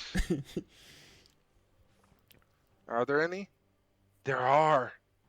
There are 2 wards. There are 2 wards on the opposite sides of here. Oh, And there's one Oh, being they found seen. There one. still is one more left. Trundle does not have TP for another 30 seconds. 40 seconds. Do they Thank see you. it? Do they see it? They They do. find it, and that is the ward being gone. Inhibs are There's coming still one back more up. technically right by base on bot lane. Yes, there is. But inhibs are coming back up, which is going to slow down Trundle's progression a lot. We have Baron coming up in 2 minutes. We have Soul Point 4. It's just, see, my thing is every Hex Drake that they get, the Trundle just starts going hard. Well, here's the problem. Inhibs are coming up right now, so Trundle cannot just straight run to the. But they're looking to go on this Nexus. Amumu. Amumu's looking to get this back. They should know exactly where he is or just general vicinity. He doesn't get his back, so they're just going straight for him. They're going to be checking that bush. They don't have any form of CC for him. They're just going to be doing a lot of damage to him. That's a waste of a misfortune, or in my opinion. As they're going to be also shoving the top lane along with this. We are bearing up in 1 minute. They have enough clear to contest these shoves. Vygar's going to be looking to push mid lane. Trundle's going to top side, trying to push that in, but he's got a Mordekaiser and a Seraphine trying to stop him. Lilia's looking to do some clearing. They have Baron up in 50 seconds. This is hitting the pinnacle of late game. Anything can happen. Yeah, the only thing that's currently missing is a death cap on Vygar. Absolutely, but it looks like he's just building some more MR, not the Aguri method, that's for sure. Blue team's inhibitors responding soon. Oh no, Brendan would build this probably. He's probably the one who messaged him like, you should just build MR Vygar, you know? You get stacks. Let's do a I quick don't stack know. check. He's I just almost wanna- at 400 stacks. Yeah. I don't think Brendan would do that. I'm just throwing this out there. He's the guy that flashes forward. So, Oh, you're right. He would cage himself. My bad. yeah. Oh, Lava's Oh. is going straight into Taishi. Taishi's gonna R Let's Lava. see. Lava's just gonna R Taishi. Taishi's gonna just take Oh, a lot of wow. damage. Lava just does not care. Wow, He's like, you that's are a scaling. turret now. You are my That's scaling. prey. As that is Mordekaiser falling, and he's just pushing for that. That is a Baron down. Red has Baron. Red team has Baron. That's a TP from Vygar. Trundle's just gonna try to stay alive. That's a lot of ultimates. Blocky's going to be trying to do a lot of damage while they're trying to push mid lane. That is inhib down. Super minions are coming. Not too fast, though. They're trying to get this mid inhib as well. That's a really huge R by Lilia. They're jumping on top of them. Vygar is doing a little bit of poke. That's a lot of damage coming through. Who is going to come out on top of this fight as they are just attacking the Wow. base? That is WLM coming in for the win. Ladies and gentlemen, 3-2. Oh, Lord. WLM with the win. Yes. And let's just talk about it. The MVP of this game Scale. is Lava Man with the split pushes of the century coming through, and Blocky standing his ground every single game, coming on top of mid lane, trying to not let his team fall behind. It took a minute. It took a little bit longer than they were expecting, but they came through. They came through on top, and they were ready for it. They just to think about that. This game went from Trundle running it down to running it down, and it's just they could not stop the split. They could not stop the damage, the scaling. I'm very curious on the build path, but it worked. The build path made this Vygar work, and it just... This series was a roller coaster of emotion. Mainly to blame is Brendan for voting. As we get to our end of our interviews, I wasn't supposed pro to be game. Oh no, maybe not. I mean, I'll gladly take an interview. Yeah, I think but we're don't just. think I was I the think one we just supposed to move do it. everyone. I think we just move everyone at this point. But welcome to the stream. How do you guys feel after 5-6 hours of straight games? Oh my god, dude. So for game 1 and game 2, we were like sky high, bro. We were like absolutely on top of the world. Then we lost 2 in a row. We're all like, get our coach in here, bro. What are we doing? He told us to play split push. We played split push. We trust the the guy. Fiora. Okay, Oh. hear me out though. The Fiora, like what was the build path with Fiora though? He decided he doesn't want to talk about it. Man's bot Sheen after didn't the- commit Oh to wait, it. also, I think you Yeah. dragged the wrong guy. We were supposed Yeah, to drag you Grumbug, did, in and you're fact. not pro gamer. I mean, I'll stay, but like, yeah, I was the wrong person.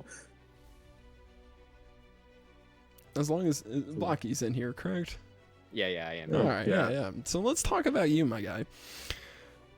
4 out of 5 of the games, you were on top. You were fighting for your team's right to win this series. Like, what was your mentality through all of these games as like the emotional roller coaster was happening? My mentality was I needed to stay stable for the team. If I stayed stable, the team would stay stable. So I was just completely like disregard all of my feelings. I need to stay stable right now and make sure that I keep on calling for my team what we're supposed to do in order to like get us the dubs. Okay. Fair enough. Like, obviously your Yone game outshined all of the rest with your amazing I have to thing bring that I this hope. So game 2, okay. Why did they dive you twice to feed you? I'm gonna be honest, I saw that Scion ult in for me. I'm like, what is this guy doing? I just Q3 out of the way and now he's under my turret for a free kill. I saw that Sayonara go off and I just cringed at every fiber of my being. I also but, want to like, throw this that's- out there. Gecko was your biggest fanboy. Oh Everyone my in chat gosh. said so. Yeah, no, man. Oh, thank you. Blocky just... Although I will say he may not have been in the stream, but our biggest fanboy is really Nefarious. I don't know if you know who that is, but like he's our real biggest fanboy. Gotta shout I don't him know. out. I think Brendan voting for the other Nah. team is Wow, a really big Brendan. thing. Right. No, it's a good thing. Every time he voted, whoever he voted for lost. Actually, he voted for the first 3 games. The first 3 games, this man voted.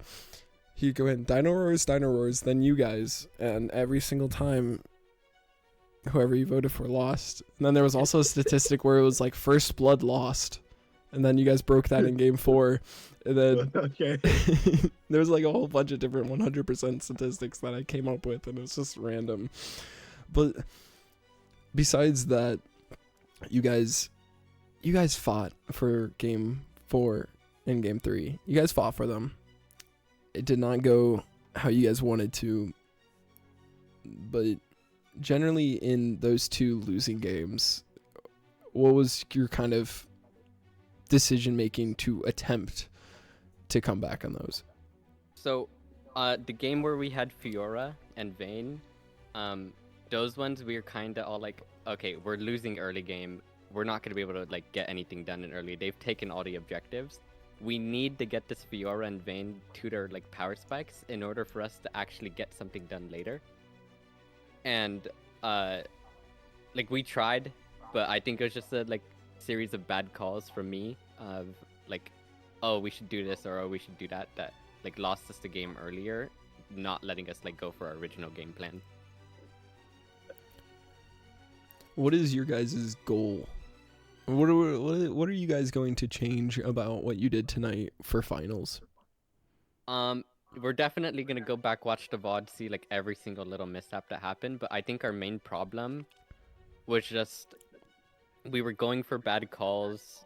We need to organize more in team fights, and I think if we deal with those 2 problems, I think we can definitely take the finals.